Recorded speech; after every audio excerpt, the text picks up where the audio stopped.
Welcome to another Vixa Vaughn romance audiobook. We're excited to have you join us.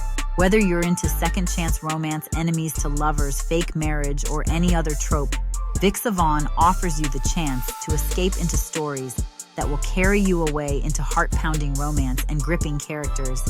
While we want to get you the full experience, some parts of this audiobook are abridged to stay abreast of YouTube's community guidelines. If you want the full experience, you can always head to Vixa Vaughn Romance and use code VIXA40 to get the unabridged version of this audiobook for 40% off. Now sit back and enjoy the show.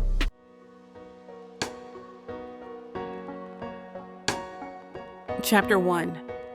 Isla. The wind howls as the seaplane skims the icy waters, the engine roaring before it settles into a quiet hum. I brace against the cold that knifes through my layers, biting into my skin the second I step onto the dock. Snow-covered pines stretch endlessly, their towering forms framing the sharp contrast of the world I've just entered. Raw, untamed wilderness on one side, a hulking monument to human arrogance on the other. Rhys Walker's resort.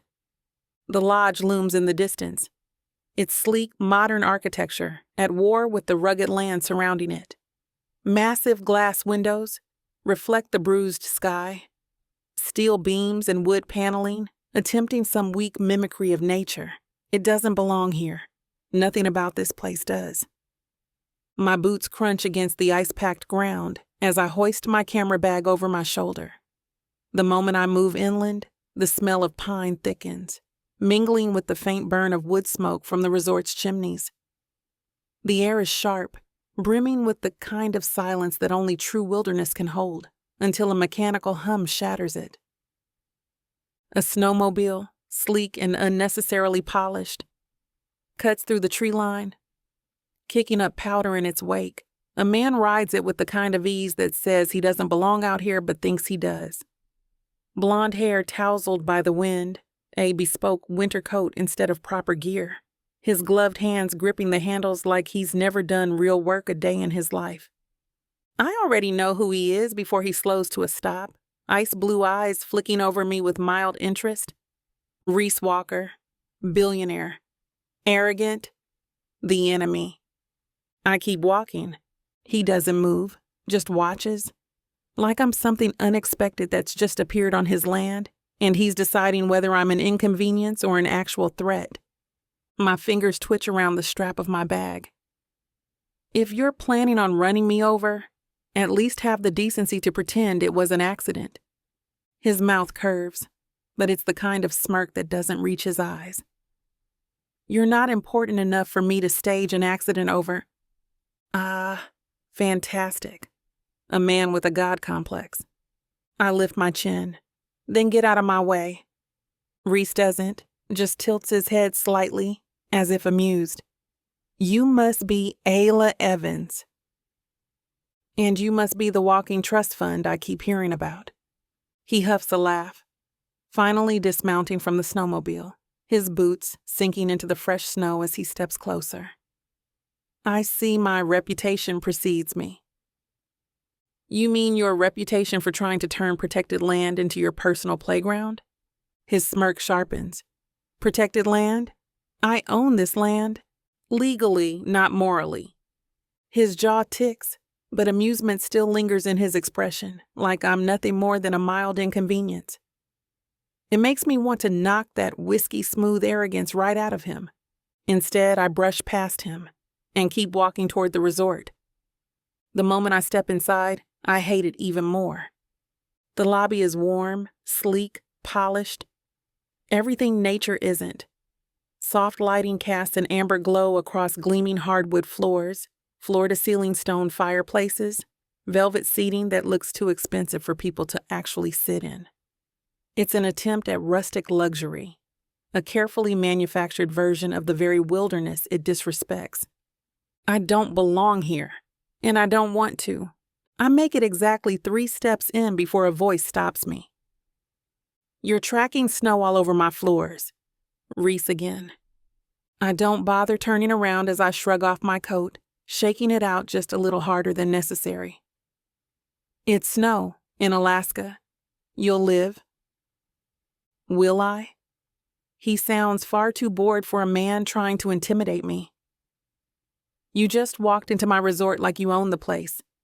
I finally turn, eyes locking onto his as I dump my gear on one of the pretentious leather couches. Rhys leans against the stone fireplace, a tumbler of whiskey in his hand. His presence dominates the space, all relaxed arrogance and quiet assessment. His gaze flicks over my worn boots, my cargo pants stained from the trek in, my braid unraveling from the wind. I know what he sees. Someone wild and unpolished, someone who doesn't fit into his world. Good. I lift a brow. You own the land, but you don't own me, and I have permission to be here. His lips part, just slightly, like he wasn't expecting that particular bite. But then he chuckles, low and slow, before taking a sip of his drink. Great. Another activist here to save the world? Something sharp curls inside me. You say that like it's a bad thing? He tilts his glass toward me, whiskey catching the firelight. It's an exhausting thing. Every season, someone new shows up to lecture me about my own property, but you... He studies me now, long and deliberate, like he's picking me apart piece by piece. You actually believe you can make a difference, don't you? Because I can, I say simply. His smirk is slow, deliberate. We'll see about that. I refuse to let him get under my skin, but something about that look, that voice, unsettles me in a way I wasn't prepared for. I hold my ground, meeting his gaze head on. And then something shifts. The air between us, charged with something too sharp to name. The awareness of him, of the way he watches me. The way his presence feels like a challenge I'm aching to rise to. I don't like it. Not one damn bit. And judging by the flicker in his expression, neither does he. The moment stretches, just a second too long, before I grab my gear and turn away. I'll stay out of your way, Walker, I throw over my shoulder, as long as you stay out of mine. I don't wait for a response. I already know that this battle between us is just getting started. Chapter 2. Rhys. Some people enter your world like a storm. Isla Evans is a damn hurricane. I watch her from my study, floor-to-ceiling glass separating me from the woman striding into the wilderness like she owns it. She doesn't hesitate, doesn't glance back, doesn't second-guess a single step as she disappears between the towering pines. The camera slung over her shoulder, the way she moves. Light, deliberate, confident. It's obvious. She's not just another guest. She's a problem. I turn away, rolling the whiskey tumbler between my fingers as I walk toward my desk. My office is a sanctuary of clean lines and polished control, a stark contrast to the chaos waiting outside. Everything here is intentional, ordered, mine, which is why Ayla already pisses me off. She doesn't belong here. Not in this lodge, not on this land, not in my head where she's been since the second she walked through my doors, tracking snow and defiance across my floors. I sink into the leather chair, pressing 2 fingers to my temple when my phone vibrates against the desk. I glance at the screen and sigh. Investors. Walker, I answer. Rhys! You're late on the expansion update. A clipped voice cuts through. Shelton Pierce. Ruthless. Impatient. The kind of man who doesn't ask questions unless he already knows the answer. Is the new site prepped yet? I glance out the window again, watching the landscape stretch into something untouched, unspoiled, wild. Not for long. It's coming along, I say. We need it expedited. If you can't push this through, there are... I can. My voice is steel. Stay out of it. A pause, then a satisfied hum before the call disconnects. I drop my phone onto the desk and lean back, exhaling slowly. The resort has always been a transaction, a lucrative opportunity carved from legacy and necessity. But now there's a woman with sharp eyes and an even sharper mouth stomping through it like she plans to burn it all down. I should ignore her. I won't. She doesn't hear me coming, which means she's too focused. Too deep in her world to notice mine closing in. Ayla stands in a clearing, camera raised, lens trained on something I can't see. Sunlight filters through the branches, painting lines of gold across her jacket, catching the strands of her hair that have escaped her braid. She shifts, adjusting the angle, her lips parting slightly in concentration. For a second, I consider not interrupting her, but then I remember the real reason I'm here. Point that somewhere else. She startles, snapping toward me so fast her braid swings over her shoulder. The surprise lasts all of 2 seconds before it sharpens into annoyance. Are you serious? I step closer, slow and deliberate, like a predator circling something wild and unpredictable. You're trespassing. She scoffs, dropping the camera just enough to glare up at me. In the middle of nature?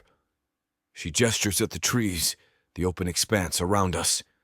Pretty sure the wilderness didn't sign a deed over to you, Walker. I cross my arms.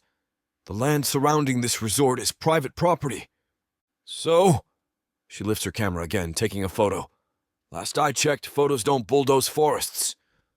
The comment lands like a strike. Calculated, intentional, meant to rile me.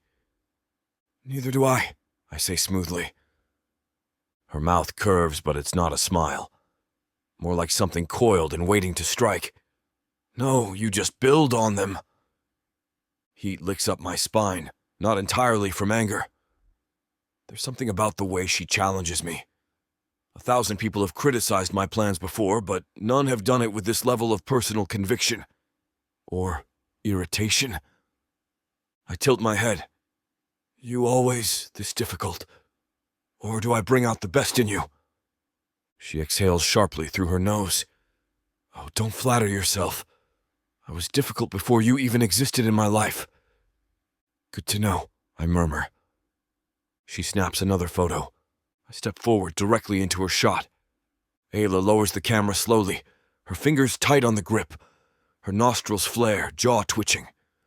The way she looks at me, the sheer force of her glare, is like she's willing me out of existence. She's infuriating. And she's, God help me, stunning when she's furious. Move, she says. I stay on the spot. Her throat moves in a slow swallow, like she's considering her options. Like she's debating whether she should go around me or bulldoze through. Why does this matter so much to you? I ask. Her fingers tighten. Because places like this don't get a second chance. You carve up land like this and it's gone. You say you want to improve it, but you're just remaking it in your own image. Tame, predictable, controlled. Something in my chest tugs, but I ignore it. Control isn't a bad thing. She huffs a laugh. For you, maybe. Her eyes flick to my jaw, so fast I almost miss it. But I catch it. And I know she catches me noticing. Neither of us look away. Neither of us breathe. Something stretches tight between us. Unspoken. Unwanted. Then Ayla shifts her weight, adjusting her camera, and the tension shatters. Try not to destroy the place before I'm done documenting it. She turns, bootsteps crunching through the snow, leaving me standing there, pulse unsteady, something unfamiliar crawling through my veins. I should let her go, but I don't. Evans! She pauses, but doesn't turn back. I don't know why I stopped her. Maybe because I hate unfinished business. Maybe because she's already too deep in my thoughts, and I don't like the way it feels. Maybe because I want her to look at me one more time. Her breath curls in the cold air. Then, finally, she glances over her shoulder, eyes unreadable. I say the first thing that comes to mind, the only thing that feels true in this moment. You don't belong here! Something flickers in her gaze, but then her lips curve into a sharp, knowing smirk. Neither do you. Then she's gone, disappearing into the trees. And I hate that she might be right. Chapter 3. Ayla. The world before dawn is different. It breathes differently, moves differently, as if it belongs to something older, something wilder. The trees stand skeletal in the dim blue light, their frozen limbs stretching toward the sky in eerie silence. The snow under my boots compresses softly, muffled by the vast stillness that only deep wilderness can hold. My breath curls in the air as I move, camera in hand, eyes scanning for signs of life. The wolverine is out here somewhere, elusive, fast, fiercely territorial. I've spent weeks tracking its patterns from afar, waiting for the right moment, the right light. Today feels different. I know the land, know its rhythm, the rustle of branches, the distant calls of unseen birds, the slow creak of trees adjusting to the wind. But today, something is off. The silence feels unnatural. I adjust my grip on the camera, pushing forward, deeper into the trees. The first sign is fresh, too fresh. Small tracks, 5 toes, wide paws, deep imprints in the untouched snow. My pulse kicks, excitement threading through my limbs. The wolverine has been here recently. I kneel, fingers hovering just over the indentations. My camera clicks softly as I take a shot, capturing the details before following the trail. It moves erratically, zigzagging, cutting sharp angles, doubling back as if... I pause, my stomach tightening, as if it was running. I rise slowly, eyes sweeping the landscape, instincts pressing against my skin like a warning. The sun hasn't fully risen, but enough light bleeds through the trees to cast long shadows, stretching and shifting as the wind moves through the branches. Something feels wrong. I move slower now, more deliberate, each step measured. Then I see it. A steel contraption, half buried in the snow, jaw-like teeth rusted at the edges but still deadly. It's meant for something bigger than a wolverine. My pulse hammers against my chest as I crouch, gloved fingers brushing against the metal. The mechanism is brutal, industrial strength, designed to crush and hold whatever gets caught in its grasp. I've seen poachers use these before, illegal, inhumane. But what's worse than the trap are the footprints leading away from it. Boot prints, large, deep, a man's. The camera shakes slightly in my hands as I lift it, snapping rapid shots, evidence. I shift angles, capturing the way the tracks move, disappear into the trees, continue deeper into land that should be untouched. My stomach turns. This isn't just about animals. Someone is hunting something else. A cold sweat gathers at the base of my spine. I know I should turn back, send these to the authorities, let someone else handle it. Snap. The sound is sharp, small, close. My breath locks in my throat. It wasn't me. I freeze, head lifting slowly, ears straining against the heavy silence. The trees stretch tall and unmoving, the wind barely shifting their skeletal branches. But someone is out here, watching. The hairs at the back of my neck rise. My body reacts before my mind catches up, lowering into a crouch, gripping my camera tightly. My pulse hammers, slow and heavy, every muscle coiling tight. Another sound, the faintest shuffle of snow, the inhale of breath. Not an animal, someone human. I move carefully, tucking myself behind a thick pine, pressing my back against the rough bark. Damn. I scan the trees, looking for any movement, any flicker of shadow against the dim light, filtering through the forest. Nothing. But I can feel them. I keep my breath slow, controlled. I've been in the wild long enough to know what being hunted feels like. Whoever they are, they don't want to be seen. I take my next move carefully, stepping backward, keeping my weight even. Another twig snaps. Closer this time. Too close. I don't hesitate. I run. The moment my boots push off, the quiet explodes. Branches snapping behind me, the unmistakable crunch of someone moving fast. The trees blur as I move, ducking low, dodging roots and uneven ground, my lungs burning from the cold. I don't know who they are, but I know enough to know this isn't good. Someone is following me, and I need to get the hell out. My boots slam against the ground, lungs pulling in sharp, stinging air as I push forward, breaking through the trees toward where I know the resort boundary is. Footsteps follow, steady and relentless. Not running, just following. That terrifies me more. The terrain slopes ahead, an opening in the trees revealing a ridge with a sharp incline. My options narrow. Go left and risk an open clearing, or take the slope and put distance between me and whoever the hell is behind me. I take the slope. Snow shifts beneath me as I slide down, gripping onto branches for balance before landing hard at the bottom, my knees hitting packed ice. My camera slams against my chest, but I keep moving, using the trees as cover. The footsteps hesitate at the ridge. They're watching me, deciding. Suddenly a voice, low, cold, almost amused. "Shouldn't be out here alone, sweetheart?" My stomach drops. The voice is wrong, casual, almost lazy, but something underneath it feels deliberate, like a warning. I don't stop, I don't turn. I run harder.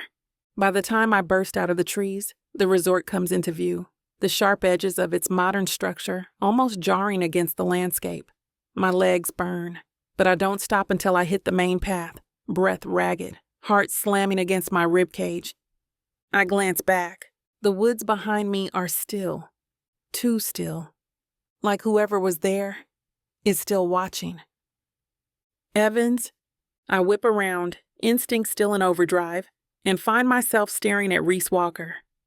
He stands near the entrance, arms crossed, sharp eyes cutting through me like he knows something's wrong, like he sees it in the way I hold myself, the way my chest rises too fast, the way my hands are clenched into fists.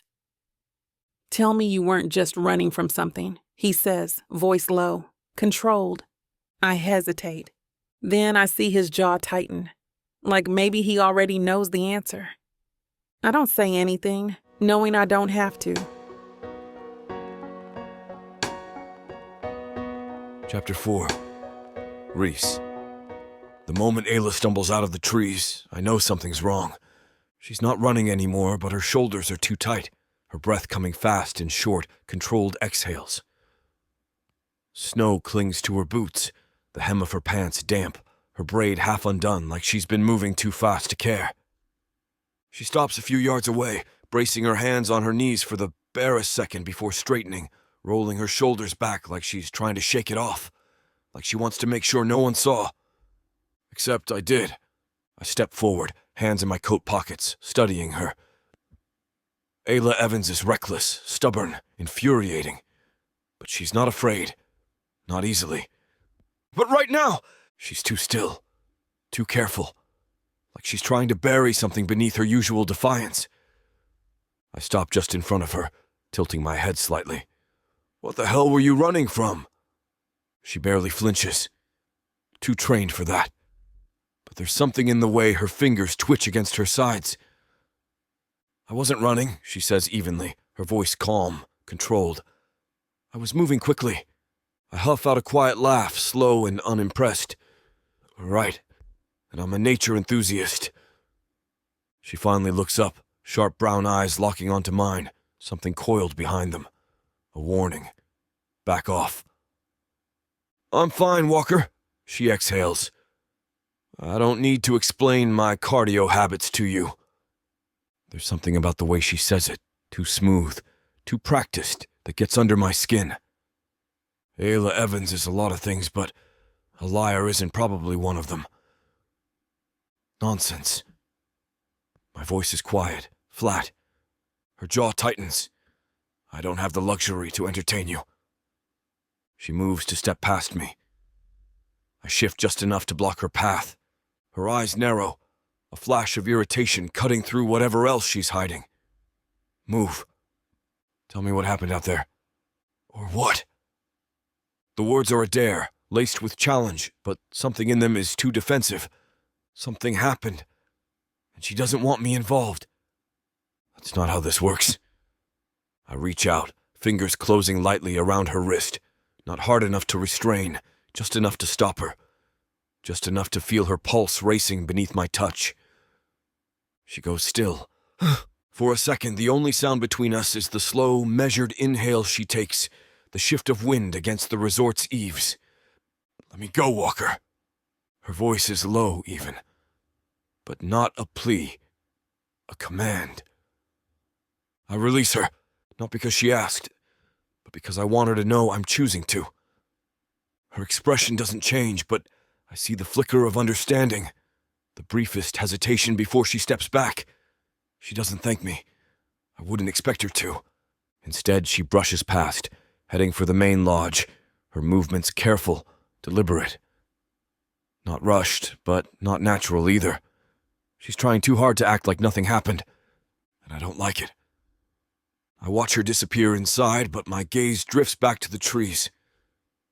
The sun is setting, shadows stretching long across the snow, creeping over the frozen ground like something unseen pressing in. There's nothing there. I know that. But there was. Ayla isn't just some photographer tracking wildlife.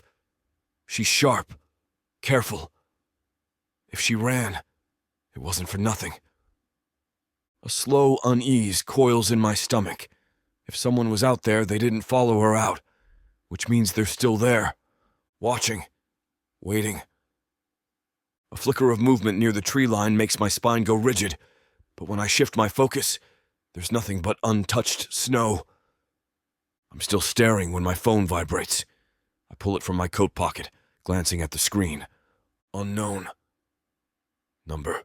My jaw tightens as I open the message. You should control your guests better. Accidents happen in the wild.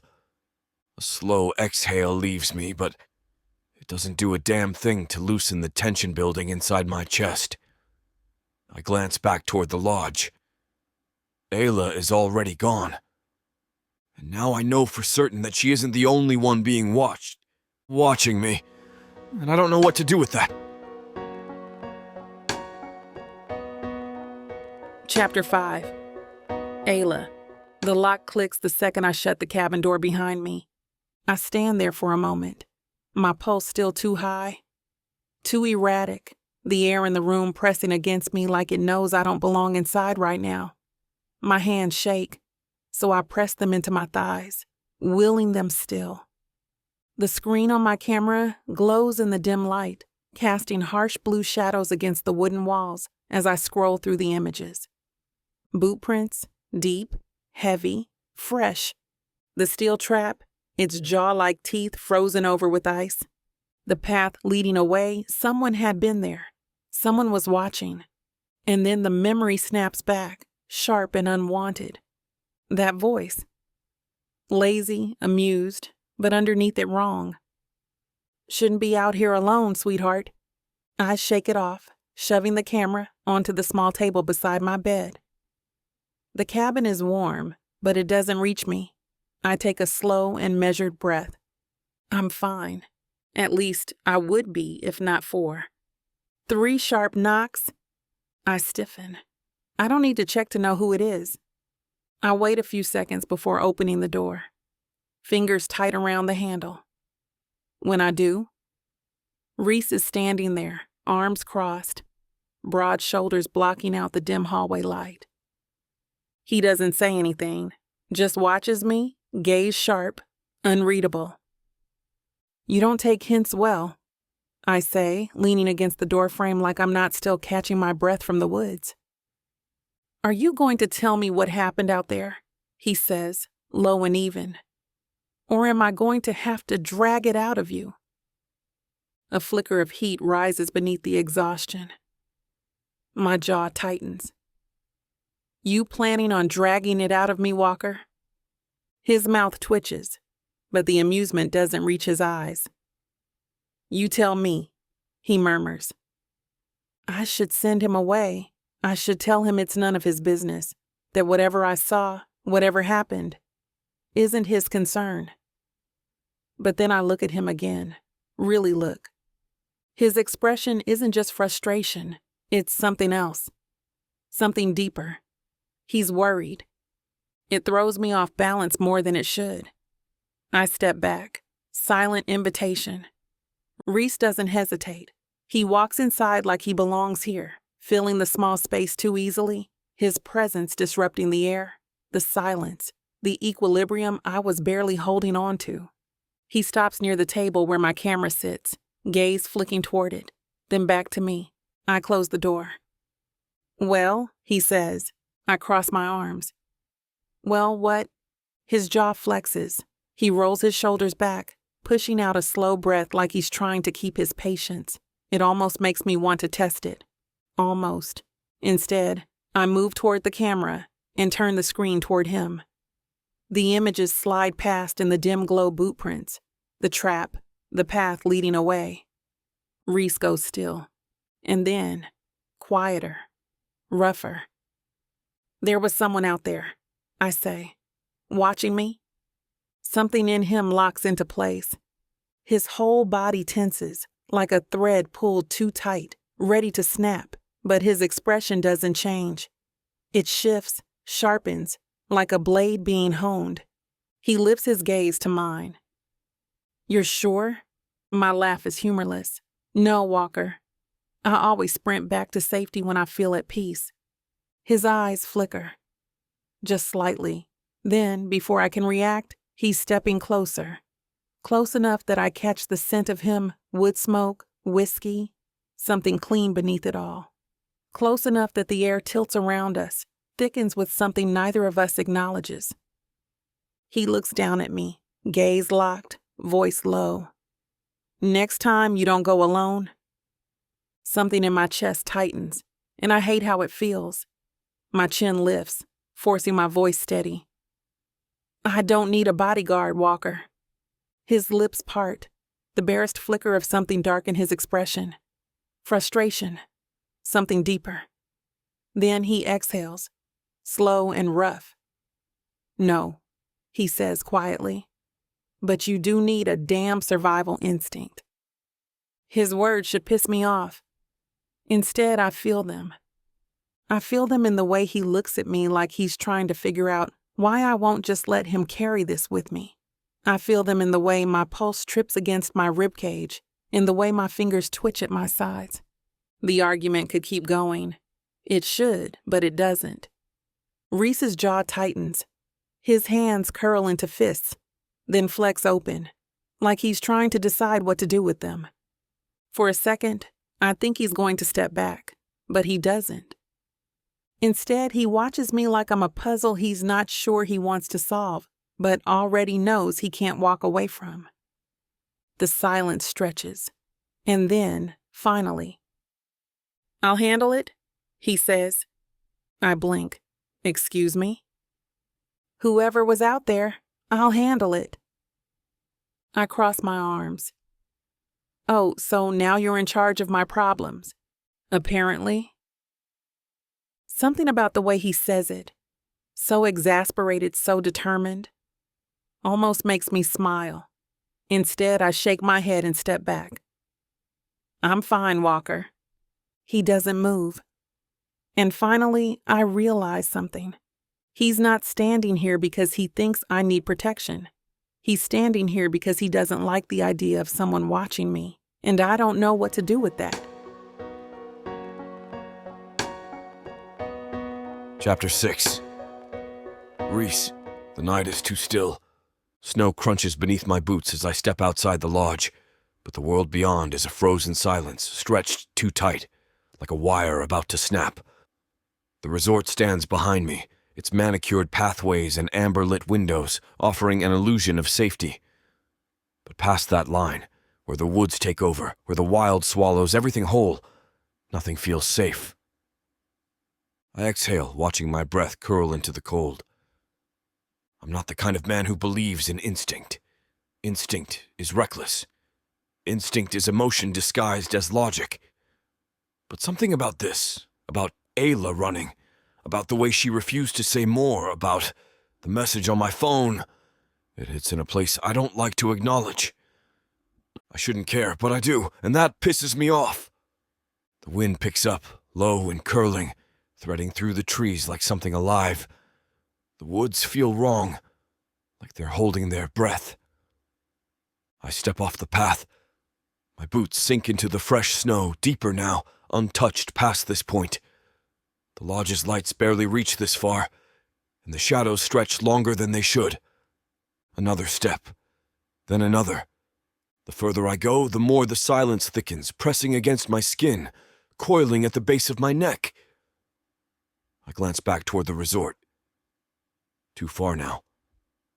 Then there's a movement, just at the boundary of my vision. I turn sharply, muscles coiled, but there's nothing but trees. Tall, skeletal pines stand against the ink-dark sky, branches barely shifting in the cold wind. No footprints but mine.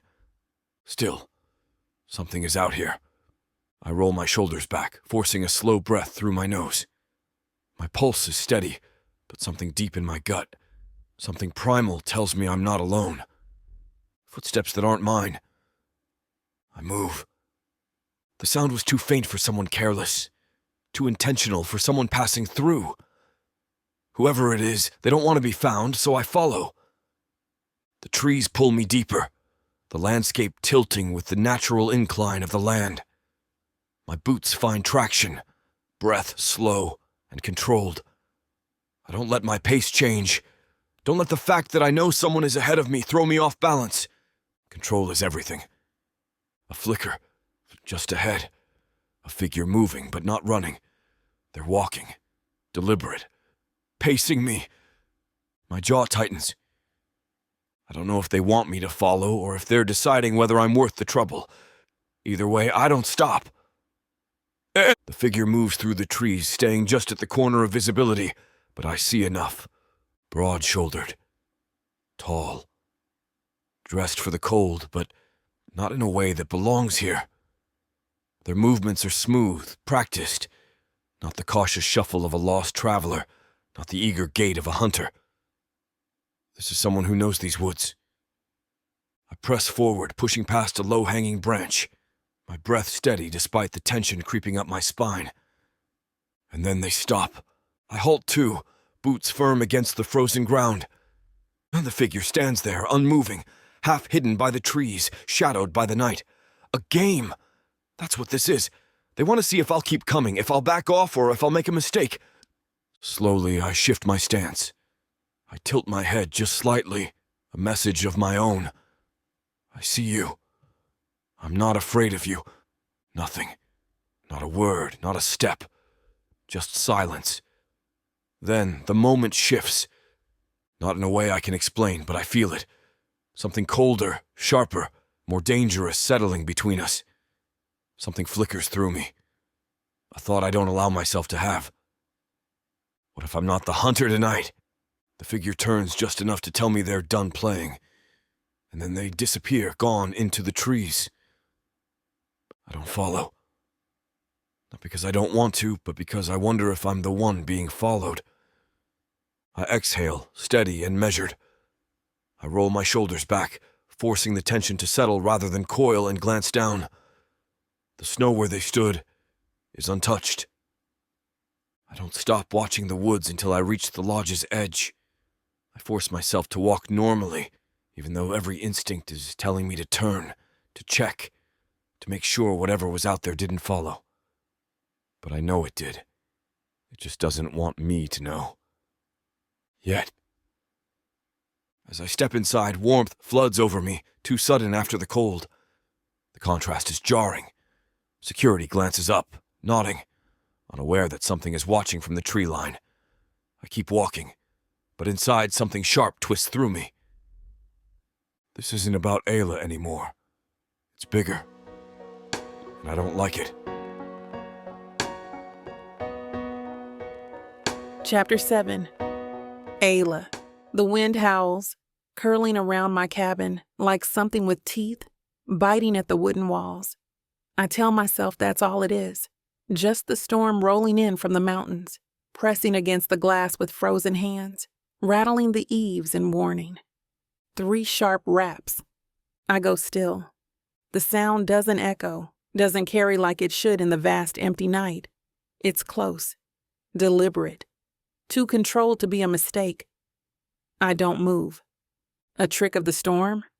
Maybe a loose branch slamming against the porch. The silence stretches, thick as the darkness outside. Then something shifts. Not in the air, not in the wind, but beyond the walls, just past the corner of the porch. Someone is there. The only light in the cabin comes from the flickering glow of the wood stove, casting long shadows over my walls, the kind that play tricks on the mind, turning stillness into motion, absence into presence. My fingers inch toward the camera on the table, instinct kicking in. Document, record, identify. But my other hand reaches for something else, the revolver buried in my pack. I know better than to ignore danger. Slow, controlled, I close my fingers around the grip of the gun, keeping it low, hidden against my thigh as I cross the room. The floorboards don't creak. I've memorized the layout, know how to move without giving myself away. Whoever is out there, they want me to know they're here.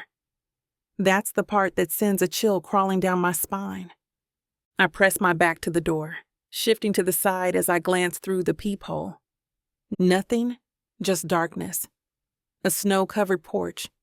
The vague outline of the trees beyond, swaying under the wind. But then something moves. Not obvious, but there, just beyond the tree line. A flicker of shadow sliding between the trunks, just staring. I breathe in through my nose, slow and measured, my grip tightening on the revolver. Whoever it is, they aren't leaving, and I don't like feeling caged. I unlock the door. The second I yank it open, the cold slams into me, sharp enough to steal the warmth from my skin and bite at my exposed wrists. The wind drags through my braid, shoving the strands into my face. I step onto the porch, revolver half raised, jaw locked against the burn of adrenaline surging through me. Nothing. No one. Just the wind howling through the trees, the untouched snow stretching out like a perfect canvas. No footprints leading away, but my gut tells me they were here, and something tells me they still are. I scan the tree line again, pulse pounding. If someone wanted to attack, they wouldn't have knocked first. This isn't a threat. It's a message. I step forward, boots pressing into the fresh snow, and that's when I see it. One perfect Wolverine track all alone, centered, clear and deliberate. Not a real print, but pressed into the snow with something, left like a signature. The wind doesn't scatter it, doesn't soften its edges. It's fresh. A challenge, a mark, a reminder. I know who you are. I know why you're here, and I see you. I stare at the track, at the way the snow holds its shape, refusing to let it disappear. Something about it gnaws at me, coils tight in my chest. A challenge is one thing. A game is another, and this is the start of one. My fingers itch toward my phone. The security line is programmed in. One call, and I could have guards sweeping the perimeter within minutes. But I hesitate. Whoever did this, they aren't afraid of being seen. They aren't lurking in the shadows, waiting for the right moment to strike. They're telling me they already have.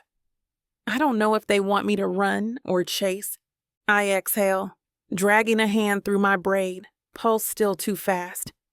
I should call security. I should call Rhys. That second thought almost makes me laugh, because when the hell did I start thinking of him as an option? Maybe since I found the trap in the woods. Maybe since he looked at me, tension strung too tight between us, and told me, next time you don't go alone.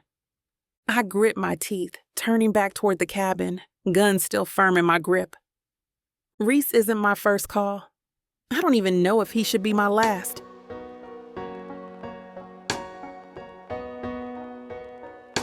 Chapter 8. Rhys. The cold gnaws at my skin as I step off the resort's manicured grounds and onto the untouched snow leading toward the frozen lake. The contrast is stark, order giving way to wilderness, control bleeding into something untamed. I barely slept. Not because of the expansion project. Not because of the endless emails from investors who don't understand that the land doesn't bend to deadlines. I couldn't sleep because something was off. And when something is off, I fix it. That's why I'm out here. even if I won't admit what or who I'm really thinking about. The lake stretches out before me, a vast sheet of ice, its surface fractured by veins of frozen cracks. The wind rushes across it, low and unrelenting, sweeping trails of powder in chaotic, restless patterns. The resort sits behind me, distant now, its warm glow shrinking against the sharp cold ahead. The ice beneath my boots groans softly, a whisper of protest, solid. But everything has a breaking point, just like people, just like control. Something catches my eye at the far edge of the lake, just where the ice meets the dense tree line. A break in the smooth, untouched surface. Something half buried, distorted by a mound of fresh snow. I move toward it, boots digging into the frozen ground, breath steady despite the tension winding through me. It's not an animal or a log, but something metallic seems to glint beneath the snow. A trap. I crouch, brushing aside the snow, the metal cold against my fingertips. It's like the one Ayla found, but bigger, much bigger. This isn't for wolves or for wolverines. This is meant to hold something stronger, something human. My pulse slowly, methodically ticks up. A gust of wind slices through the trees, rattling branches like bones. I should stand. Should call security, report it, delegate, but something pulls at me, keeps me there, staring too long. There's a marking carved into the steel. I reach for my phone, snapping a picture before brushing off more snow. My stomach goes tight. I've seen this marking before. It was in Ayla's camera, the file she didn't want me seeing. The same mark, a signature, a symbol, a name without words. I trace the edges with my thumb, the engraving crude but precise, almost like a brand. This isn't random or a coincidence. This is a message, and then a rifle chamber's. It's soft, subtle, deliberate, the kind of sound meant to be heard. A warning. I freeze, not out of fear, but out of calculation.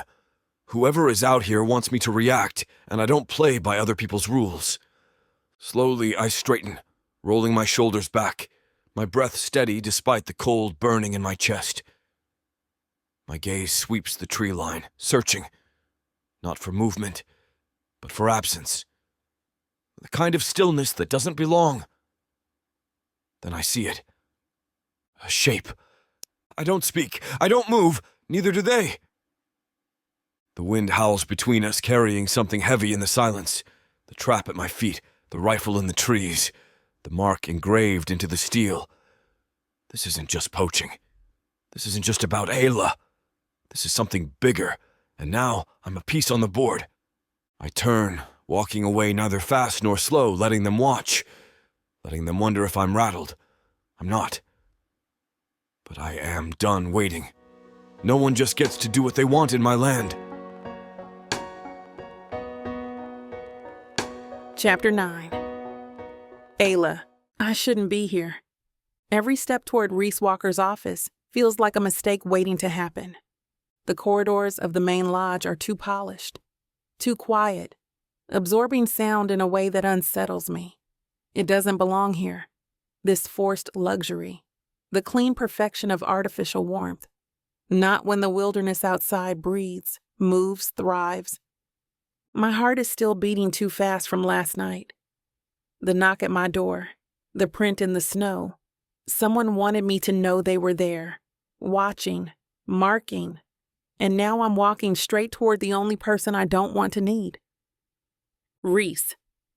I grit my teeth. I hate this. Hate that he's the one person I can't ignore right now. Hate that he's somehow tangled in this mess, and that part of me already knew it. The knock is firm. I don't hesitate. But the second I push the door open, I wish I had. Rhys is at his desk, leaning back as if he's been waiting for me. No surprise, just expectation. His office is too neat, too controlled. Dark wood, deep leather, expensive silence wrapped around everything. He looks at me, slow and assessing. The kind of look that makes my blood pulse unevenly. I was wondering how long it'd take you, he says. I don't sit. I don't let the heat creeping under my skin distract me. Tell me why you were at the lake, I say instead. Rhys doesn't answer immediately. He studies me the way a man like him does, like he's deciding which version of the truth I deserve. Then he exhales, reaches into his desk, and pulls out a photo. He slides it across the wood toward me. And when I see what's in it, my stomach twists. The mark. The same one from the trap I found in the woods. The one that told me this wasn't just poaching. The photo shows another trap. Bigger, worse, half buried near the frozen lake. This was left behind last night, Rhys says, voice even. Near the tree line. My fingers curl around the tip of the desk. The edges of the symbol are crude but clear, deliberate. A signature. It isn't random. It isn't careless. It's the same message I got outside my cabin. You're in this now, I murmur. Rhys doesn't flinch. Looks that way. His voice is calm, but there's an edge beneath it.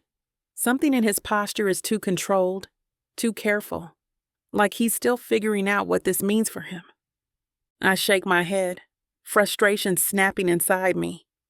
This isn't some small-time poaching ring, I say. They're organized, calculated, and they're marking territory.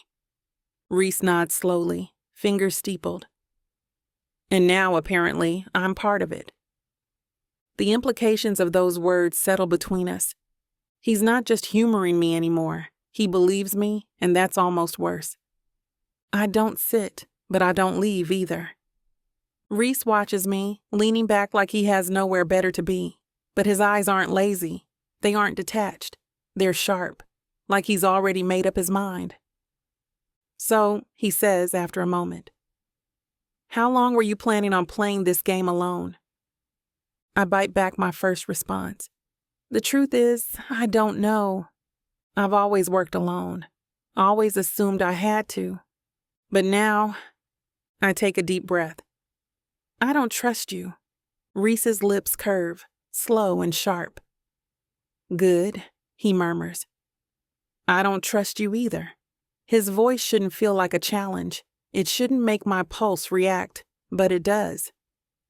This isn't about us, I say, ignoring the heat crawling up my spine.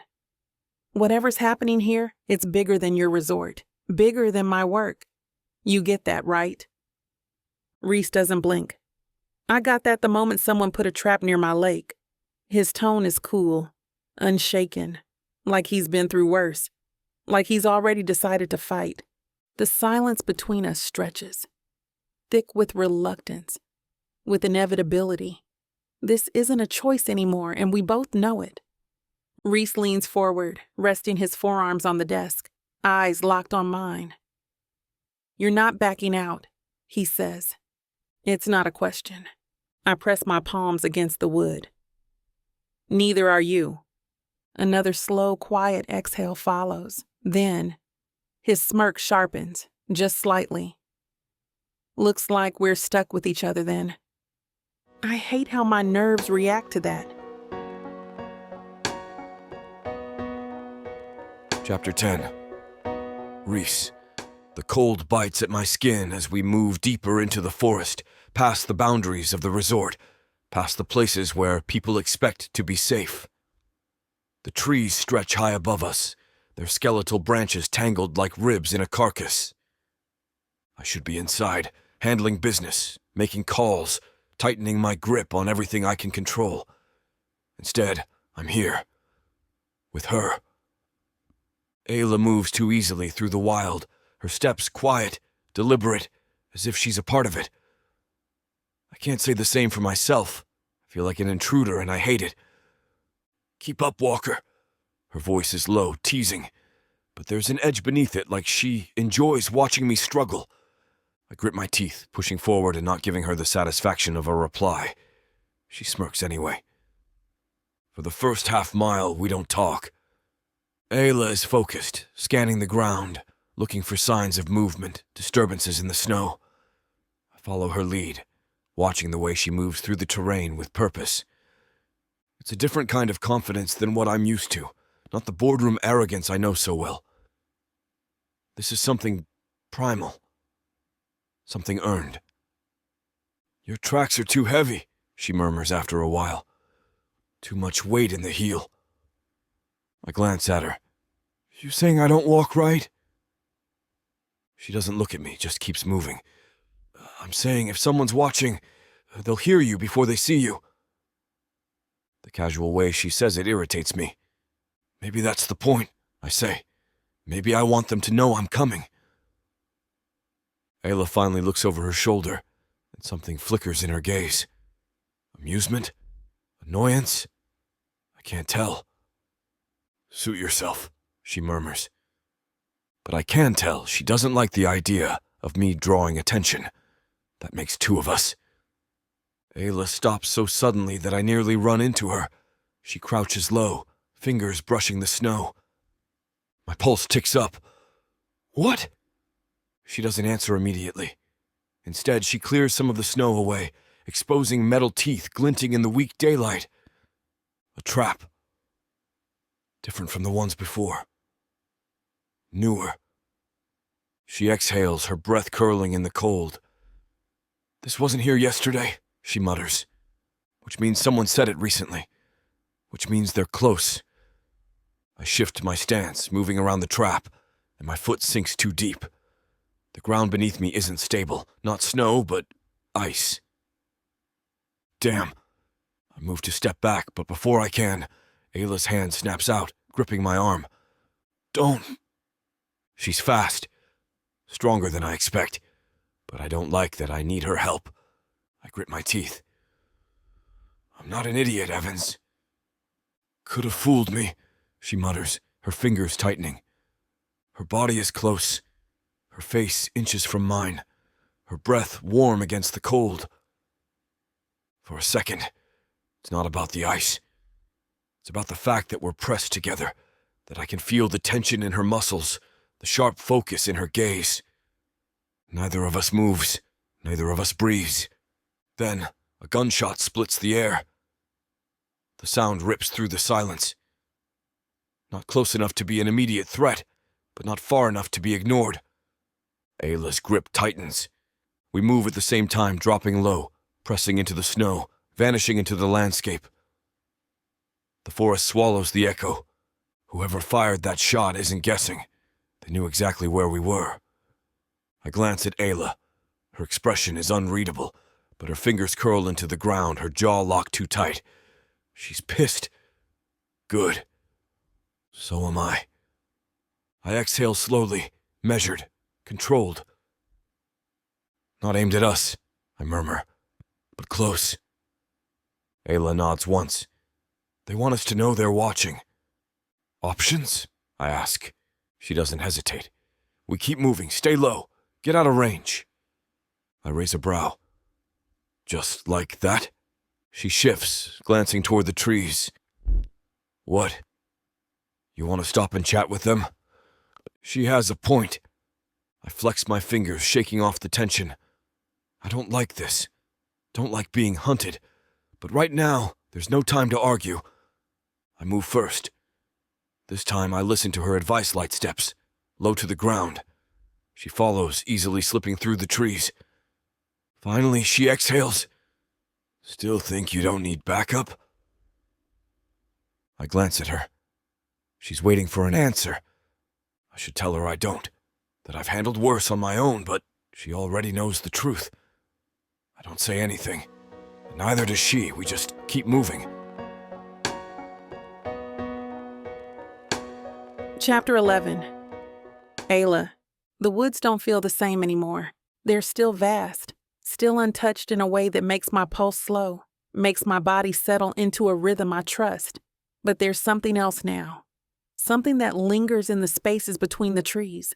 Something that feels like a target on my back. We've been moving for an hour since the gunshot, staying low, keeping to the dips in the terrain.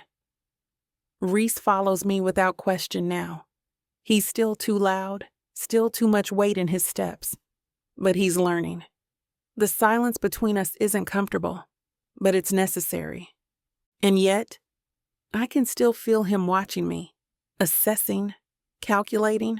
I don't like what it does to my head, and I don't like what it does to my body. I stop when the cabin comes into view, a rotting skeleton in the middle of nowhere. It's been here for years, long before the resort, before Rhys's family decided this land was theirs to tame. His breath ghosts warm behind me. He stops close. "This is your plan?" His voice is low. I glance at him. "Got a better one?" He doesn't answer, but I can feel his disapproval. I move first, circling the exterior, checking for signs of recent activity. There shouldn't be any, but my gut is already telling me there will be. Rhys stays back, letting me clear the entrance. His trust a quiet thing between us. I push the door open, stepping inside. The space is wrong. Dust lingers in the air, the floor creaking beneath my boots, but it isn't undisturbed. The old hunting gear that used to be here, gone. The wooden table in the room, covered in papers. Rhys steps in behind me, his presence a heavy thing against my back. I move first, scanning the mess on the table. My pulse climbs. Maps, coordinates, handwritten notes. I reach for one, fingers tracing the lines. Not just tracking wildlife, not just trails, land, ownership, boundaries. Rhys pulls a sheet from the pile, turning it toward the dim light. His jaw locks. "This is a survey." I swallow. "Not just a survey." I shift the paper, exposing the rest of the text. An offer, a contract, a sale. His expression doesn't change, but something in his posture tightens. "This is about the resort," I murmur. He doesn't say anything. We both understand what this means. The poachers? They're not just here for wildlife. They're here for the land itself. His fist hits the table before I can stop him. The sound cracks through the space, echoing in the emptiness. "Who the hell are we dealing with?" His voice isn't raised. It doesn't have to be. I don't have an answer. I just watch as he leans forward, hands braced on the table, his breathing a fraction too fast. The realization is hitting him hard. This isn't just about poaching. This is about his land, his business. And now he's in it deeper than before, trapped in the same mess as me. I step back, my head buzzing, my body aching. And that's when I feel it. The wet warmth seeping through my shirt. It's not bad. I know that much. I've had worse. But when I shift, the sting rips through my side, sharp and sudden. Rhys notices. His sharp gaze drops to the way my hand presses against my sides, the way I stiffen instead of moving naturally. "Evans." It's not a question. It's an order. I pretend not to hear him, turning back to the table. "We need to move." Rhys steps into my space, too fast for me to sidestep. "Show me." I grit my teeth. "It's nothing." Rhys doesn't bother arguing. He moves before I can stop him, fingers gripping the hem of my jacket, lifting it just enough to see. I suck in a breath. Not from pain, but from the contact. From the way his hands are warm against my skin. From the way his breathing shifts. From the silence that tightens between us. I don't stop him, and I don't understand why. His gaze locks on the wound. His jaw ticks. "It's shallow," he mutters. I try to pull back. He doesn't let me. His hands are firm, but careful. His fingers brush my waist, and a shiver runs through me before I can stop it. I hate that he notices. His eyes flick up, and something changes. Something we're both trying to ignore. I force myself to step back, breaking the moment before it breaks me. "I can handle it," I say, reaching for my pack. Rhys doesn't argue, but he watches too closely as I unwrap the bandage, as I press the gauze to my side, as I work without hesitation. The tension lingers, not about the wound, not about the land, about something else. I don't stare at him as I finish, and he doesn't look away. Chapter 12. Rhys. The road stretches ahead, empty, endless. The headlights carve out a narrow path, illuminating snowbanks piled high on either side, the forest looming dark beyond the reach of the beams. The wipers scrape across the windshield, shoving the light dusting of flurries aside. Beside me, Ayla shifts. Her fingers press against her ribs, the way they have been for the past 20 minutes. I see it. I don't say anything, but my grip on the wheel tightens. She's tense, coiled in a way that isn't just about pain. I feel it in her shoulders, in the way she keeps scanning the tree line outside, the same way she did when we were in the woods, when we were being hunted. I glance at her briefly. You're bleeding through your bandage. She doesn't look at me. It's fine. It's not, but I let it go. The road curves. My eyes flick to the rearview mirror. A shadow. Faint at first, barely there, but then a flicker of movement. I focus, my muscles locking. Headlights. Far enough back to be cautious. Too close to be coincidence. My breath slows, controlled. I glance at Ayla. She hasn't noticed yet. Good. I want to be sure before I say anything. The headlights behind us shift. Not a slow move. Not casual. They accelerate. I know it's coming a second before it happens. Metal slams into metal, the force jerking me forward, the wheel twisting under my grip. Ayla curses, one hand bracing against the dashboard. The tires skid, fighting for purchase on the ice-slick road. I feel it in my gut. We're losing control. Rhys! I know.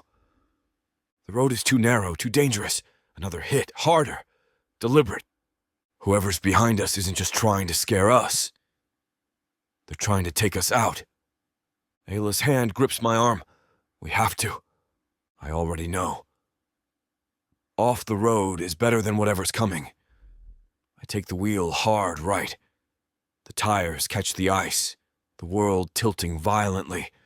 Ayla grabs onto me, her breath sharp enough that I feel it over the chaos. The truck plunges off the road. The drop isn't long, but it's enough to make the impact brutal. Metal shrieks. The frame slams against something solid, a tree, the ground. Pain explodes through my shoulder.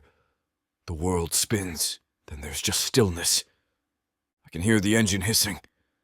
My breath comes back in sharp, uneven bursts.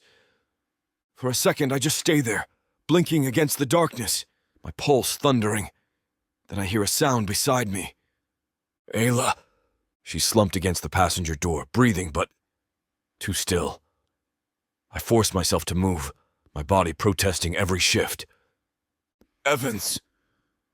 She doesn't respond. My chest tightens. No. I reach for her, fingers brushing her cheek, searching for movement, for life. She stirs, barely. Her lashes flicker. Don't, she mutters. I'm fine. I exhale a sharp, shaking breath. And I don't let go. The truck is useless. The radio is useless. We're in the middle of nowhere, and whoever ran us off the road is still out there. I should be focusing on what matters. But my fingers are still on Ayla's face, her skin warm despite the cold. She exhales softly, and I can feel things change suddenly between us in this moment. I don't let go, and neither does she. Then, her eyes close, and so do mine. Everything goes black. Chapter 13. Ayla. The first thing I register is cold. It seeps through my clothes, biting deep, numbing my skin. My body protests every breath, my body aching as I shift. Something presses against my legs, sharp, immovable. The seatbelt digs into my collarbone, pinning me in place. All there is silence. Not the peaceful kind, the wrong kind, the kind that makes my stomach tighten. The windshield is shattered, glass dusting my lap, glistening like ice. Snow drifts in through the broken side window, piling onto the dashboard. We crashed. Memories slam back headlights in the mirror, the jolt of impact, the truck skidding off the road. Rhys jerking the wheel, his expression too sharp, too steady. Rhys. I twist, ignoring the way pain flares up my side. He's slumped over the steering wheel, not moving. My fingers fumble with the seatbelt, jerking it free. The truck groans under my movement, metal creaking, snow shifting outside. The whole thing is tilted at an unnatural angle, half buried in the embankment. "Rhys!" I rasp, my throat raw. No response. The tightness in my chest turns sharp, something creeping dangerously close to fear. He's always the one in control, the one reacting first. But now, he's too still. My hand shakes as I reach for his shoulder. "Walker." "Nothing." I press harder. "Rhys?" A low sound, not quite a groan, not quite conscious. Relief hits me too fast, too violently. It makes my fingers dig into his jack almost instinctively. His head shifts slightly, his breath uneven, alive, barely. The air burns with cold, cutting through my jacket, clawing at my skin. The temperature is dropping. Fast. "We can't stay here." I reach for the door, but the handle barely moves. Frozen shut. A curse slips through my teeth. I shift, throwing my weight against it, muscles protesting. Nothing. My heart hammers. I try again, harder. This time it gives. The door groans open, snow spilling in. Wind whips past me, frigid, merciless. But we need to move. I turn back to Rhys. His breathing is too shallow. His skin too pale. "Come on, Walker," I mutter, shifting closer, shoving at his shoulder. "You don't get to die out here." Nothing. The panic that's been creeping in snaps its teeth around my gut. I grab his face, fingers pressing into his jaw, hard. "Rhys?" Finally, his eyes crack open. The blue is diluted, unfocused. But he's there. His brow furrows slightly, as if processing my face. Then his lips move. "Bossy," he mutters. The smallest, stupidest laugh shakes out of me, and his hand wraps around my wrist, weak but anchoring. I refuse to acknowledge the way it makes my chest ache. "Come on," I grit, shifting his arm around my shoulders. He grunts, barely coherent. His body is too heavy, too limp. The truck shifts again under our weight, unstable. I dig my heels into the snow, pushing harder. "Work with me, Walker," I snap, my voice too sharp and desperate. His fingers twitch against me, his grip tightening slightly. Trying. It's enough. With a final heave, we stumble out, collapsing into the snow. The cold slaps against me, hard and punishing. But I don't care. We're out. But we're not safe. I kneel beside him, pressing my fingers against his pulse point. It flutters under my touch, weak but steady. This was too close. The thought claws at me, unwelcome. Rhys blinks up at me, slow, dazed. His gaze tracks my face, lingering longer than it should. Something tightens in my stomach. "You good?" he murmurs, voice raw. "Ask me that when you can stand on your own," I mutter, shaking my head. He hums, something almost like a laugh. His hand is still on my wrist. He hasn't let go. The wind whips around us, snow kicking up, biting against our faces. We need shelter. I glance at the wreckage. Supplies. I glance at Rhys. He's barely hanging on. We're stranded. No backup.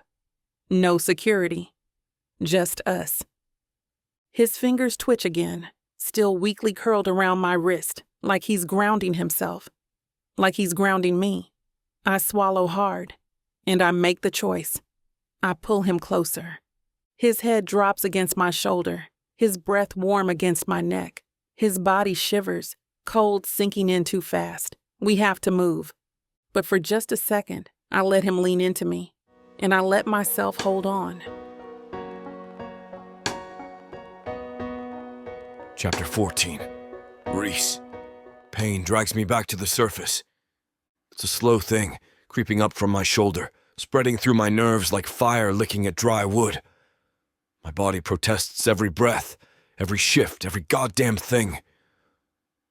The air is cold, overflowing with the scent of smoke, snow, and something softer beneath it. Something warm, something that doesn't belong here. Then I feel fingers against my skin. Steady. Warm. Not mine. My eyelids feel heavy, but I force them open, blinking against the dim light of the fire. The world is too bright, too sharp. My head pounds with every heartbeat. And then there's Ayla. She's close, kneeling beside me, her hands on my shoulder, pressing against the source of the pain. She doesn't see that I'm awake yet.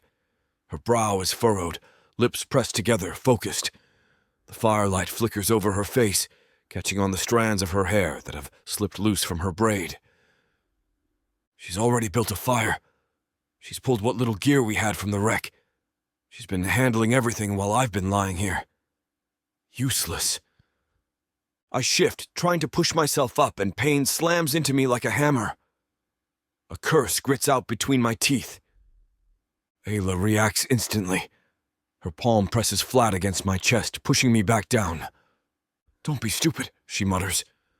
I freeze, not from the words, from the way she's touching me. She must realize it at the same time I do, because her fingers twitch, like she's debating pulling away, but she doesn't. My breathing is uneven, but I keep my voice level. "You're enjoying this, aren't you?" Her lips twitch. "Oh, absolutely." I narrow my eyes, but I don't have the strength to push her off me. I don't want to.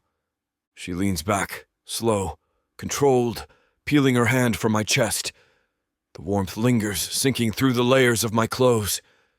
My head isn't clear, but I still watch her. The way her jaw is set, the way her fingers press absently against her ribs. "You're still bleeding," I say. "So are you," she counters. My mouth presses into a thin line. She looks away first, reaching for something beside her. A rag, damp with melted snow, stained red. My blood. She's been taking care of me, and I have no goddamn clue what to do with that. She shifts back, grabbing her pack. "Your shoulder is bad. Not dislocated, but you hit something hard in the crash. You'll be stiff for a while." I watch her move, the practiced way she checks supplies. "You've done this before." Her hand still for half a second. "Done what?" "Patched people up. Taking care of things that aren't your problem." Something flickers in her expression. It's gone before I can place it. She doesn't answer right away, just presses her hands against her thighs like she's wiping something away. I don't like loose ends. I don't believe that. Not fully, but I don't push. The fire crackles between us. I can see the exhaustion in her shoulders, the shadows under her eyes. She's been handling everything. I should say something. I should thank her. Instead, I say, "You should rest." She snorts, shaking her head. "Look who's talking." I don't push it, but I don't stop watching her either. The fire burns lower. The space between us feels too thin. It's the first time I let someone else be in control. Chapter 15. Ayla. The wind is a living thing. It snarls and bites, snapping through the trees, clawing at my skin with icy fingers. The snowfall has thickened to a near whiteout, swallowing everything but the darkened silhouettes of branches overhead. My legs burn from trudging through knee-deep drifts. My arms ache from keeping Rhys upright. And still, we keep moving. He stumbles. "Rhys," I grit out, gripping his jacket before he can collapse completely. His weight nearly pulls me down with him, his head lolling against my shoulder. His breath is too shallow.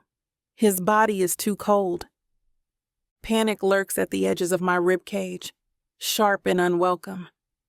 My grip on him tightens, forcing my own exhaustion down. We need shelter, now. I scan the terrain, eyes straining against the blinding white. I know this area. I've hunted here, tracked here. There's a cave nearby. If it's still there, if I can reach it before Rhys completely goes under. The wind shrieks around us, drowning out everything but the pounding of my pulse. My boots slip on unseen ice, my body rebelling against every step. I glance at Rhys. His lips are tinged blue, his jaw clenched, but I know he's barely holding on. Not an option. My teeth clench. I lean my weight into him and push forward. There, a break in the rock, a dark hollow in the mountainside. Relief slams through me so fast my knees nearly buckle. Almost there, I murmur, more to myself than him. Rhys doesn't respond. I drag him inside. The instant we step across the threshold, everything changes. The wind disappears, swallowed by thick silence. The cave is small, just deep enough to shield us. The stone walls cold and damp. Not ideal, but it's shelter. Rhys barely stays on his feet. The moment I lower him down, his body sags against the cave wall. His breathing is uneven, not good. I drop to my knees beside him, hands already moving, jacket soaked, hands trembling. "Walker," I mutter, pulling at his coat, trying to get him out of the wet fabric. "You with me?" A slow blink, then hoarse, "Define with." My breath shudders out of me. It shouldn't. It shouldn't be this much of a relief to hear him talk. I ignore it. "If you can joke, you can move." Arms up. His mouth quirks, or maybe that's just the firelight playing tricks. "Bossy." "Yeah, well," I mutter, peeling his jacket from his shoulders. "You're useless dead." His gaze flicks to my face, something unreadable passing through his expression, but he listens, lifting his arms just enough for me to help him out of the freezing layers. The moment his skin is exposed, I curse. "God, Rhys." His entire torso is bruised, deep purple splotches spreading across his ribs, his shoulder an ugly mess of blood and torn fabric. He slowly breathes out. "Feels worse than it looks." I press my lips together. If he thinks I'm buying that, he's delirious. I grab the last of my supplies, my hands working without thinking. The fire starter is useless in his hands. His fingers won't stop shaking. I see it before he can hide it. I cover his hands with mine. Rhys stills. His pulse jumps beneath my fingertips. I ignore it, or try to. His skin is ice against mine. But I keep guiding him, my fingers pressing against his, helping him strike the flint. The fire flares to life, flickering between us, around us. When I glance up, he's watching me, his gaze heavy, unreadable. "You keep saving me, Evans," Rhys murmurs. I try to smirk, but it feels weak, forced. "You're not used to that, are you?" His jaw ticks. His eyes don't leave mine. "No." The fire crackles. The inches between us feel too few. His hands are still beneath mine, and I don't move. I should pull away. I should. Instead, I look at him. His jaw tightens when he's in pain, but refuses to say it. His fingers have stopped shaking. On the way, his gaze flickers to my lips before snapping away. His breath hitches. So does mine. "We should sleep," I murmur. Rhys doesn't move, doesn't breathe. Slowly, deliberately, he nods, and I try to ignore the way everything inside me feels different now. Chapter 16. Rhys. The fire has burned low.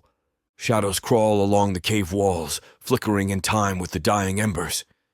The heat barely holds back the cold pressing in from the outside. The storm still howls beyond the rock, a reminder that we're cut off from the rest of the world. And yet, it isn't the storm keeping me awake. I shift slightly, my body protesting, but I ignore the pain. Ayla sits across from me, arms wrapped around her bent knees, staring into the fire. She hasn't said a word in over an hour, but she's awake. I can tell from the way her shoulders are too tense, from the way she doesn't fully exhale. like she's waiting. She's thinking too loud. You should sleep, I murmur. My voice is rough, lower than I intended. She huffs out a breath that isn't quite a laugh. So should you? I don't argue. We both know neither of us will. It should be comfortable by now, the quiet between us. We've spent enough time fighting, enough time trying and failing to ignore whatever this is. But this silence? It's thick. Charged. I watch her. The firelight flickers against her skin, catching in the loose strands of her hair. She looks softer in the glow. Less sharp edges, more something else. Vulnerable, maybe, but not weak. Never weak. Something about that realization settles deep, somewhere in the place I don't let things settle. She shifts, tilting her head just slightly. Why does this place matter so much to you? I go still. I should deflect. Should lie. But something about the dark, about the way she's watching me, it makes it harder to hide. I exhale slowly. It was my mother's dream, the resort, the land. She wanted to protect it. Ayla doesn't look away. But your father didn't? She asks. A humorless laugh escapes me. No, he wanted to own it. She studies me, firelight catching in her dark eyes. She doesn't press, doesn't push me for more, just lets me sit in my own words. And I realize I've never told anyone this. Not like this, not when it meant something. Suddenly the tension between us isn't about fighting. It's about understanding. It's in the way her fingers tighten around the fabric of her jacket. In the way she exhales, something knowing, something familiar. I get that, she says softly, and I believe her. The silence stretches again. The fire is burning lower. The cold is creeping in. And she's too close. Or maybe not close enough. Her face is flushed from the warmth of the flames, shadows dancing over her skin. Her lips part slightly as if she's about to say something. She doesn't. And for some reason this moment feels more dangerous than anything else we've survived. I should move away. She tilts her head slightly. Not much. But enough. The air shifts a fraction of an inch, but it might as well be a landslide. I don't breathe. Her gaze flicks to my mouth, so fast, so fleeting I almost miss it. But I don't. I see it. Feel it. Something hotter than the fire coils low in my stomach. My fingers twitch against my knee. I could reach out, could pull her closer, could erase the last inch between us. I want to. A sharp gust of wind howls outside, and the moment shatters. Ayla blinks, her shoulders shifting like she's just remembered where we are, what this is. I exhale, forcing my body to unclench, forcing myself to lean back before I do something I won't be able to take back. Her lips press together. She doesn't say anything. We both know what almost just happened, and we both know it's going to happen eventually. Chapter 17. Ayla. A strange warmth surrounds me, the kind that doesn't belong in the freezing wilderness. My fingers curl against soft fabric, and then I realize it's not my sleeping bag. The steady rise and fall beneath my palm isn't mine either. A slow awareness seeps in, and I finally process the solid weight behind me. The slow, even breath at the base of my neck, the arm draped over my waist. Rhys. Heat coils low in my stomach, a quiet burn in my chest. I should move. I need to move. But for a fleeting moment, I don't. The fire has burned down to little more than glowing embers. The cave's still thick with cold, but his body is warm against mine, a solid presence in the dark. Our legs are tangled beneath the blankets, and I swear his fingers flex slightly against my waist, like even in sleep, he's holding on. My throat tightens. This isn't supposed to happen. I inhale carefully, but the air shifts between us, carrying the scent of faint wood smoke and something undeniably him. Something clean, a little sharp, entirely distracting. His arm is heavy where it rests around me. the broad plane of his chest firm against my back. If I shifted even an inch, I'd be pressed even closer. I shouldn't be thinking about this. I tell myself it's just survival instinct, heat preservation, proximity, necessity. But that doesn't explain the way my pulse betrays me, the way my body has softened against his instead of recoiling. Through half-lidded eyes, I glance toward him, careful not to move too much. The firelight flickers along the hard edges of his jaw, the faintest furrow between his brows. Even in sleep, he looks intense, like some part of him refuses to let go. Something sharp digs into my sides, and I realize it's my own damn elbow, wedged between us in an awkward angle. I shift slightly, and in doing so, I make a mistake. Rhys stirs. The breath at my nape deepens, and his grip around my waist tightens before releasing, like his subconscious is reluctant to let me go. His body stiffens against mine, just barely. The kind of tension that isn't from the cold. I close my eyes, feigning sleep. For a few seconds, he doesn't move. I can feel him waking up, can sense his mind catching up to where he is and who he's with. Then slowly, he shifts. The loss of warmth is instant, but not complete. Even as he rolls onto his back, there's a hesitation in his movements, like he's dragging himself away instead of simply moving. I don't open my eyes, don't acknowledge the way the air between us suddenly feels charged in a way that has nothing to do with temperature. His breathing has changed, slower now, controlled, too controlled. I exhale slowly, steady even. Pretend like I don't feel his gaze flick toward me. I should say something, but what? Good morning, thanks for keeping me warm. I push up onto my elbows, stretching as if I'm just waking. I make the mistake of glancing his way, and our gazes collide. His eyes are unreadable, a cool blue under the low light, but there's something there that wasn't before, something I don't have the luxury to decipher. I roll onto my knees, reaching for my boots.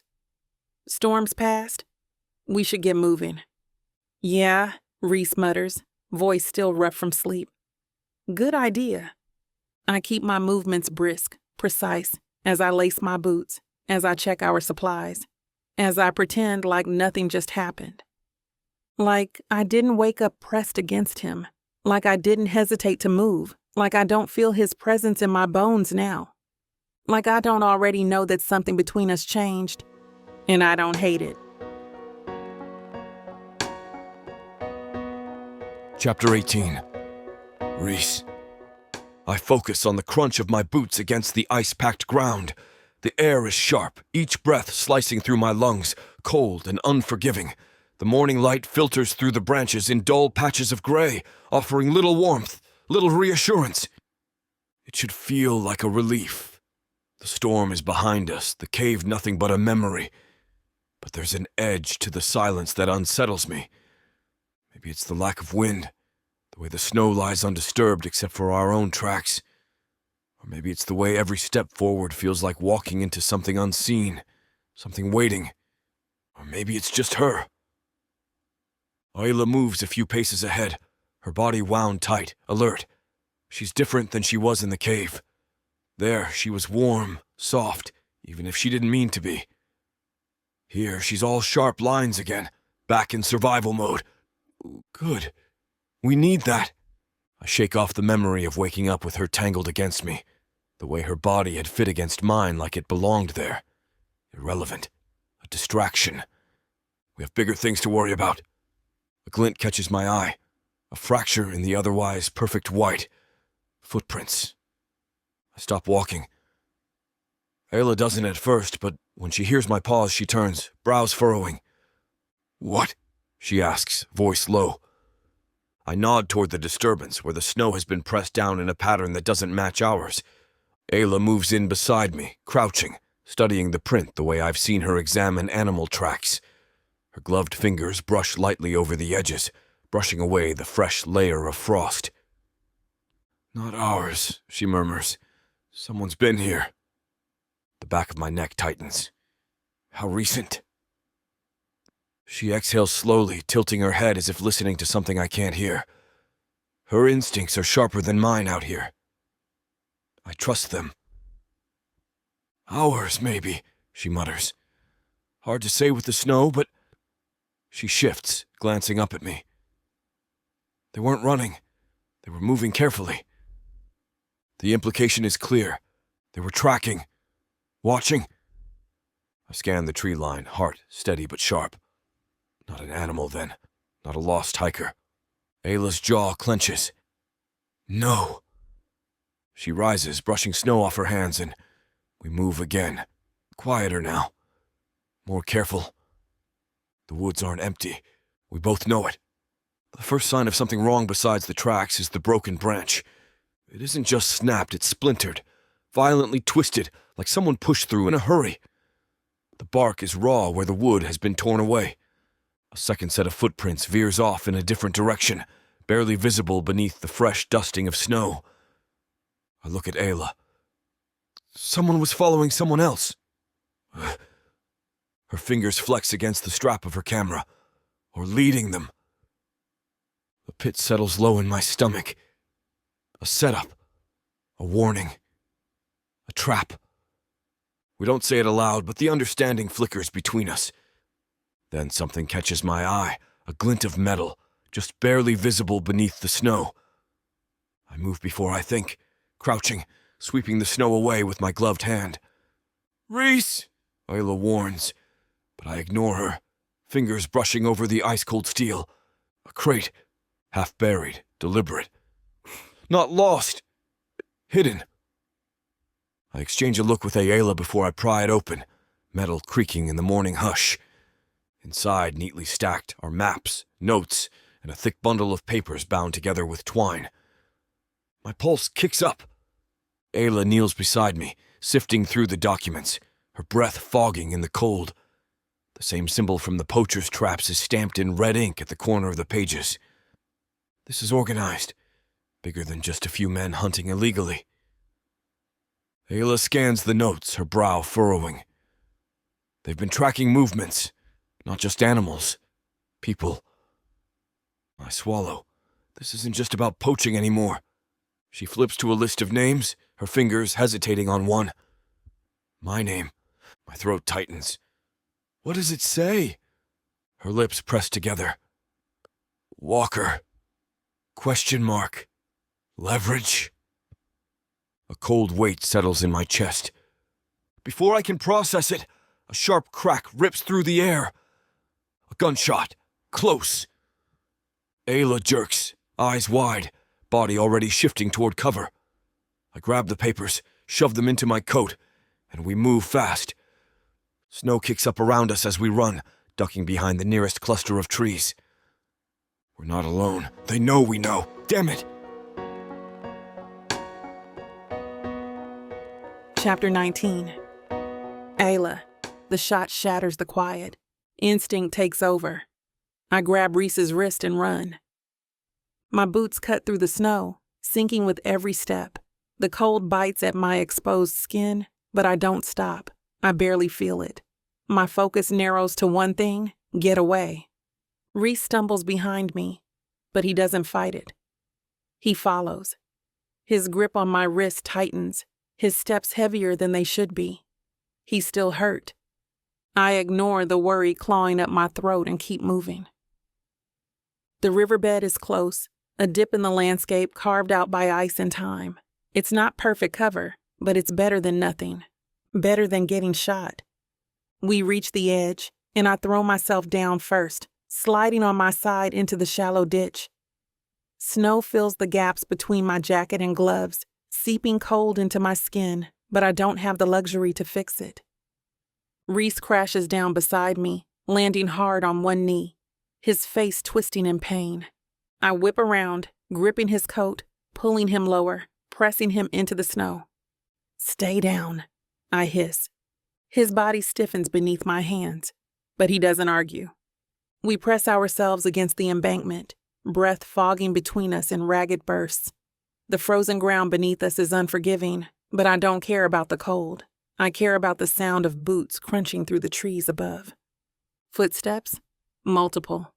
I freeze. So does Rhys. The voices are low, just a murmur against the wind. Too far to understand, too close to ignore. I listen, straining for details, accents, numbers, anything to piece together who's after us. But the wind shifts, and their voices blur into nothing. My breath comes fast, sharp, too loud. I press a gloved hand to my mouth, forcing myself to steady. Rhys is right beside me, his body radiating heat even in the brutal cold. We wait. Seconds stretch, thick with tension. Rhys shifts slightly, his fingers brushing against mine in the snow. Just a fleeting touch. A mistake, maybe. But I feel it like a live wire through my system. Above us, the footsteps pause. A sharp inhale. A shift in weight.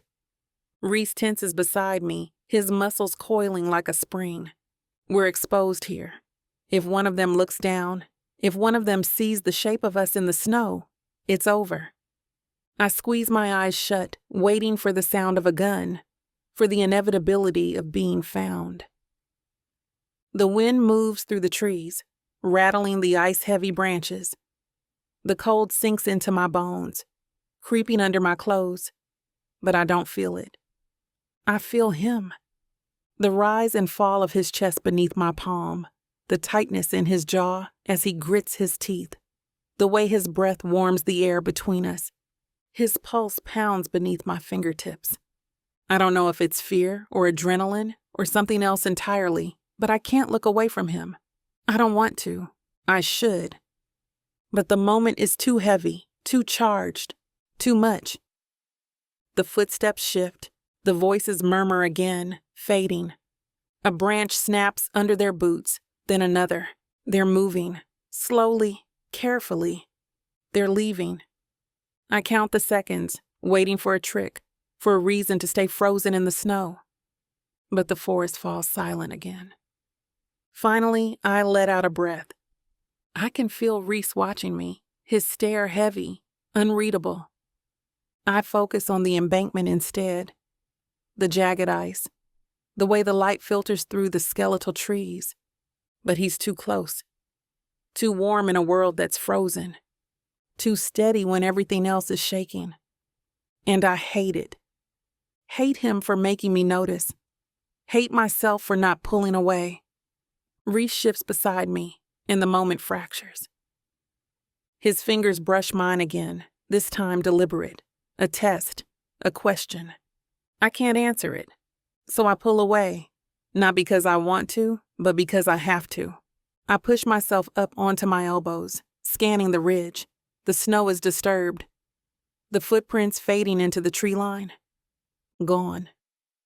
I press my palms against my thighs, grounding myself, forcing my heartbeat to slow. I glance at Rhys. His expression is blank, controlled, but his fists are clenched in the snow, his knuckles white. He felt it too. Neither of us speaks. We both don't have to. The line between what's real and what's dangerous just got thinner. And I don't think we'll be able to stop ourselves from crossing it. Chapter 20. Rhys. The wind whips the trees behind us, carrying the ghosts of the men still out there, still hunting. Snow clings to my lashes, ice pressing against my lungs with every breath. The adrenaline hasn't faded. If anything, it's burning hotter. The only way out is up. And I have no idea if I can make it. We need to move. Ayla's voice is quiet but firm, her breath a thin curl of vapor in the cold. She's already scanning the rock face, her sharp, assessing gaze picking apart the safest route up the cliffside. I clench my teeth and nod, not trusting my voice. My body is screaming from the crash, from running, from throwing myself through frozen underbrush and icy streams. I feel it every time I breathe. I don't tell Ayla that. She doesn't look at me, but I know she knows. Her fingers flex at her sides before she steps forward, brushing snow off a jagged rock edge, testing its strength. There, she points. That ledge. If we can reach it, we can use the crevice to pull ourselves up the rest of the way. I follow the direction of her gaze, eyeing the stretch of uneven rock. It's climbable, sure. If you're not running on fumes. She glances at me just for a second. Her eyes flicker down to my side, where my arm is pressed a little too protectively over my ribs. I don't miss the way she presses her lips together like she's holding back a comment, like she knows exactly how bad it is. You go first. My voice is rough. She frowns. No, you go first, Ayla. I cut her off before she can argue. If I slip, I don't want you below me. That gets her. A flicker of hesitation, a muscle jumping in her jaw. Then she nods. Without another word, she grabs a handhold and pulls herself up. I should be watching the route she's taking, but my gaze snags on the way her body moves. All precision and control, muscles coiled tight, boots planting carefully against the rock as she reaches higher, climbing like she was born for this. She barely hesitates. She trusts her body, trusts herself. And I realize I trust her too. The thought unnerves me. She reaches the first ledge, fingers curling over the edge, hoisting herself up with ease. Then she glances down at me. Snowflakes catch in her lashes. Her cheeks are flushed from the cold. Your turn, Walker. I exhale sharply, shake the tension from my hands, and grab the first hold. The moment I pull up, I know I'm in trouble. The pain is instant, sharp, a bolt of fire spreading from my ribs through my chest. My breath locks up, jaw clenching so tight I swear I hear my teeth grind. But I keep climbing. I have to! The wind cuts through my jacket, knifing through muscle and bone. My grip tightens on the icy rock, my boots skidding against the slick surface. The ledge is only a few feet above me. I can reach it. But my ribs protest, and my vision tilts. I blink, focusing. My fingers dig into the stone. I reach higher. Then my boot slips. A sharp gasp leaves my throat as my grip breaks. My stomach lurches. I'm falling. But suddenly there's a hand on me, fingers wrapping tight around my forearm, holding, keeping me from falling. I jolt to a stop, my breath ragged. My other hand scrambles against the rock, fighting for purchase. I don't have to look to know it's her. Her fingers burn through my sleeve, her grip impossibly strong. I've got you. Her voice is low, steady, like it's a fact, like she's never doubted it for a second. I force my gaze up. She's on her stomach, stretched over the ledge, her face twisted in concentration, straining to keep hold of me. I could tell her to let go. I could tell her I've got it. But I don't. I let someone else carry my weight. I let her hold on. Her body tenses. Then, with a sharp grunt, she pulls. I barely react in time, moving with her, scrambling for a foothold. My free hand snatches at the edge, fingers catching at the last second. We move together, and suddenly I'm on the ledge. My chest heaves. My ribs burn. I roll onto my back, staring up at the pale sky, the rush of blood roaring in my ears. A shadow moves above me. Ayla leans over, breathing just as hard as I am. Her hand is still wrapped around my wrist. For a long second, neither of us speaks. Her eyes flick between mine, searching. I don't know what she's looking for, but I know what I see. Her fingers tighten just slightly. She's still holding me. I swallow hard. The space between us is different now. We've fought before, argued, clashed. But this isn't about that. This is something else. Something dangerous. Something I can't afford to want. She shifts. The movement snaps the moment in half. Then she pulls back first, stands. Her expression shudders, walls going back up. I let my hand drop to my side, but I still feel her grip. Still feel her fingers pressing into my skin. She glances down at me. Come on. Her voice is quieter now. Rough. Different. We're not done yet. Chapter 21. Isla. I dislike the way he watches me. Silent, unmoving, like he sees too much, like he knows the exact moment the walls I've spent years building start to crack. I yank the first aid kit from my bag and drop it on the makeshift table, the sound echoing in the empty space. The ranger station is barely standing, dust thick in the corners, old maps peeling from the walls. But it's enough. It's shelter. Rhys leans against the wall, eyes heavy-lidded but sharp, following my every move. He looks like hell, exhausted, bruised, blood dried at his temple. His ribs are a mess, and he won't admit it. I hate that I care. Sit, I tell him. He doesn't. Instead, his mouth tugs at the corner like I'm amusing him. Ordering me around again, Evans? I cross the room in 2 strides, planting my hands against his chest, not gently, and shove him down onto the corner of the desk. He lets out a rough exhale, a sharp grimace breaking his mask. That's what I thought. Shirt off, I say, kneeling to pull out the bandages and antiseptic. He lifts a brow. At least buy me dinner first. Rhys sighs, like I'm exhausting him. But he grips the hem of his shirt and drags it over his head anyway. The sight makes my throat go dry. Jesus. His torso is a map of old scars, some deep, some faded. Bruises bloom across his ribs, dark and angry. His skin is warm despite the cold, taut muscles shifting as he exhales. I force myself to focus. I press my fingers carefully along the worst of the bruising, testing for breaks. He doesn't make a sound, but his jaw tightens, and his hands fist against his thighs. I smirk. Not so tough now, are you? His lips curl. Oh, sweetheart, you'd be surprised what I can handle. The word, sweetheart, lands somewhere low in my stomach, unexpected and unwelcome. I ignore it, focusing on cleaning the wound near his ribs. My hands work fast, but my brain works faster, hyper-aware of how close we are, how his breathing shifts under my touch. He stays quiet. I finally glance up. Rhys isn't smirking anymore. He's just watching. His gaze drags over my face, my mouth, my hands on his skin. I hate how my fingers tremble slightly under that stare. I swallow and force out, "What?" He leans in just enough to make my pulse stumble. "You keep looking at me like you're waiting for something." I scoff. "You're delusional." Am I? His voice is too even, too calm, but there's something simmering beneath it. I tape the bandage over his ribs harder than I need to.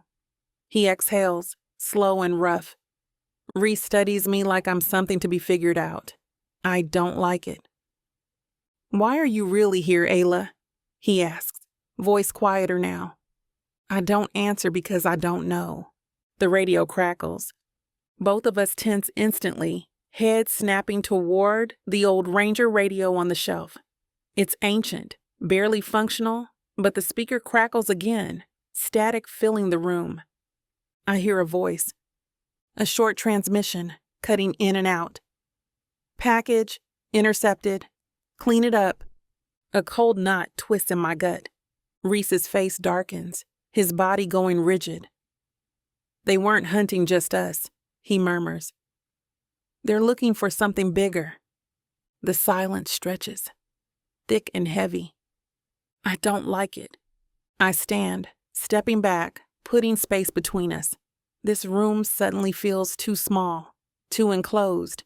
But before I can move further, Rhys's hand catches my wrist. I freeze. His grip isn't tight, isn't forceful, it's just there. His thumb brushes against my pulse, a slow, deliberate movement. The air shifts, but I don't feel like running. I let myself stay for a second too long. Then I pull away. I don't turn to him when I say, "Get some rest."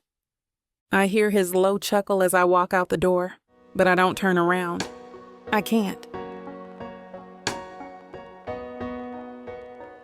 Chapter 22. Rhys. I watch her go. Should let her. The door slams shut behind her, the gust of cold air biting through the cracks of the old ranger station. I roll my shoulders, wincing at the sharp pull of bruised ribs, muscles stiff from exhaustion. The storm may have passed, but my body feels wrecked. Still, I follow. Outside, the night is clear, quiet. The ground glows under a thick blanket of snow, reflecting the silver light of the moon. Isla is a dark shape in the clearing, pacing, arms wrapped tight across her chest. Her breath fogs in the frigid air, short and sharp, like she's trying to steady herself. She's pissed. I should leave her alone. Give her space, but I can't. You keep looking over your shoulder, I say, my voice cutting through the silence. Like you're afraid of something. She freezes, her back still to me. For a second, I think she won't answer. I'm afraid of nothing, she says, turning, eyes flashing. That look, the one that's sharp enough to cut through steel. I don't back down. I step closer, boots crunching against the snow, closing the space between us. Then why'd you run? She lets out a bitter, hollow laugh. I needed air. Nonsense. Her jaw clenches. You don't get it, do you? I tilt my head, studying her. Then, explain it to me. She shakes her head like she doesn't know where to start, like she's holding too much inside. Then she exhales sharply, eyes locking onto mine. You pretend like you don't care about anything, she says, voice low but firm. Like nothing can touch you. But deep down, you're the one who's scared. I force a smirk even though something shifts, uneasy, inside me. Of what exactly? She doesn't hesitate. Feeling anything at all? The words land like a hit to the ribs. A muscle ticks in my jaw. Ayla doesn't waver, her breath curling between us in the cold, daring me to say something, to deny it. Instead, I close the last bit of distance between us, watching the way her chin tilts up, the way her shoulders square like she's bracing for impact. Is that what you think? My voice is quiet now, steady.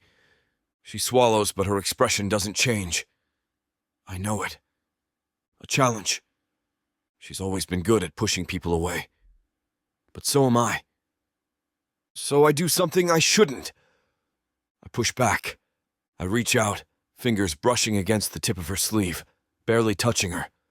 She flinches not from fear, from something else. And I see it. Clear as day.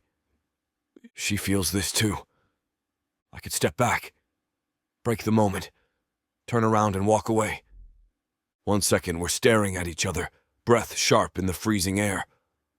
The next, Ayla shoves me, hands fisting the front of my jacket like she's trying to push me away or pull me in. Damn you, Walker, she mutters.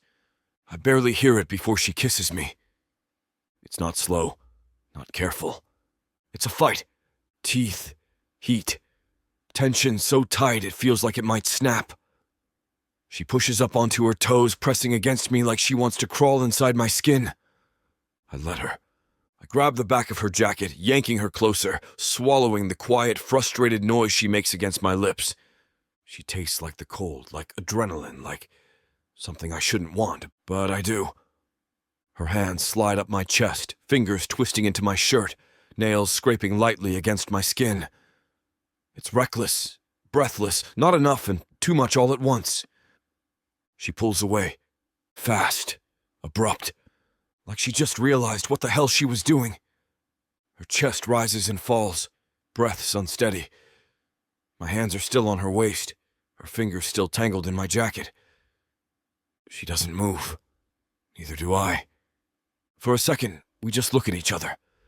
Her lips are red, swollen, parted like she wants to say something. I wait. She doesn't speak. Instead, she takes a step back, ripping herself from my grip like the contact burned her.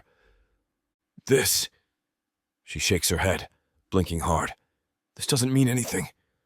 I inhale deeply, keeping my expression unreadable. You sure about that? She swallows, her hands curling into fists at her sides. It was nothing. Liar. I don't call her on it. She's already turning away, heading back toward the ranger station, running again. I could stop her, but I don't. Ayla Evans just kissed me back, and I'm not letting that go. Chapter 23. Ayla. The fire crackles. That's the only sound in the cabin, aside from the soft howling of the wind outside. The storm has passed, but the cold still lingers, seeping into the cracks, settling in my bones. I feel him, though. Too much. Too close. Rhys is standing a few feet away, arms crossed over his chest. He's watching me. I can feel the intensity of his stare pressing against my back. I keep my hands busy, shoving supplies back into my pack. Anything to keep from turning around. Anything to keep from facing what just happened outside. That kiss. The heat of his mouth on mine. The way his fingers dug into my jacket, like he couldn't decide if he wanted to pull me closer or push me away. The way I didn't pull away. I press my lips together and focus on the fire. I won't give this more meaning than it deserves. It was nothing. But Rhys doesn't let things slide. I should have known better than to think he would now. You're not going to pretend that didn't happen. His voice is low, rough. I stiffen. Yes, I say, still not turning around. I am. I hear him shift, his boots scuffing against the wooden floorboards. Ayla. The way he says my name, like a warning, like a challenge, sends something sharp down my spine. I grip the corner of the table, knuckles white. He moves closer, slow, deliberate. You're running. I laugh, but it's humorless. We've been running this whole damn time, Walker. That's not what I meant. The heat behind his words makes me turn. He's standing closer than I realized, the flickering firelight casting long shadows across his face. His jaw's tight and his blue eyes are unreadable. And I hate that he looks at me like he knows me. Like he sees something in me I haven't even admitted to myself. I shake my head. Let's not talk about this. I try to move past him, but the moment I do, his hand catches my wrist, firm but not forceful. His fingers are rough, warm, even in the cold. The air stretches between us, thin and fragile. I could pull away, but I do not. Not when his grip tightens ever so slightly. Not when his chest rises and falls, breath slow but heavy. Not when my own pulse betrays me, pounding beneath his fingers. The silence is louder than anything. I shove him, hard. He stumbles back, caught off guard, and his back hits the cabin wall with a dull thud. Before he can say anything, before I can talk myself out of this, I close the space between us. Rhys's eyes flash with something dark, something hungry, right before I press against him. My hands gripping the fabric of his shirt. His breath is warm against my cheek, and for a moment, neither of us moves. Neither of us breathes. I should walk away. Instead, I push up onto my toes and kiss him again. The reaction is instant. Rhys growls into my mouth, one of his hands snapping up to cup the back of my neck, the other settling on my waist. He doesn't hold back, doesn't hesitate. He kisses me like he's been waiting, like he's been fighting this as hard as I have and just lost the battle. My fingers slip beneath the collar of his shirt, finding the warmth of his skin, nails dragging over muscle. He shudders beneath my touch. His hands move. One grips my hip, dragging me even closer, until there's not an inch of space left between us. The other tangles in my hair, tilting my head back so he can kiss me deeper. It's desperate. It's wild. It's too much. And it's not enough. The heat is unbearable. A shirt is pulled over a head. I don't know who's first. My hands roam over bare skin, tracing scars I shouldn't be allowed to touch. Rhys groans against my lips, hungry, fingers gripping my hips so tight it makes my knees weak. I stop. I yank myself back so fast it feels like I've been burned. My breath is ragged, my heart slamming against my ribs. My hands are still on his chest, his skin too warm beneath my fingertips. His own hands linger at my waist, like he's waiting for me to make a decision. What's worse is he doesn't push. doesn't demand. He just watches me. And God, I hate him for that. I swallow hard and take a step back, then another, until I feel like I can breathe again. Rhys doesn't move. He just lets his hands fall away, slow, deliberate. The air is charged, still buzzing, still dangerous. I shake my head. My voice is hoarse. I clear my throat and force the words out. This doesn't mean anything. I expect him to argue, to call me out, but he just watches me. That's worse than anything he could have said. He just lets me go. And somehow, that's the thing that undoes me the most. Chapter 24. Rhys. The air inside the station is thick, not with the smoke from the dying fire, but with everything we're not saying. Ayla moves around the small space with purpose, precision, like she's got somewhere to be, like she's not still feeling what happened last night, like she can just shake it off and move on. She hasn't turned to me even once. I'm sitting against the wall watching her, waiting. My jaw tightens. The frustration, the tension, is simmering just beneath my skin. She's acting like nothing happened. Like that kiss meant nothing. Like I imagined the way she fell into me, melted against me, pulled me closer. The problem? It wasn't nothing. And I know she knows it. She moves toward the table, grabbing her gear. Focused, distant. I push off the wall. You gonna look at me at all today? Ayla doesn't pause. She barely glances up, brushing past me like I'm just another part of the furniture. Didn't realize I needed to. Her voice is cool even. But I see it. The tightness in her shoulders. The way her fingers curl around the strap of her bag a little too tightly. I step into her space, forcing her to look at me. Last night! It was a mistake, she says quickly. Too quickly. I feel the words like a punch to the ribs. A mistake. I exhale slowly, working my jaw. Right. She shoves a hand through her hair. Rhys, A static crackle cuts through the station. The radio. The old, barely functioning transceiver sputters to life. It's not clear, just a mix of static and broken words, but... Ranger station package intercepted, clean it up. The breath leaves my lungs. Ayla and I exchange a look. Someone's coming. For us. We don't have the luxury of time for this conversation, not now. Time to go, Ayla says, already moving. She grabs her pack, tossing mine toward me.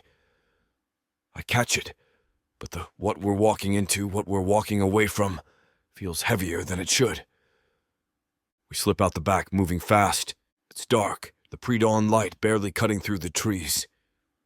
The ground is uneven, covered in a thin layer of frost, and Ayla moves ahead of me, her steps confident, practiced. The poachers should be my priority, about the fact that we don't have a plan. But my brain is still stuck on her words. A mistake. I grit my teeth. Fine. She wants to pretend. She wants to act like it didn't mean anything. Let her. I keep my focus ahead. We need to move fast. We need... My pulse spikes. Tripwire. I see it too late. Ayla's foot is already coming down. Ayla, stop! I don't think. I just react. My hand shoots out, yanking her back, hard. She stumbles, crashing into my chest. The impact sends both of us off balance, but I dig my boots into the ground, keeping us upright. We're too close. Her breath hitches. For a second, just a second, she doesn't push me away. What the hell, Walker? She snaps, shoving at my chest. I release her, barely holding back the growl crawling up my throat. You almost walked into a goddamn trap. She whips around, finally seeing it. The wire stretched low between two trees. Subtle, deadly. She exhales, rubbing a hand over her face. I didn't.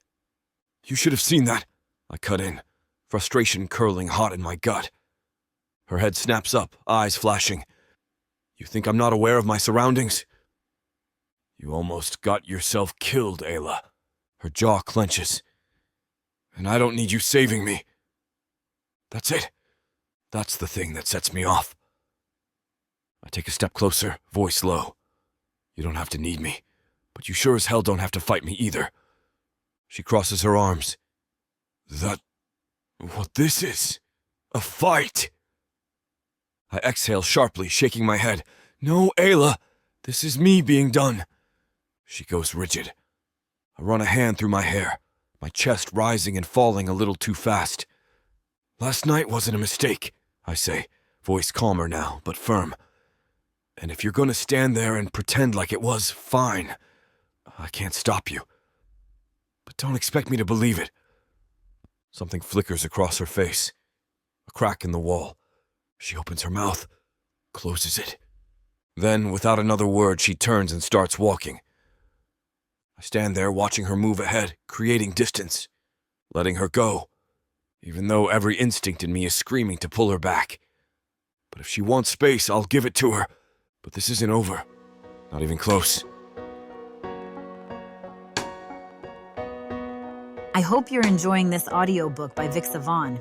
If you want to keep hearing more audiobooks, then please hit that subscribe button and like the video. It may seem insignificant, but the more people that subscribe, the easier it is to produce more audiobooks in the future. So please help us out and subscribe to our channel. Thank you for listening, and now back to your book.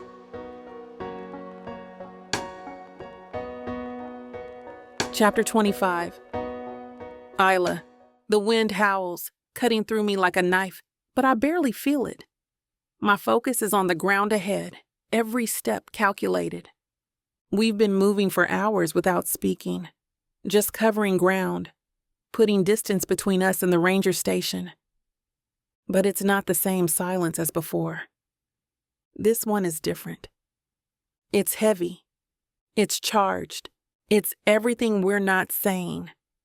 Rhys is a step behind me, moving slower than usual.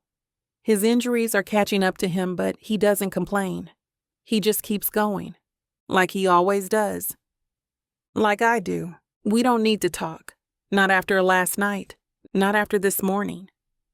I tell myself that's a good thing, that it makes things easier. But when I glance at him out of the corner of my eye, jaw tight, shoulders tense, his face unreadable, I feel something press against my ribs. Something that isn't the cold. The ridge narrows, the ground shifting beneath our boots. Below is a sheer drop. Rhys hesitates. I move first, testing the rocks with my weight, carefully making my way down. I hear him curse behind me. Ayla? I've got it, I call over my shoulder, gripping onto the slick rock. I don't need saving. I don't see it coming. 1 second, I have a firm hold. The next, the ground beneath my foot crumbles, and my world tilts violently. The air rips from my lungs. My stomach lurches. I barely get out a sharp gasp before I'm falling. Then there is a hand, strong, unyielding. Fingers clamp around my wrist hard. Pain shoots up my arm as my body jerks to a stop, momentum still pulling me down. I'm dangling over nothing. The wind screams past me, my legs kicking against open air. My chest seizes. My pulse pounds in my ears. Above me, Rhys, face twisted in pure focus. His grip, unbreakable. For a second, all I hear is breathing. Mine. His. The wind. The rocks shifting beneath his boots as he strains to hold my weight. His grip on my wrist tightens. Ayla. His voice is even, steady, but there's something in it, something I can't deal with. I don't like this. I don't like needing help. I don't like this feeling in my chest. I grit my teeth, trying to find something, anything to hold on to. I've got it, I say, even though I don't. His jaw locks. You have to let me pull you up. I stare up at him, every instinct screaming against it. My whole life it's been me. My hands, my strength, my survival. No one else. Never anyone else. But Rhys's eyes don't move from mine. He's not letting go. Not this time. I exhale sharply, forcing the words past my lips. Fine. Rhys moves instantly. His muscles flex, strain, his face tight with focus as he pulls. I scramble to help, boots kicking against the rock face, trying to find leverage. My free hand grabs onto his forearm, his jacket, anything. He grits his teeth, arms trembling, but he doesn't stop. And then I'm back on solid ground. We collapse together, my body hitting the frozen earth, his arms still wrapped around me. Neither of us moves. His breathing is ragged, so is mine. My face is buried against his chest. I can feel his heartbeat. I should pull away. I should say something. I remain silent. His arms are still around me. He's holding me too tightly, like he's still afraid I'll fall. I should break the silence, but I can't. I don't want to. I squeeze my eyes shut, trying to shove the feeling in my chest back where it belongs. Then, barely above a whisper, "You could have let me fall." My voice sounds small, not like me. I hate it. Rhys is quiet for a long time. Not an option. His words settle into my ribs, deeper than I want them to. I force myself to breathe, to push away from him, to move. But the implications his word stays. I don't understand this. This isn't me. But Rhys Walker just caught me. Chapter 26. Rhys. The cave is small, barely big enough for both of us. It's just enough to block the wind, to keep the worst of the cold at bay. The fire flickers low between us, barely warming the damp fabric of our clothes. I feel the heat licking against my skin, but it does nothing for the cold still in my bones. Ayla is quiet. She hasn't spoken since I pulled her up from the ledge, since she trusted me. She sits across from me, one knee bent, fingers running over the frayed edges of her jacket, staring into the flames like they might have the answers to all the questions she won't ask. I let my head fall back against the stone wall, breathing in slow, trying to ignore the ache in my ribs. The bruising is worse now, pain flaring with every breath. I should rest, should focus on staying alive. But all I can focus on is her. The way her body is still too tense, too closed off, like she's holding something back. Like she's afraid of something. Maybe afraid of me. I shift slightly, the movement sending a sharp pain through my side. A quiet hiss escapes before I can stop it. Her head snaps up. "You're hurt!" Her voice is flat, but there's an edge to it, like she's angry about it. "It's nothing," I mutter. Her brows pull together. "Don't lie." I huff out a breath, exasperated. "I'm not lying." She doesn't buy it. Before I can stop her, she's moving, crawling over the space between us, closing the distance. She kneels beside me, fingers reaching for the hem of my shirt. I tense. "Ayla." "Shut up," she mutters, lifting the fabric before I can protest. I exhale slowly, jaw clenched as the cold air hits my skin. She inhales sharply. I don't need to see my ribs to know what she's looking at. The bruising must be bad. I can feel how deep the pain runs, the way every inhale feels like a knife being driven between my ribs. Her fingers graze the edges of a particularly dark bruise. I tense under her touch, not from pain, but from something else entirely. "You should have told me," she says, voice quiet. I force a smirk, trying to lighten the weight of the moment. "Didn't think you cared." Her hand stills. Before I can react, she presses a damp cloth against the cut along my side. I curse sharply, my hand snapping out to grab her wrist. She doesn't flinch. Her gaze meets mine, steady, unwavering. "Stop acting like you have to do everything alone," she murmurs. I could argue, could tell her she does the same damn thing. But I don't. Because her hands are on me. Because her touch is too careful, too focused, too much. The cave is too warm now. She works in silence, pressing the cloth against my ribs, her fingers brushing against my skin, her breath coming in slow, measured exhales. I should stop this. Should tell her I can do it myself. But I don't. I let her. Because I don't want her to stop. When she finally pulls back, her hand stilling against my skin, she doesn't move away. Neither do I. The fire crackles between us, its glow painting shadows against the cave walls. I don't think. I just say it. Why do you keep pushing me away? She freezes. Her fingers curl slightly against my side, like she might pull away, like she might run. She doesn't answer. Her gaze flickers to my mouth, then away. I see it. The hesitation. The want. The war she's fighting in her own head. I exhale, my fingers brushing over her wrist, my grip just firm enough to keep her here. You're allowed to want this, Ayla. Her throat works, a slow swallow. Her lips part, like she might say something. She doesn't. Instead, she leans in, just slightly. Just enough. Her breath is warm against my skin, her lashes lowering, her body hesitating between distance and surrender. I don't move. I wait. If she's going to do this, if she's going to let herself, I need her to be the one to close the space, to choose this. And then she does. Her mouth brushes against mine. Barely a touch. Barely anything at all. But it's enough. I slide my hand up her waist, fingers curling into the fabric of her shirt. She lets out a breath, a shaky, unsteady sound before she presses closer, her lips parting against mine. And this time she doesn't pull away. The kiss starts slow, careful, testing. But when I pull her against me, when she melts into the touch, it changes.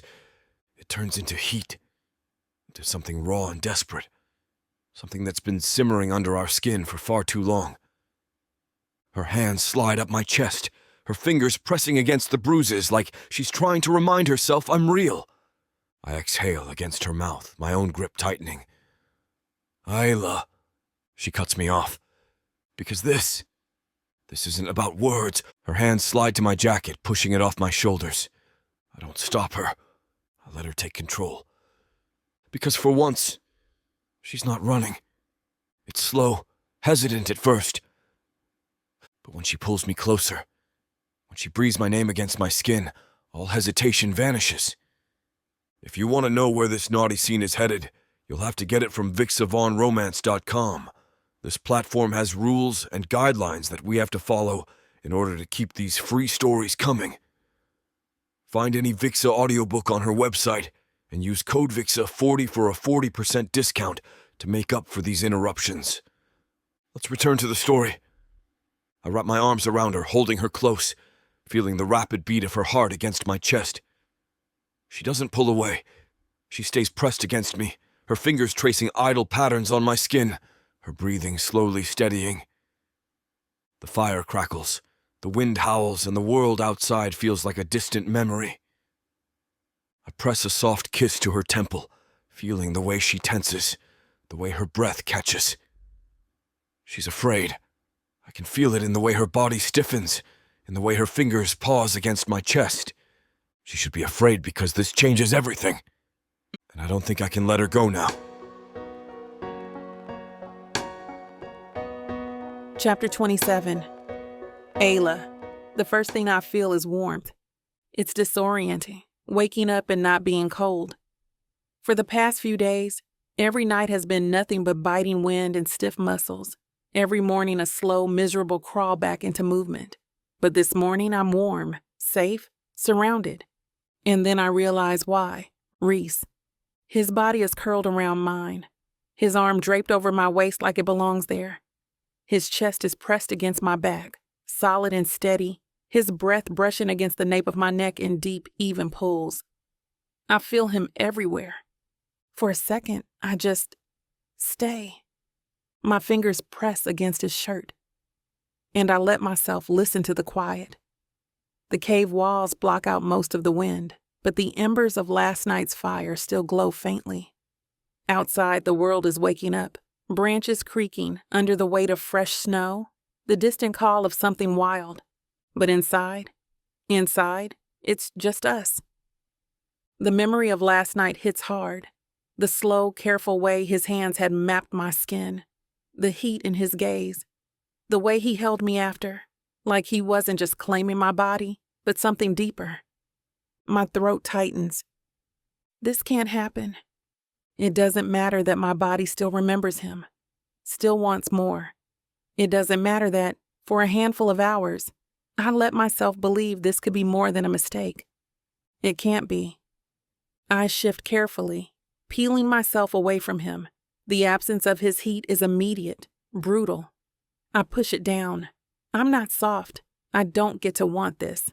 I barely make it an inch before his arm tightens around me. Damn. Going somewhere?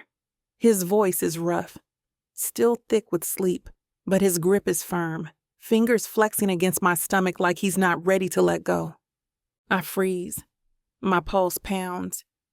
He's awake. Rhys shifts behind me, and suddenly, I'm hyper-aware of every inch of him, the heat of his body pressing against my back, the way his breath ghosts against my skin, the fact that we are still naked. I need space, now. Let me go. My voice is steadier than I feel. For a moment, he doesn't. I think he might argue, that he might pull me back, hold me there, make me face this. He lets me go. The second his arm lifts, I scramble away. The cold slaps against my bare skin, and I hate how much I miss his warmth already. I move fast, grabbing my clothes and pulling them on like they might be armor. Rhys stays where he is, leaning up on one elbow, watching me. This doesn't change anything. A long silence. Too long. My chest is tight, my pulse an unsteady rhythm in my throat. He finally moves, the shift of fabric, the rough sound of him exhaling. Whatever you say, Evans. It's not what I expect. It's not a fight, not an argument. But the way he says it, it cuts deeper. I risk a glance.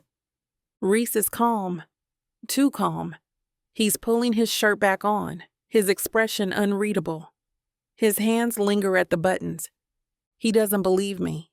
And worse, he's not going to chase me. The thought makes my stomach drop. But this is what I wanted, right? Space, distance, no strings. I grab my boots and jam them on, fingers shaking slightly from more than just the cold. We need to go, I say, focusing on the task at hand. We lost too much time last night. He doesn't argue. We pack in silence. Every movement is too precise, too controlled, like we're both pretending nothing happened. But the cave feels smaller now, the air thicker. When I brush past him to grab my bag, I feel it, his body tensing, the way his breath hitches just slightly. I ignore it. I ignore everything.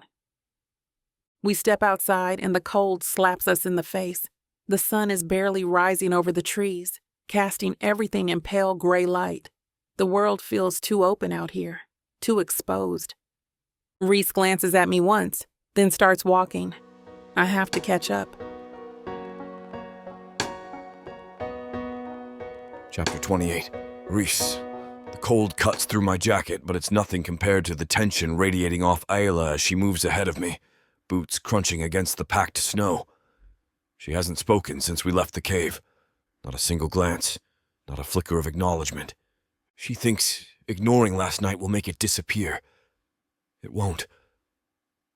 I keep pace behind her, letting her have the illusion of space. But my patience is stretched thin. She's walking fast, like she can outrun whatever's clawing at the edges of her thoughts. Like she can outrun me. She can't. Ahead, the landscape unfolds into an expanse of frozen nothingness. Pure white, untouched except for our footprints trailing behind us. We should have never come this way. It's too open, too vulnerable. I clench my jaw. Ayla! She doesn't stop. Ayla! Slow down! Why? Her voice is clipped, sharp. I exhale hard, the mist of my breath curling in the frigid air. Because if someone's tracking us, they've got a clear shot. That makes her hesitate, barely. Then she shifts her pack, her body still rigid as she surveys the area ahead. That's when I see it. Tracks in the snow, not ours fresh. My pulse kicks up, instinct sharpening. Ayla follows my line of sight and stiffens. A flicker of movement, a glint of something metallic catching in the distance. Her gaze snaps to mine. We need to move, now. No argument there. We pivot, cutting hard toward the ridge to our right, aiming for the tree line. We don't make it far before the first shot rings out. Snow explodes at our feet. Down! I bark, grabbing Ayla and hauling her into the nearest dip in the valley floor. Another shot cracks through the air. Too close. The valley's too exposed. There's nowhere to go. Ayla's chest rises and falls fast, her breath fogging between us. Her hands grip my arm, knuckles white. We can't stay here, she murmurs. Yes, hell no. Another shot. Closer. Scan the terrain. Our only shot is a sprint to the base of the ridge. Maybe 30 yards. But it might as well be 300 if they've got a sniper up there. I risk a glance at Ayla. She's thinking the same thing. We go on 3, I say, my voice low. She gives a sharp nod, muscles coiled, ready to move. 1. A shift in the wind, the sound of boots crunching somewhere above us. 2. A heartbeat, a hesitation. 3. We bolt. The ground is uneven, the snow thick, slowing us down as we push toward the ridge. Another shot ricochets off the frozen ground inches from Ayla's foot. She stumbles. I lunge, catching her arm and yanking her forward. Keep going. We hit the base of the ridge and press up against the rock, breathing hard. The shots have stopped for now. Whoever's up there is repositioning. We can't go up, Ayla says, scanning the incline. They'll pick us off before we're halfway there. My jaw clenches. She's right.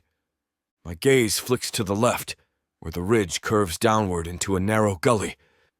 It's risky as hell, but it's better than standing here like goddamn targets. I nod toward it. That way. She doesn't question me this time.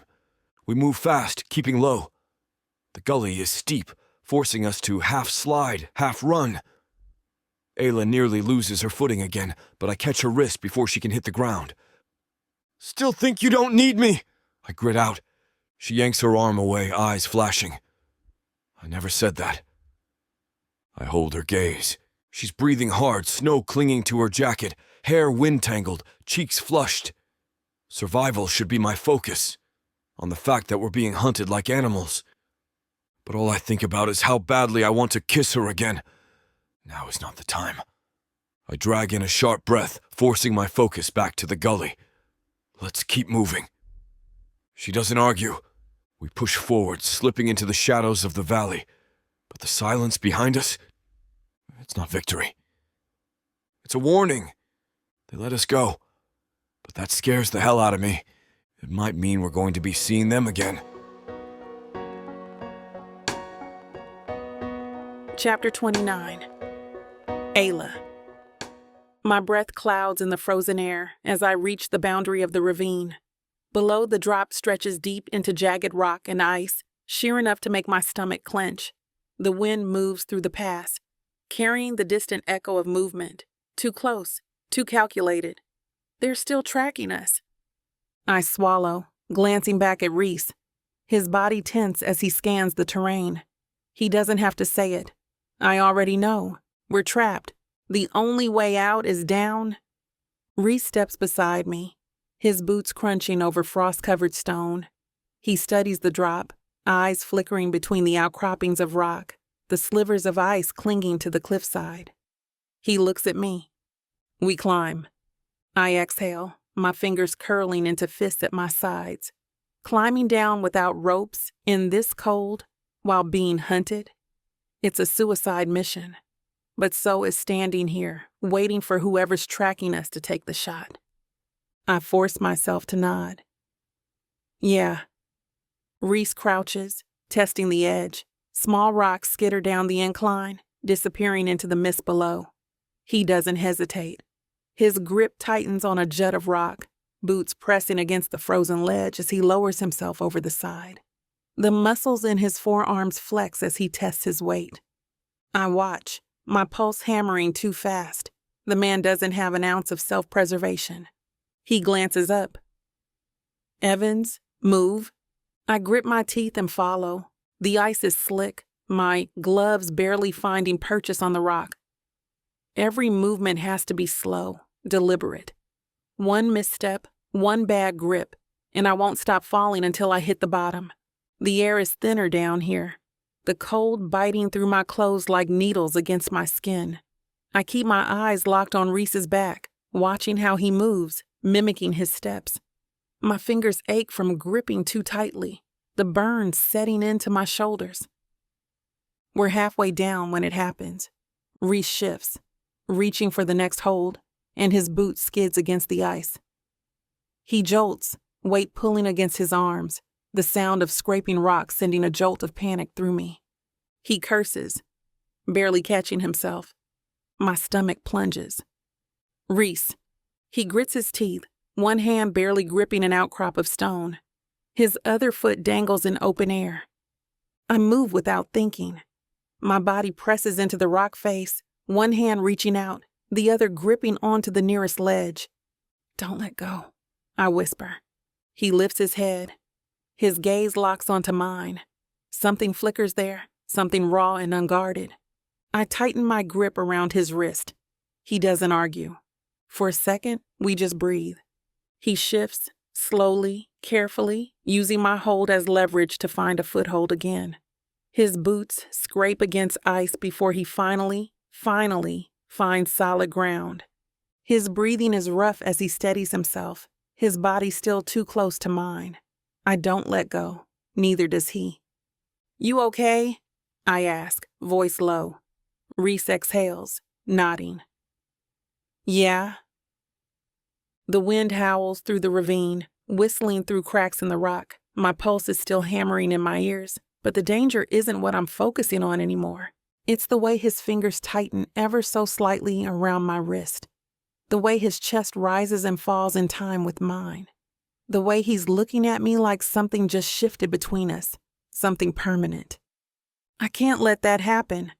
I swallow hard and pull my hand back. Rhys hesitates just for a fraction of a second before he does the same. The space between us is too small, but now it feels bigger. Let's go, I say, my voice quieter than I meant it to be. He nods and we keep moving. The last few feet are easier. The ground leveling out, giving way to a narrow passage that will lead us farther down the valley. We stumble onto solid ground, breathless, bodies aching from the cold and the climb. Rhys leans back against the rock, running his fingers through his hair. His fingers shake slightly, not from fear, from adrenaline. I sink against the wall beside him, pulling in a slow breath. My muscles burn. Every inch of me is exhausted, but we made it.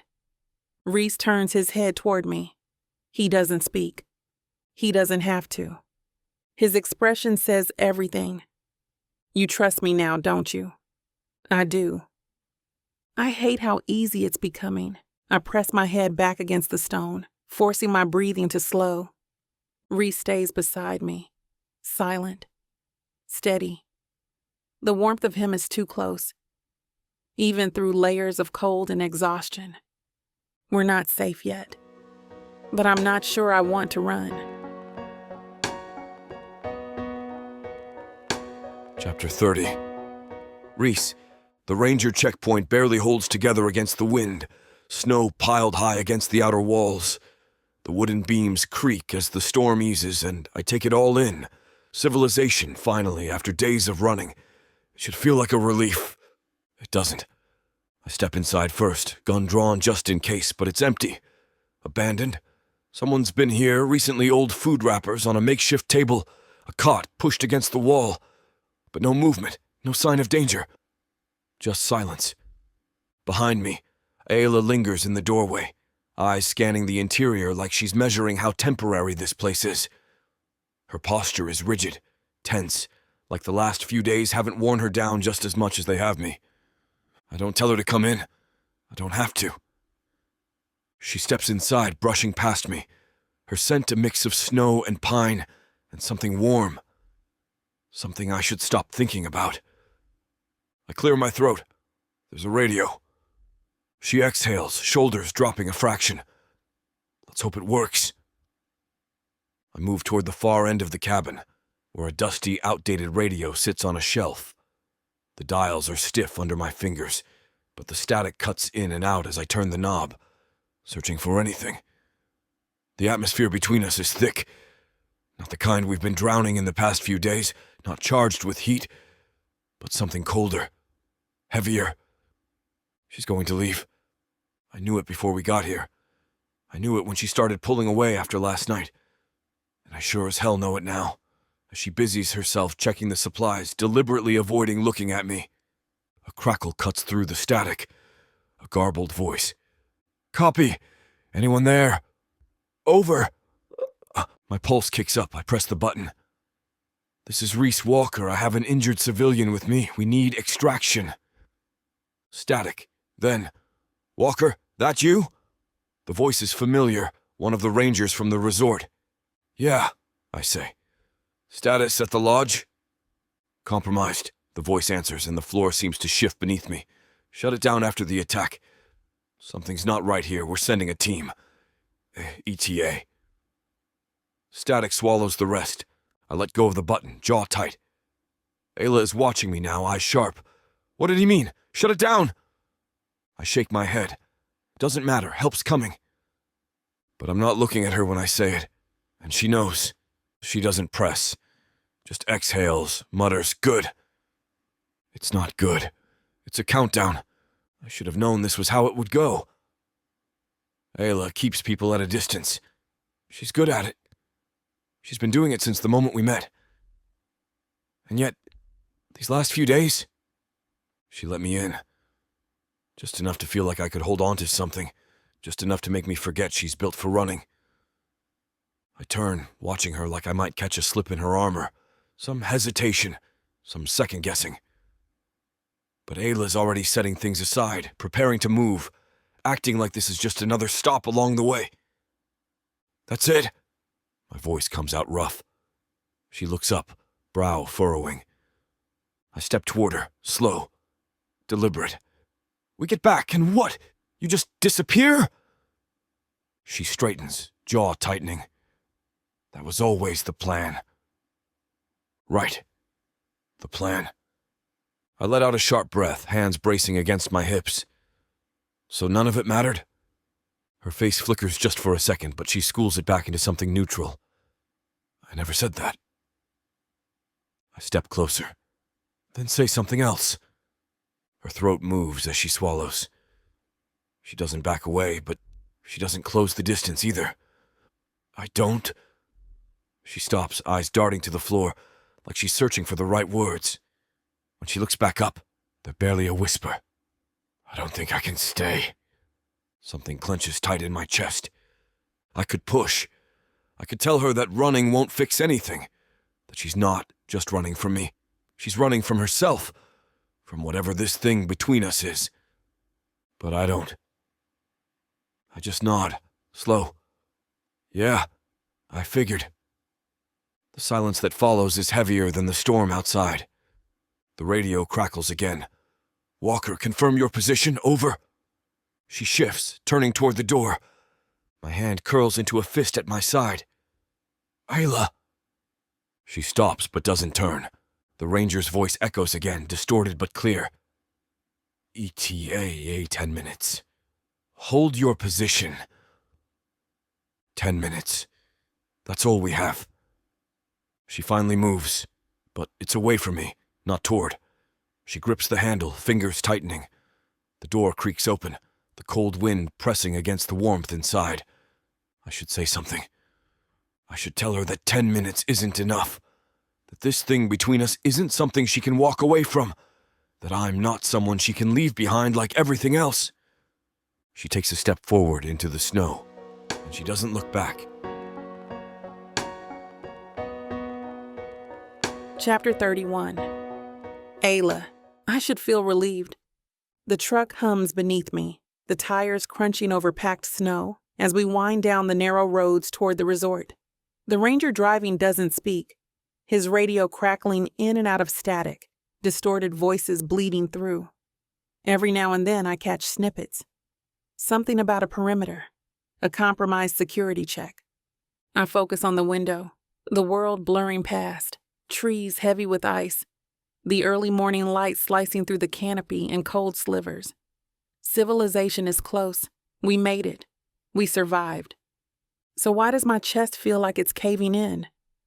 I shift in my seat, fingers tightening over my knee, but the space beside me is empty. Rhys should be here. I keep glancing at the spot like he might just materialize, but he's not in the truck. He's not next to me. The radio hisses again. The ranger frowns, adjusting the dial. Say again? His voice is clipped, wary. The response is nothing but garbled static at first. Movement near base camp. Unauthorized personnel inside the perimeter. My stomach knots. The ranger glances at me but doesn't say anything. I don't need him to. My mind is already racing. The resort should be on lockdown.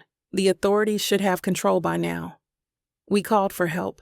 We followed the plan. So why does this feel wrong? The truck rolls to a stop at the edge of the clearing, just before the resort entrance. The once pristine building looms ahead, its windows dark, the towering lodge no longer a sanctuary. Shadows move behind the glass. Too many. Something in my gut twists. I reach for the door handle. Who else is inside? The ranger doesn't answer fast enough. His hesitation is an answer in itself. I step out into the cold, breath curling in the air as I scan the area.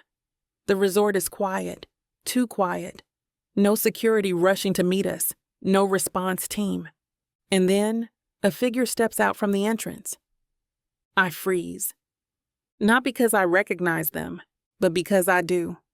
Logan, one of the senior staff.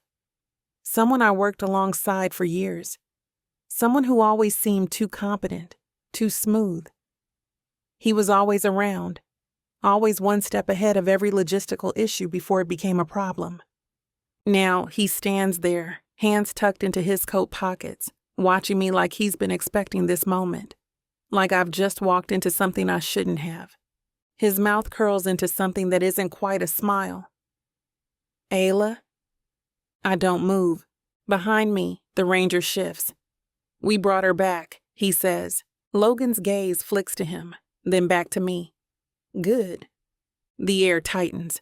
My pulse kicks up. They weren't looking for me. They were waiting for me. My breathing evens out, not from calm, but from sheer focus. The training I buried, the instincts I smothered, they come back fast. I scan for exits. The truck is still running. My best bet is turning and running, but I won't make it far. Not if Logan has backup. I can't believe I didn't see it before. The way he always played the role too perfectly, the way he always had information before anyone else did, the way he always knew exactly where to be. This whole thing was a setup, wasn't it? My voice is steady, even as my heart slams against my ribs. Logan tilts his head, his eyes dark with something unreadable. You were never supposed to come back. I don't let the words settle. I pivot, shoving my shoulder into the ranger beside me, knocking him off balance. I don't wait, I sprint. Cold air burns in my lungs. My boots slip against the ice, but I don't stop. The trees are too far, but if I can get to the maintenance building, if I can disappear before they... A hand grabs my arm. I twist, throwing my elbow back. Logan grunts, but his grip is like steel, dragging me toward him. Let go. My voice is sharp, but there's no panic in it. His other hand moves. I don't see the hit coming. Pain explodes across my ribs, sharp and deep. I stagger, the world tilting sideways, my balance gone. Logan doesn't let me fall. He yanks me up, grip digging in. His voice is a low murmur against my ear. You always were stubborn. The world narrows. My pulse roars in my ears. I thought I could do this alone. I was wrong. Now I don't know if Rhys will get here in time. Chapter 32. Rhys. The wind cuts through the trees, slicing through the open clearing like a blade, but the cold doesn't touch me. Nothing does. Not when the place looks wrong. We pull up just outside the resort, the ranger truck crawling to a slow stop, tires crunching over frost-hardened dirt. I scan the area, waiting for something. Movement, a voice, a sign of life. But the place is quiet. The radio had been tense the entire drive. The responses clipped and careful, too measured. Not relief, not reassurance. And now I know why. Ayla isn't here. A muscle ticks in my jaw as I push the truck door open and step out, boots sinking into the snow. The Rangers are already fanning out, weapons low but ready, their expressions careful. They feel it too, the wrongness pressing in from all sides. I don't wait. I start moving, my strides long, purposeful, my pulse hammering against my ribs. Logan's supposed to be here. Ayla's supposed to be here. But there's no welcoming party, no sign that anyone inside these walls gives a damn that we just spent days fighting through hell to get back. My hands curl into fists. I scan the ground, my gaze snapping over every detail. Footprints, tire tracks, signs of struggle. And then I see it. Ayla's bag. It's half buried in the snow beside the ranger truck she arrived in. The strap is torn like someone ripped it from her shoulder. The sight of it hits me harder than a bullet. I move without thinking, kneeling to snatch it up. The canvas is stiff, frozen at the edges, the contents half spilled out. Her notebook, a broken radio, a single glove. A low sound builds in my chest, something raw, something violent. I whirl around and head straight for the nearest ranger. Where is she? My voice comes out calm, too calm, but every muscle in my body is screaming. The ranger stiffens. We don't have confirmation! I grab his vest and yank him forward, my grip tight enough to make his breath hitch. Try again. His gaze flicks toward the others for backup, but none of them speak. None of them know what to say. And that's my answer. They have no idea where she is. I release him, and I stop waiting. I storm past them, past the vehicles, past the thin veneer of control that's been holding me together since the second we were separated. My heart is pounding, my vision narrowing as I reach the front doors of the resort. The entrance is locked. I don't hesitate. I slam my boot into the door, sending it cracking open against the frame. The second I step inside, the warm air hits me, thick and suffocating compared to the brutal cold outside. But it's not the heat that makes my skin prickle. It's the way the staff reacts when they see me. Heads snap up, voices cut off mid-sentence. A man near the front desk stiffens, his fingers tightening around the radio clipped to his vest. I scan the lobby, my pulse pounding in my ears. No Ayla, no Logan. But someone here knows something. I don't ask twice. I grab the nearest guy by the front of his uniform and slam him against the wall. The decorative paintings rattle. He lets out a sharp grunt, hands coming up instinctively, eyes wide with fear. I press in close, voice low, lethal. Where is she? He swallows hard. I don't. My grip tightens, cutting him off. Last chance. His face goes pale. His gaze darts to the others behind me, looking for help. None comes. The radio crackles. A static-filled voice cuts through the air. It's done. Get rid of her. The words send ice through my veins. I don't think. I move. I release my hold and spin toward the sound, heart hammering against my ribs as I locate the radio on the front desk. The guy behind it is already reaching for it, already scrambling to cut the feed. I'm faster! I snatch it from his hands and slam it down onto the counter, clicking the receiver. Say that again. Silence. The line goes dead. Everything inside me erupts. I pivot, grabbing my gun, and march deeper into the resort, ignoring the voices calling after me. I hear nothing but the pounding in my chest. The world blurs, narrowed down to one singular objective. Find her. And if they've hurt her, I'll burn this place to the ground. Chapter 33. Ayla. Pain. That's the first thing I register. A dull, throbbing ache radiating from the side of my skull. The second thing, I'm tied up. My wrists burn against rough rope, pulled too tight behind my back. I shift, testing the give. Nothing. A breath hisses between my teeth. This is bad. I force my eyes open. The room is dimly lit by a single hanging bulb, flickering slightly, casting long, distorted shadows across cracked concrete walls. The air is damp, thick with the smell of mildew and cold stone. And then I see him. Logan's pacing a few feet away, his movements slow, deliberate, as if he has all the time in the world. I keep my expression blank, ignoring the sharp sting along my cheekbone where I must have hit the ground. Logan notices I'm awake and smirks. There she is. I say nothing, just watch. He crouches in front of me, resting his elbows on his knees. You're quieter than I expected. Still, I don't respond. He wants to talk. And me? I'm listening. Every word he says, every shift in his posture, every flick of his gaze, all of it is information. Logan exhales, shaking his head. You know, I really wish you just stayed lost out there. I tilt my chin slightly. Would have been more convenient for you, huh? His smirk widens, but there's no real amusement behind it. You have no idea how deep this goes. He starts talking, and I let him. Men like Logan, they like to hear themselves speak. He paces as he lays it out. The poaching ring? That was just a front. The real money? Trafficking, smuggling, land deals dirty enough to bury bodies beneath. And the resort? A cover, a perfect operation hiding in plain sight. My stomach knots, but I keep my face neutral.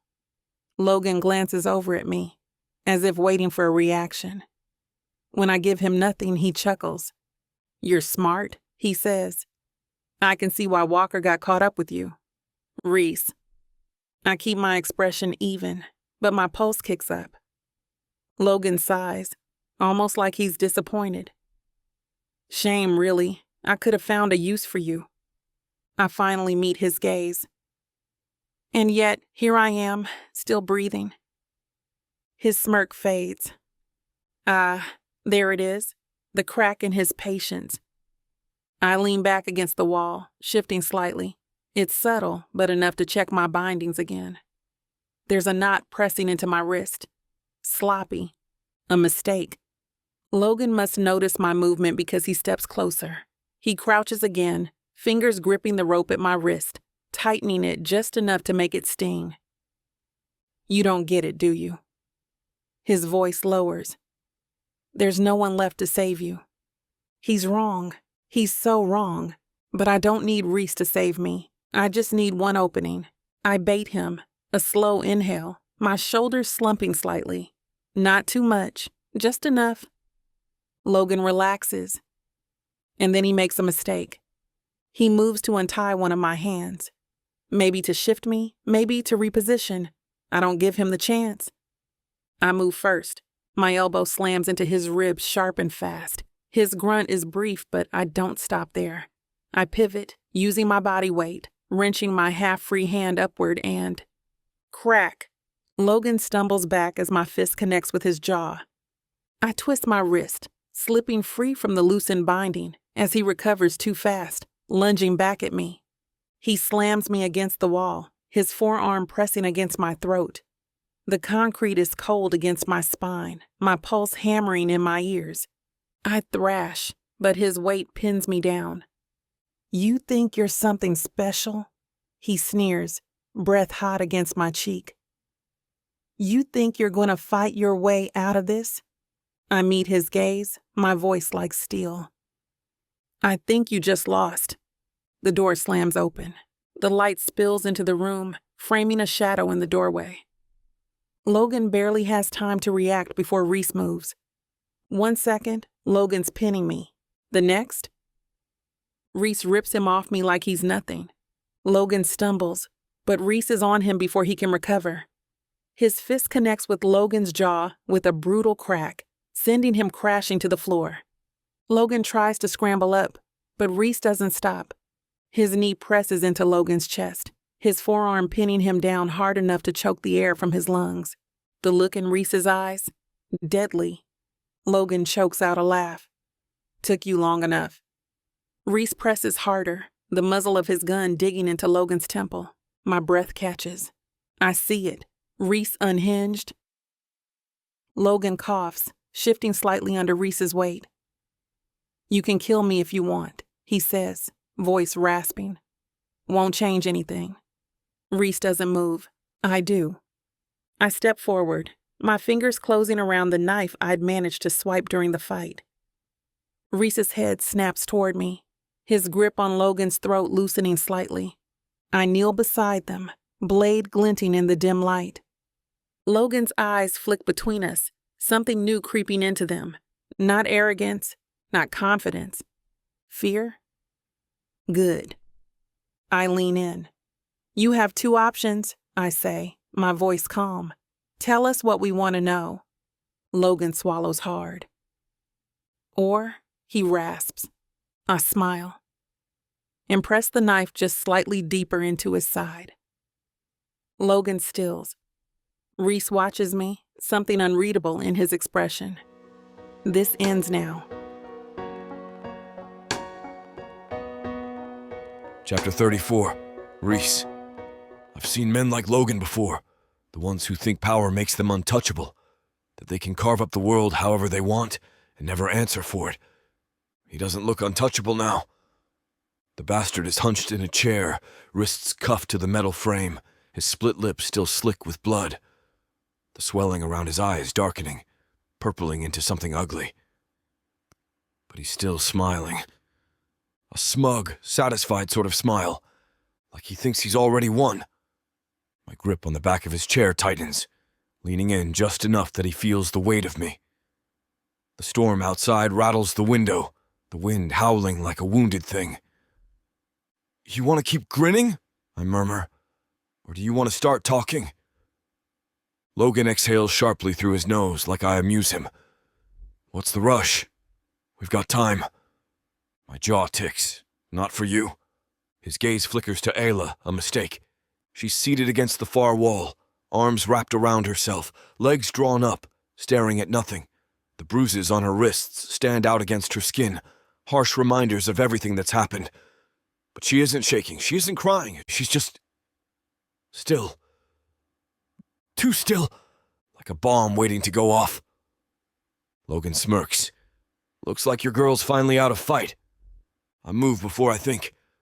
My hand fists in his collar, yanking him forward so fast his chair screeches against the wooden floor. His expression flickers, just for a second. You don't get to talk about her, I say. Low, dangerous, final. Logan swallows. Relax, Walker. I slam him back against the chair.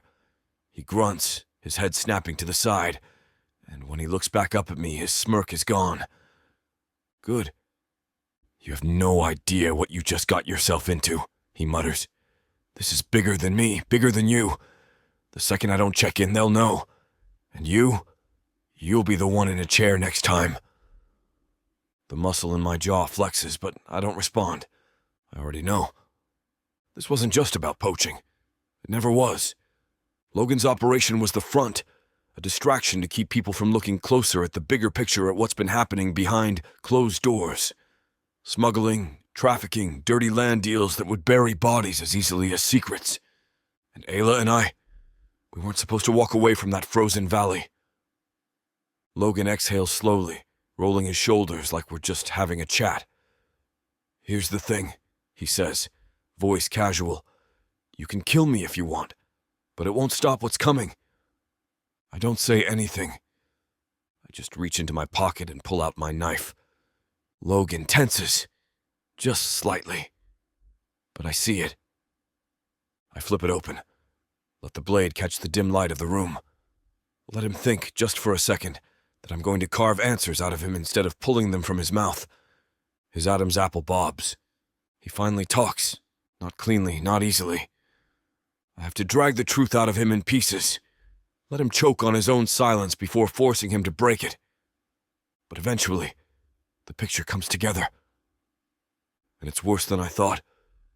By the time the Rangers take Logan away, the storm outside has swelled into something relentless, wind clawing at the windows, sleet rattling against the glass like broken teeth. The second the door closes behind them, silence crashes down over the room. I exhale through my nose. My hand is still curled into a fist, nails pressing into my palm, but I don't loosen it. Ayla still hasn't moved.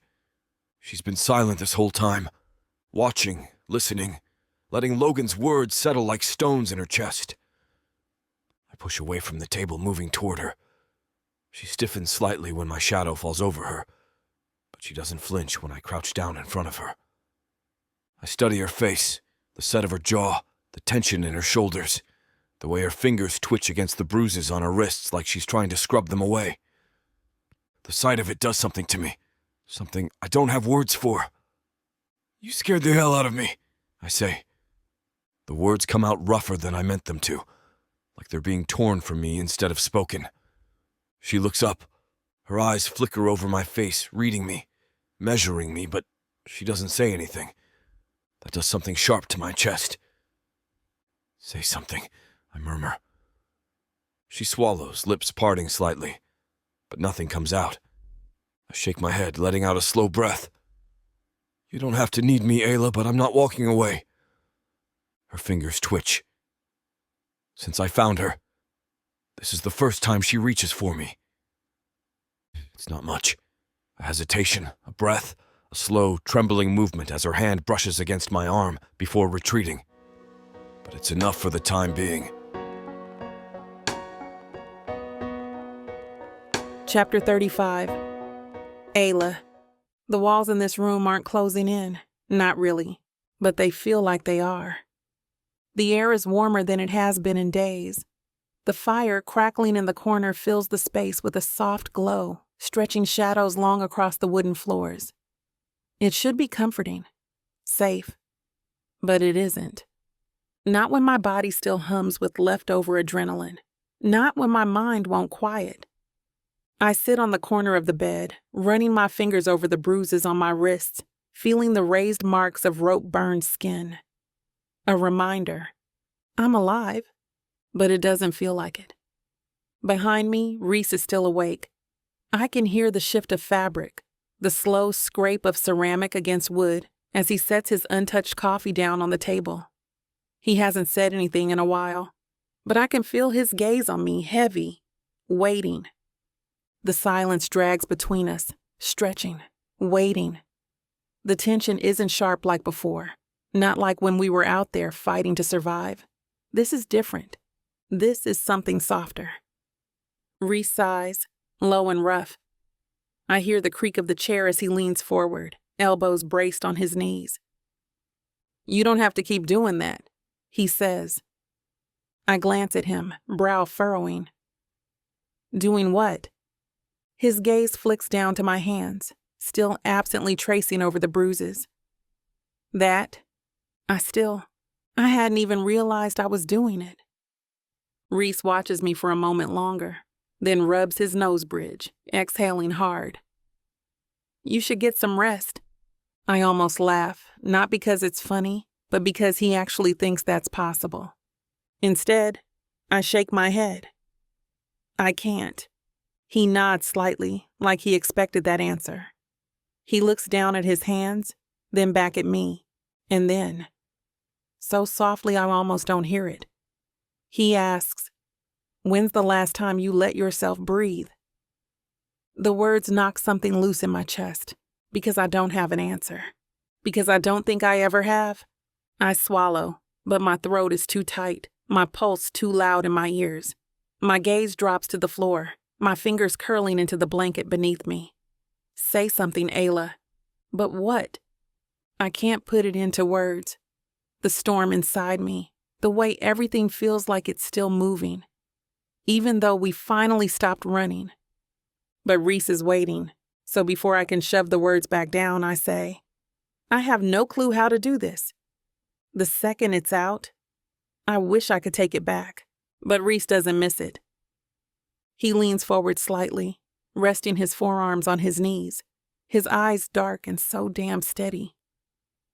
Then don't do it alone, he says simply. I let out a shaky breath, shaking my head. It's not that easy. Why not? I blink at him, stunned by the question.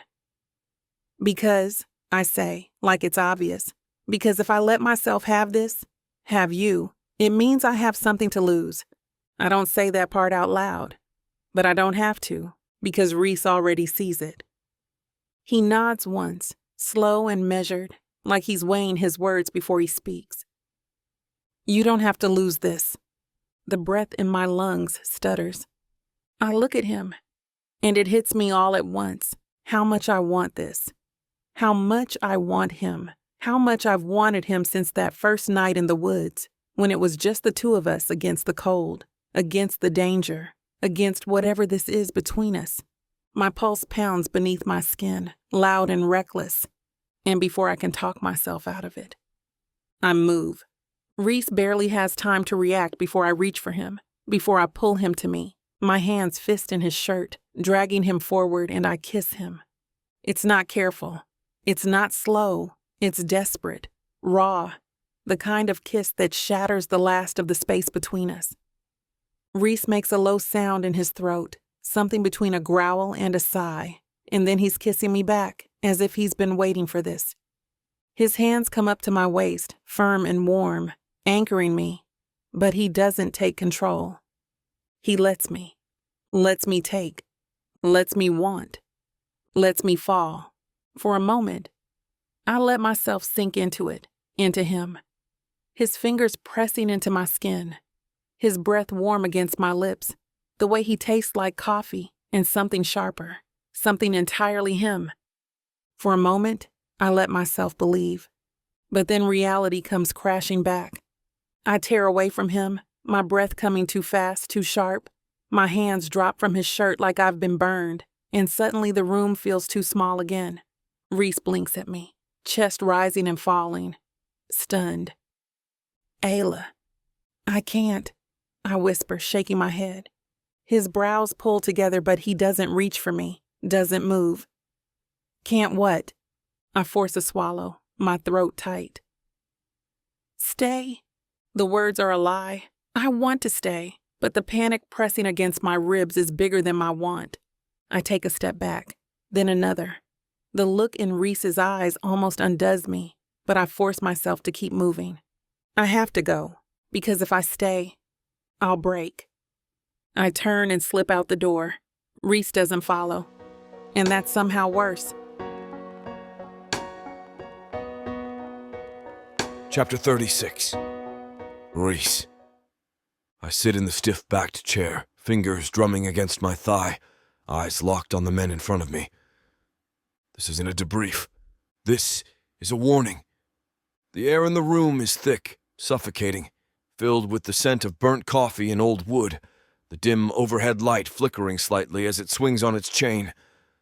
The men seated around the table, rangers, resort higher-ups, a few local authorities, aren't just here to discuss what happened. They're here to control the narrative, and I'm done playing along. Logan gave us just enough before we handed him over. Just enough to confirm that this wasn't just a poaching ring gone wrong. It was bigger, dirtier. This entire resort is a front. Smuggling, laundering, land deals built on bribery and blood. The men in this room? Some of them knew. Some of them helped. And now they expect me to sit here and nod along while they spin a story that keeps them clean. A muscle in my jaw ticks as one of them leans forward, voice measured. We appreciate your cooperation, Walker, given the intensity of the situation. We need to be careful about how this is handled moving forward. I breathe through my nose. Handled. The man, gray suit, thinning hair, the kind of guy who probably spends more time in boardrooms than in the field, gives a tight smile. We need to be cautious with the details. These kinds of allegations can be damaging. I glance at the empty chair beside me. Ayla should be here for this. She should be beside me. But she isn't. She's avoiding me again. And that pisses me off more than the stupid things coming out of these guys' mouths. I lean forward, forearms braced against my knees. You're saying you want this covered up. No one answers immediately, but the silence speaks for itself. The suit clears his throat, shifting slightly in his chair. We're saying that this situation needs to be controlled. The resort is still operational. The guests... bark out a laugh, but there's no humor in it. Guests? You care about the guests? You have bodies buried under this goddamn place and you're worried about vacationers. Another man speaks up. One of the rangers. Someone who's been too quiet. His expression is tight, jaw clenched. It's not that simple, Walker. There's a chain of command here. I push back from the table, my chair scraping against the floor as I stand. And what? You expect me to stay quiet? No one meets my gaze. That's my answer. A low, simmering rage settles deep in my chest. I turn toward the door, done with this conversation, done with them. But before I can move, the suit speaks again. You don't have to make this harder than it is, Walker. I freeze. Slowly, I look back at him. His tone is calm. Too calm. Like he thinks he's in control. Like this is just business. I step forward, planting my hands on the table, looming over him. Then maybe, I say, voice quiet, lethal. You shouldn't have taken the wrong damn person. He doesn't flinch, but the others shift. They should, because I'm past the point of careful. I don't wait for their response. I turn and walk out. The hallway outside is colder than the room. The walls lined with framed photographs of the resort's early days' pristine landscapes, wildlife, a lie carefully curated to hide the rot underneath. My pulse is still hammering against my ribs. I need to find Ayla. I need her to stop running. I check her room first. Nothing. The lobby. Empty. I step outside, the cold biting at my skin, scanning the grounds, ignoring the way the wind whips snow against my face. I see her. She's near the tree line, standing with her arms crossed, head tilted slightly like she's trying to disappear into the night. She doesn't see me at first, but when she does, she stiffens. Like she expected me to stay inside, like she was hoping I wouldn't come looking. Too bad. I start walking toward her. She doesn't move, doesn't run. But I see it. The way her fingers curl tighter into her sleeves. The way her weight shifts like she's bracing for something. I stop a few feet away. Ayla. She doesn't answer immediately. Just looks past me, toward the main building, the warm glow of the lodge windows. Finally. What did they say? I let out a rough breath, shaking my head. Doesn't matter. She huffs a laugh, but it's hollow. It always matters. I step closer. Not enough to touch her. Just enough that she feels it. They want to bury this, I say. They think I'll let them. She exhales, shoulders dropping slightly. Are you? I watch her, studying the way her lips press together, the way her gaze finally lifts to mine. I should be focusing on the bigger picture, about the men inside that room, about the evidence we still need. But all I think about is her. All I can think about is how goddamn tired I am of chasing her in circles. I tilt my head slightly. Are you gonna run if I tell you no? She tenses, and that's all the answer I need. My jaw tightens. You were gonna leave again, weren't you? Her breath catches. Just slightly. Just enough. But then she lifts her chin. That steel creeping back into her spine. I don't Don't! I cut in, voice sharper than I mean for it to be. Don't tell me you're clueless, Ayla. We both know that's not the problem. She swallows hard. Then what is? You're scared. Her lips part, but no sound comes out. I press on. You can fight men like Logan. You can survive the wilderness, you can take a hit and keep moving. But this, I gesture between us, this scares the hell out of you. She doesn't deny it, but she doesn't confirm it either. I shake my head, exhaling slowly. You don't have to be alone in this. A beat of silence. Maybe I do. It's quiet, almost fragile. I search her face, my chest tight, my pulse in unsteady rhythm. But then she moves. She doesn't run. She steps closer. Just an inch. Just enough. Her fingers brush against mine. A touch. A hesitation. A question. I curl my fingers, closing that distance, holding on to her, not letting go this time. Chapter 37. Ayla. The room is suffocating. Not physically, no. The space itself is big enough. The four walls are sturdy, the windows wide, the bed too soft, the heat turned up too high. It should be comfortable, safe, but it's not. The atmosphere here isn't just thick, it's heavy, overflowing with memories, with ghosts, with things I can't figure out. The past few days have unraveled me, thread by thread, and now, I don't know what's left. I sit on the corner, my hands curled around the strap of my duffel, staring at the half-packed contents spilling out. Clothes, a knife, a spare radio. Leaving should be easy. It always has been. Pick up the bag, walk out, don't look back, but my fingers don't move. The walls press in tighter. The heat stifles. I need to go. I was supposed to be gone by now. The plan was clear. Survive. Get back. Walk away before anything gets too close. Except, my chest is tight. My stomach churns. And there's a sharp, painful tug deep in my ribs that wasn't there before. Not until him. I press the heels of my palms against my eyes, willing the ache away. This is what happens when you let someone in.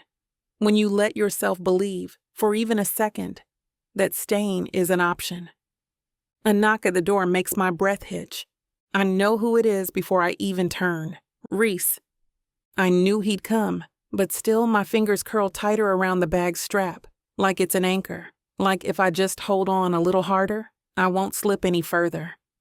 Another knock, this one softer, steady. I stand, taking slow, measured steps toward the door. My pulse is too loud, my body too aware. I shouldn't open it, but I do. And there he is. Rhys stands in the doorway, broad shoulders tense, his dark shirt clinging to the solid lines of his frame. His jaw clenches, his expression unreadable. But his eyes lock onto my bag immediately. The muscle in his jaw ticks, but he doesn't say anything. The silence between us stretches, thick and electric, as the cold from the hallway seeps in past him. You're leaving. His voice is low, even, not accusing, not angry, just knowing. I swallow hard. That was always the plan. His gaze flicks back to mine, unreadable, piercing. For who? My stomach twists. I glance away, my fingers tightening around the strap. It doesn't matter. It does to me. I inhale sharply, too sharp. Rhys steps forward, not closing the distance, but making me feel it anyway. He doesn't touch me, doesn't block my way, but his presence alone holds me in place. His voice drops lower, softer. You're not running from them. You're running from me. Something in my chest wrenches. I snap my gaze back to his, anger rising fast and desperate. I'm leaving because I have to. The words sound weak the second they leave my lips.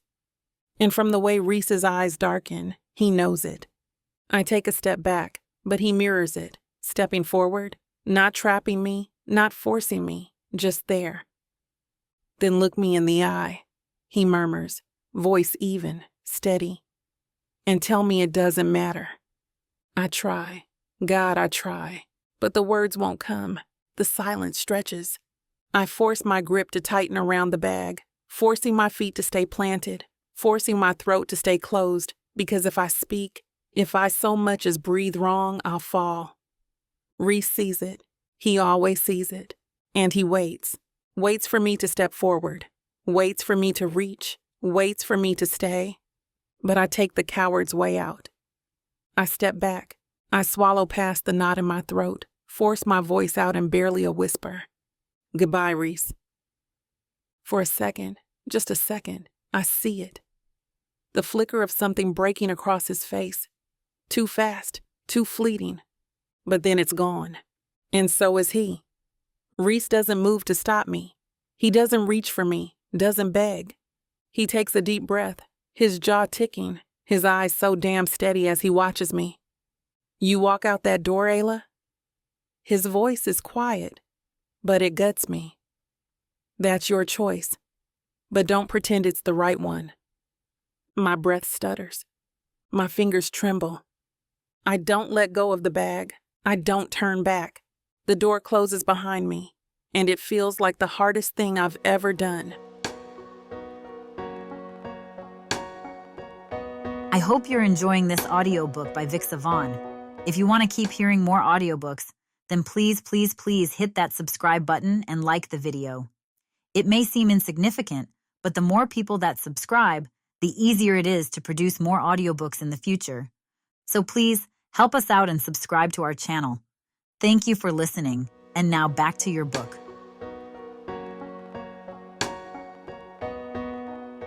Chapter 38. Rhys. The whiskey does nothing. I should have known better. I sit at the farthest end of the bar, where the neon lights don't reach, where the noise turns into a low, meaningless hum. My hand tightens around the glass, rolling it between my fingers before taking another slow sip. The burn is sharp, bitter, but it doesn't dull anything. The room smells like stale beer and cigarettes, the kind of place where people come to disappear. The kind of place where names don't matter, where nobody cares who you are as long as you pay your tab and don't start trouble. I should have gone anywhere else. But I needed somewhere quiet. Somewhere I wouldn't have to pretend like everything wasn't unraveling beneath me. The storm outside rattles the windows, rain hitting the glass in relentless waves. Wind cuts through the cracks of the old wooden frame, seeping into the bar like an uninvited guest. It's fitting, because inside me, everything feels just as wrecked. I drag a hand down my face, exhaling hard. Ayla's voice keeps looping in my head. The look on her face when she walked away, fingers curled around the strap of her bag, knuckles tight like she was bracing for impact. She didn't look back. My jaw locks. I've never chased people. But she isn't just people. The stool beside me scrapes against the floor. I don't bother looking up until the man next to me speaks. You look like a guy who just lost something he never thought he'd have. I flick my eyes toward him. He's older, rough around the edges, a face lined with years of hard living. He holds a half-empty beer in front of him, elbows braced against the bar like he's got nowhere better to be. I should ignore him. Instead, I take another slow sip. Not in the mood for advice. He lets out a low chuckle. Good. I wasn't offering any. He tips his beer toward me, watching me over the rim. Let me guess. She convinced herself she had no choice. The words hit too close. My fingers tighten around the glass, jaw grinding against the surge of frustration curling through my ribs. He doesn't need a response. He just shakes his head. Damn shame when they do that. I force myself to look away, staring at the whiskey instead. Then I hear it. Logan's name. It's just a murmur at first, slipping through the air from the table behind me. Casual, careless. Like they don't know what they're saying.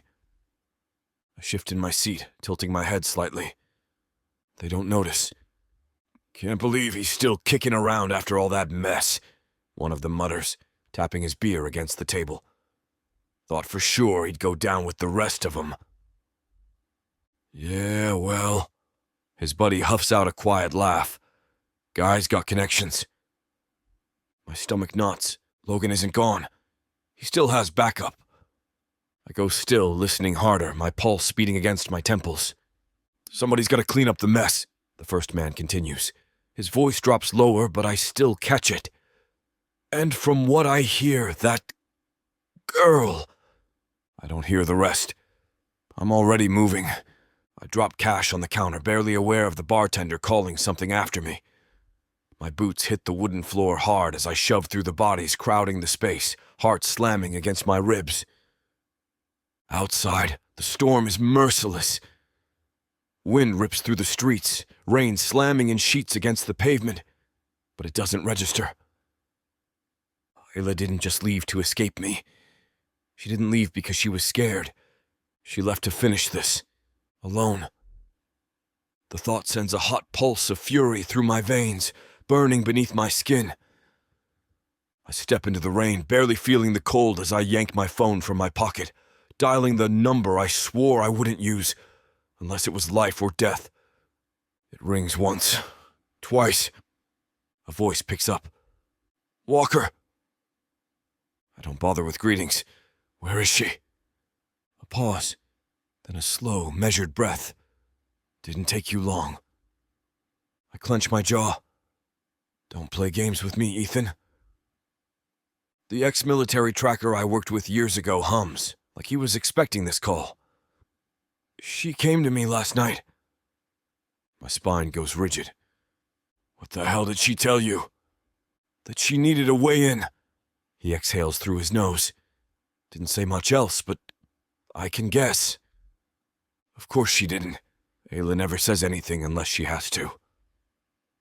I wipe a hand over my rain-soaked face, trying to keep my temper from snapping. Where? Ethan doesn't answer right away. Then finally, south of town.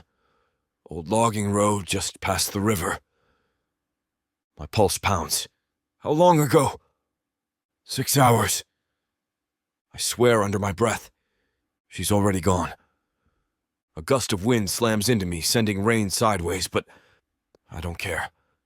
My hands are already moving, grabbing my keys, my boots pounding against the pavement as I head toward my truck. I climb in, shoving the key into the ignition, my chest tight, breath short. She's walking straight into the fire, but if she thinks I'm letting her burn alone, she's dead wrong. I throw the truck into gear and slam my foot down. The tires spin against the slick pavement, then grip. I don't look back. Chapter 39. Ayla. The warehouse is quiet. The kind of quiet that gets people killed. I shift my grip on the gun, checking the weight in my palm. Steady, controlled. My pulse hums under my skin, but my hands, they don't shake. Not now. Not after everything. The plan was simple. Follow the money. Track the whispers. Find Logan. End this. I exhale slowly, scanning the dark corners of the abandoned space. The air is thick with the stench of rust and damp concrete. The old metal walls groaning against the wind outside. This place hasn't seen life in years, which makes it perfect. A single bulb flickers overhead, casting long, broken shadows across the concrete.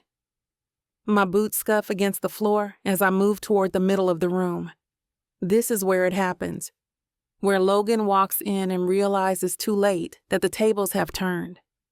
I sent the message. I chose the location.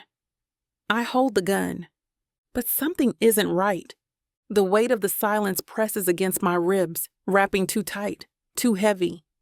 The longer I stand here, the more it feels like I'm the one waiting in someone else's trap. I glance toward the exit, recalculating. The doors are still shut, locked from the inside. No movement, no sound. I grip the gun tighter. Maybe he's stalling. Maybe he's trying to rattle me. Maybe he thinks I'll lose patience and leave. He's wrong. A creak. Soft. Barely there. My breath slows. The sound comes from behind me toward the loading dock entrance. Not one set of footsteps. More. I turn slowly, adjusting my stance, bringing my aim up as the shadows shift. The door swings open. Logan steps inside first. I knew he'd come, but I didn't expect company. 3 men flank him, their shapes stretching in the dim light. Too relaxed, too damn confident. Logan stops a few feet away, hands in the pockets of his jacket. The same grin he's worn since the first time I met him tugs at his mouth, smug and condescending. Thought you were the one hunting me, sweetheart. The way he says it, slow and amused, sends a sliver of ice down my spine.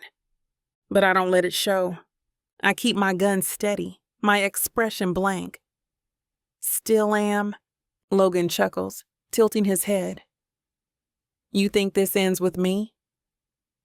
I think you're the one standing in front of the gun, I say, taking a measured step forward.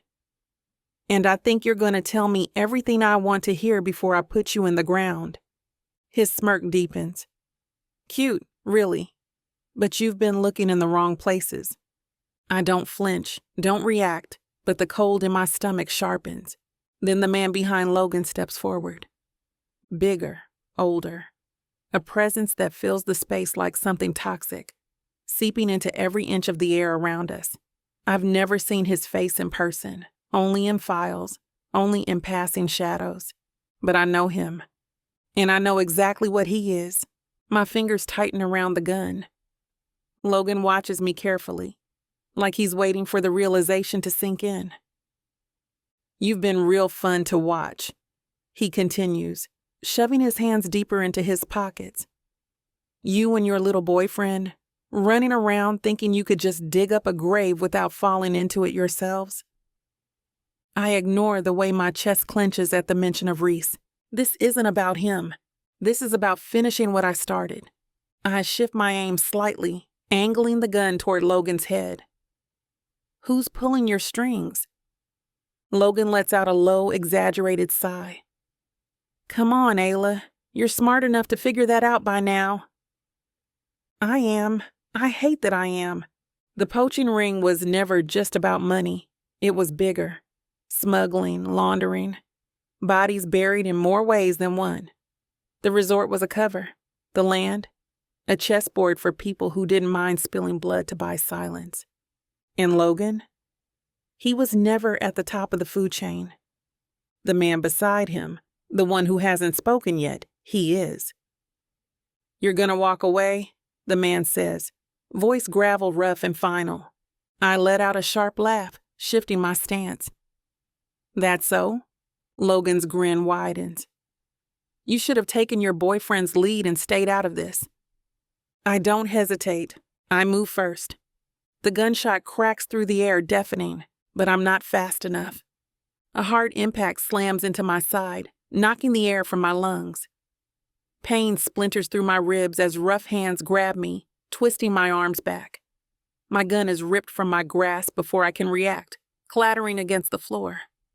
Damn, I struggle, kicking, twisting, but they were ready for this. I wasn't. Fingers dig into my wrists, forcing me down onto my knees. They tie me up. Logan crouches in front of me. I can smell the blood and whiskey on his breath. You just don't know when to quit, do you? I glare up at him, breathing hard. Go to hell.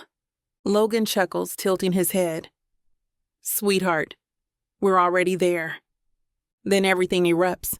A loud bang, a shattering window. I jerk at the sound, head snapping toward the source as glass explodes inward, raining down over the warehouse floor. A dark shape crashes through, landing hard, rolling once before coming up fast, gun raised, body tense. Rhys. His face is set, lethal, jaw tight, eyes sharp. And he's looking at me, not at Logan, not at the men holding me. I feel something close to fear. Not for me. For him. Rhys didn't just find me. He came ready to burn this whole place down. Chapter 40. Rhys, The shot echoes before my boots hit the ground.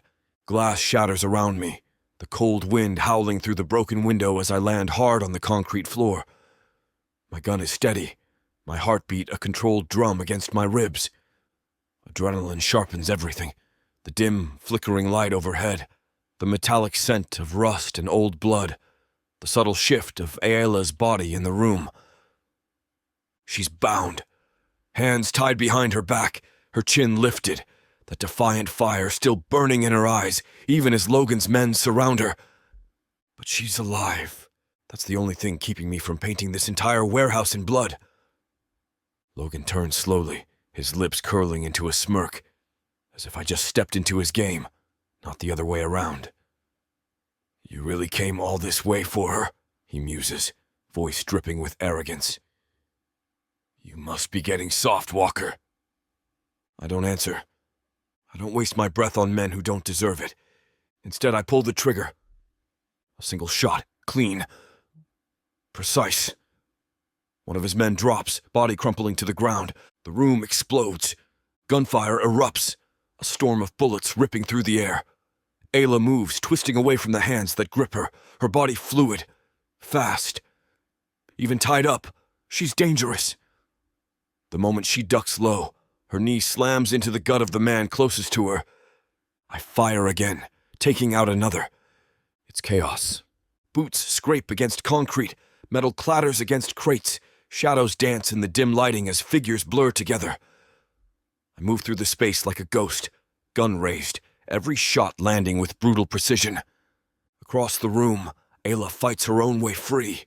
She's a blur of sharp elbows and stolen knives, the silver glint flashing as she slashes at the arm holding her. Blood splatters against the floor, the man's strangled grunt barely audible over the noise. Logan moves. The bastard is slipping away, his figure disappearing into the darkness at the back of the warehouse. My blood runs cold. This isn't over. I could chase him. I should chase him. But Ayla...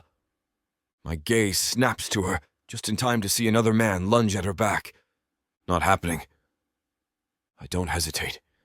A single bullet takes him down. Ayla flinches at the sound, her body twisting, her wide eyes locking onto mine. For a second, everything else vanishes. She's breathing hard, a smear of blood on her cheek, her hands now free. I cross the distance between us in 2 strides. She doesn't pull away when my fingers brush her arm. She lets me touch her, just for a second. The warehouse doors slam open. A gust of wind rushes in, carrying the scent of rain, of gasoline, of something worse. More men. Logan came prepared. My jaw locks as I count the figures spilling into the space, their weapons drawn, their eyes scanning the room. We're outnumbered. And these men? They aren't like the first wave. They aren't just hired muscle. They're professionals. Ayla's grip tightens on my forearm. We have to go. Now. Her voice is sharp, but there's something else there, too. For the first time, she's not trying to fight me. She's with me.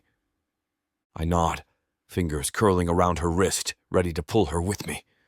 Then the gunfire starts again. We run, together. Chapter 41. Ayla. The silence is the worst part. No more gunfire, no more footsteps chasing us. Just the heavy quiet pressing in from all sides, thick and suffocating, swallowing every sound except for my own breathing. Too fast, too uneven. The cabin is small, cramped. Wooden walls that creak with every shift in the wind. A single lantern flickering on the table. It should feel safe. It doesn't. Nothing feels safe. My hands press flat against the table, knuckles white. The tremor in my fingers hasn't stopped since we got here, but I keep them still by force, by willpower, by pretending. Rhys is behind me, lingering near the door, not saying a damn thing. And that's the problem. I don't want to turn around. I don't want to see the way he's looking at me, not with anger, not with disappointment, with something worse. Understanding. I snap first. Say it. The words crack through the silence, sharp, jagged. They hit the air like a bullet. Rhys doesn't flinch. His voice is steady even. You almost got yourself killed. It's not an accusation. It's a fact, and somehow that makes it worse. My throat tightens. I turn away from the table, crossing my arms over my chest. The cabin feels too small, like the walls are pressing in. I had to finish it. Rhys moves, not fast, not aggressive, just a step forward, slow and deliberate. Not alone. That lands too close to the truth, to the thing I don't want to face. My body tenses. I shake my head, arms locking tighter around myself. I couldn't let him get away. His jaw clenches. And if I hadn't shown up, if I had been 2 minutes later, I force out a breath. I would have figured it out. Rhys exhales sharply, the sound short and disbelieving. He doesn't argue, doesn't call me out on the lie. He doesn't have to. The silence that follows is thick, stretching between us, the kind of silence that feels like a choice. I turn toward the fireplace, but there's no fire, just a cold hearth, a pile of wood stacked neatly beside it. I should start one, should do something with my hands, but I don't move. Behind me, Rhys's voice is quiet. You don't get it. That makes me turn. My pulse trips, my chest tightening with something too big, too raw. No, I say, voice flat. You don't. He steps closer. The lantern's glow flickers against his face, his jaw tight, his expression unreadable. I get it better than you think. I shake my head, every nerve in my body coiled too tight. Rhys. I get what it's like to want to do it alone. His voice dips lower, rougher. I get how it eats at you, how it convinces you that you're better off without anyone else getting in the way. His eyes don't leave mine. And I get that. My stomach twists. I shake my head again, sharp, defensive. You don't. You almost died tonight, Ayla. He closes the last bit of space between us. And I don't think you care nearly as much as I do. That hits like a punch to the ribs. My breath shudders out. I press a hand to my chest like I can physically hold back, the way my heart is racing, the way my body is betraying me. You don't. Rhys reaches out. Not to grab me, not to hold me down, just enough to brush his fingers against mine, light but solid. There if I want it. The choice is mine. I want to run. It's instinct, muscle memory, but my fingers curl against his jacket, barely. A fraction of movement. A second of hesitation. And then his hand is cupping my face, warm despite the cold. I need you to stop running, he says. His voice like gravel, raw and real. I want to, but wanting isn't enough. I don't know how, I whisper. Rhys exhales. Then he says it. The words that break me completely. Then let me show you. The air between us collapses. My fingers fist in his jacket, and I don't think. I just move. I kiss him. Not just out of desperation this time, not just to silence the fear. I kiss him because I finally want to. I don't want to be alone in this anymore. He's here, and I'm here, and for once, I don't want to leave. His hand tightens in my hair, the other sliding to my back, pulling me closer. His lips are warm, steady, sure. He kisses me as if he's been waiting for me to stop fighting it. Like he's known all along that this was going to happen. And maybe he did. Maybe I did too. When we break apart, our foreheads press together, both of us breathing hard. His hand slides to the side of my neck, his thumb tracing along my jaw. I whisper, I don't know what happens after this. Rhys doesn't hesitate. Then we figure things out. His hand tightens at my waist, firm, grounding. Together. A lump rises in my throat, but I don't pull away this time. The storm outside howls against the cabin, but inside, everything is quiet, and I let it be. Chapter 42. Rhys. The dim glow of the oil lamp casts flickering shadows over the table, distorting the edges of the maps we've spread out. The cabin walls creak against the wind, but the only real storm is inside this room. Ayla stands across from me, her hands flat against the wooden table, eyes scanning the layout of Logan's operation. The air between us is tight, stretched thin by everything we haven't said yet. We're close. Too close to the end of this. Too close to the moment she thinks she won't walk away from.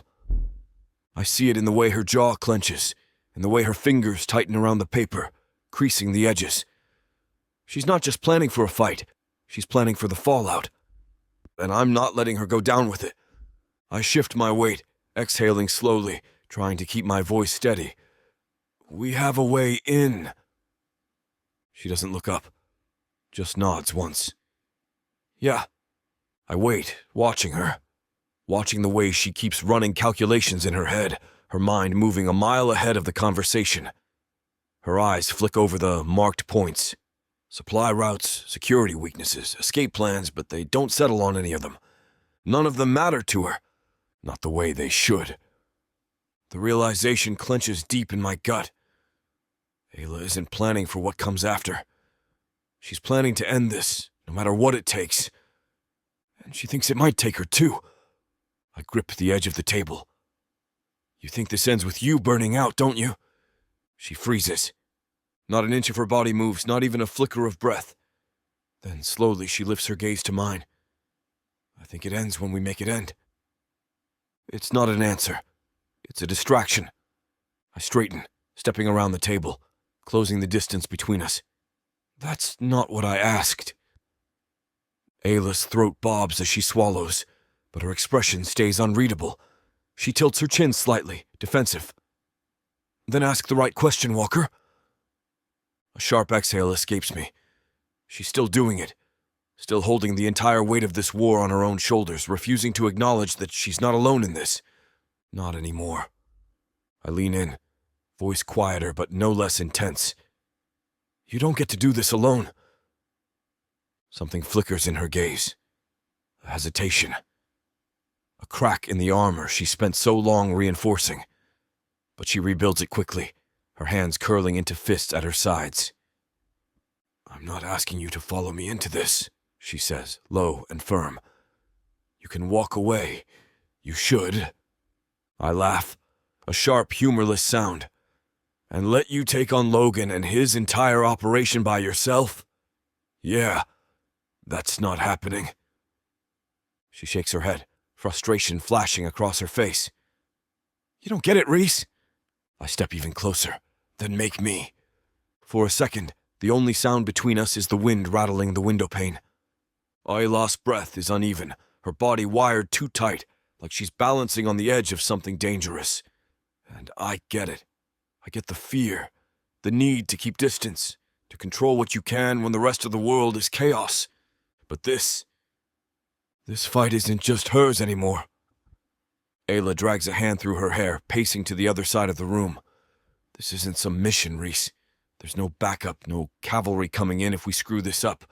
It's just us, and I need to know you're ready for that. I move toward her, slow but deliberate. I've been ready since the moment I saw you tied to that chair in that warehouse. Hell, probably before that. Her breath shudders slightly. She doesn't meet my eyes. Ayla, I say, voice softer now. You don't have to do this alone. Not anymore. Something breaks. I see it, the way her shoulders lower slightly, the way the tension in her jaw wavers. It's not surrender. Ayla doesn't surrender. But for the first time, she doesn't argue. She turns to me, and when she finally speaks, her voice is quiet. Together. I nod. Together. Her lips press into a thin line, and she nods back, as if locking the decision in place. But there's something else there, something unspoken, something we don't have time to address. She gestures toward the maps, shifting back into strategy mode. Then we do this right. I watch her for a second longer, memorizing the way she looks in this moment. like she's fighting every instinct telling her to run, like she's forcing herself to let someone stand beside her. Then I nod, stepping back toward the table. Then let's end this. Chapter 43. Ayla. The motel is quiet. The walls are thin, the air stale with the scent of dust and forgotten things. A single flickering light buzzes above, barely illuminating the small room. The bed is stiff beneath me, an old comforter draped over the lumpy mattress, but I don't bother lying down. Instead, I sit on the corner, gun in my lap, fingers curled around the grip. My pulse is steady, my breathing even. Across the room, Rhys moves in silence, checking the gear we brought in, laying it out in neat, practiced rows on the rickety wooden table. Ammo, a switchblade, maps folded and marked with the routes we scouted earlier. He handles each item with methodical precision, but I can feel that his attention isn't really on the weapons. It's on me.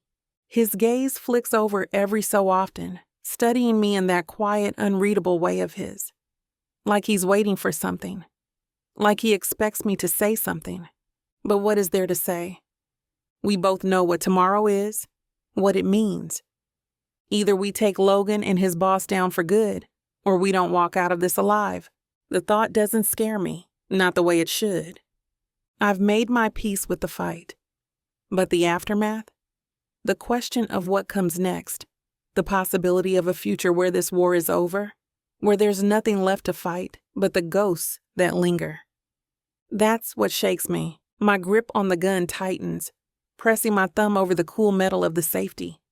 My mind should be focused, clear, but instead, the silence presses in, thick and suffocating. I break it before it drowns me. You ever think about what happens after? My voice is quieter than I expect, the words slipping out before I can stop them. Rhys doesn't look up immediately. He finishes setting down a clip of ammo, then straightens, meeting my eyes. Yeah, he says, no hesitation. His certainty throws me off. My fingers flex against the gun. And? He tilts his head slightly. Do you?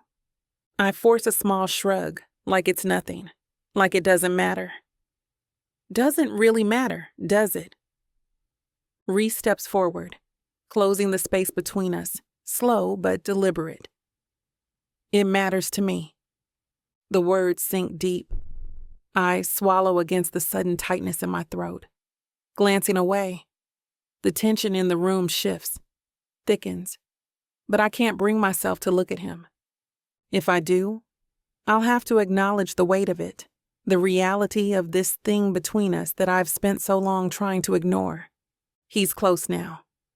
I feel the warmth radiating from him, close enough that if I just reached forward, I could touch him. I don't. Rhys watches me for a long moment, his voice quieter now, rough at the edges. You keep looking at this like there's only one ending. My pulse kicks up, an old, ingrained instinct screaming at me to put up my walls, to retreat. Instead, I let the words settle. Perhaps he's right. Maybe, for the first time, there's more than just an ending waiting at the finish line. I exhale slowly and set the gun aside, my fingers skimming over the edge of the nightstand before curling into my lap. My pulse hammers in my ears as I finally let my hand reach forward. I brush my fingers against his wrist. Just a whisper of a touch, barely there. His breath shifts, just enough for me to feel it. I can't do this, I admit, my voice barely more than a whisper. Rhys doesn't move away, doesn't pull back. Instead, his other hand lifts, slow and careful, until his fingers rest against my jaw. Warm, solid, steady. Then we figure it together, he says. Simple, no hesitation. Like it's just that easy. Like I haven't spent my whole life running from this exact thing. But maybe I don't have to run anymore. I lift my chin, meeting his gaze. And this time, when I move, It's without hesitation. I kiss him. It's not out of desperation. It's not to shut out the fear. It's because I want this. Want him. The second our lips meet, Rhys reacts like he's been waiting for me. His grip on my face tightens just slightly, grounding. And then he's kissing me back, slow but deep, like he's memorizing the shape of my mouth, like he's making a promise. My fingers slide up his arm, finding the collar of his jacket, twisting into the fabric. I press closer, and he lets me, his free hand coming to rest at my waist, his thumb just barely brushing against the skin beneath my shirt. It should terrify me. The way he holds me like he means it. The way I let him. But it doesn't. Not anymore. I don't know how long we stay like that, tangled in this moment, in something I never let myself want before. But eventually, we break apart. Just enough for our foreheads to rest together, our breathing uneven. Rhys's fingers tighten at my waist. He doesn't say anything. He doesn't have to. I get it. I feel it. This isn't a moment meant to disappear when the sun rises. I close my eyes, my fingers still curled in the fabric of his jacket. I don't know what happens after this. I whisper. Rhys exhales softly, his lips brushing my temple. Then we just do it. And this time, I think I believe him. Chapter 44. Rhys. The compound looms ahead, dark and sprawling, its skeletal metal framework casting long shadows under the pale moonlight. It's quiet. The kind of quiet that means something's waiting. I tighten my grip on my gun and keep moving, my boots silent against the gravel. The earpiece crackles with static before Ayla's voice slips through. Almost inside. Her words settle something deep in my chest, but not enough. Not when the plan hinges on timing, on precision. Confirm visual on the entrance, I murmur, shifting behind a stack of rusted metal barrels. A pause. Then her voice again, low, clipped. 2 guards, armed. Shouldn't be a problem. Shouldn't be.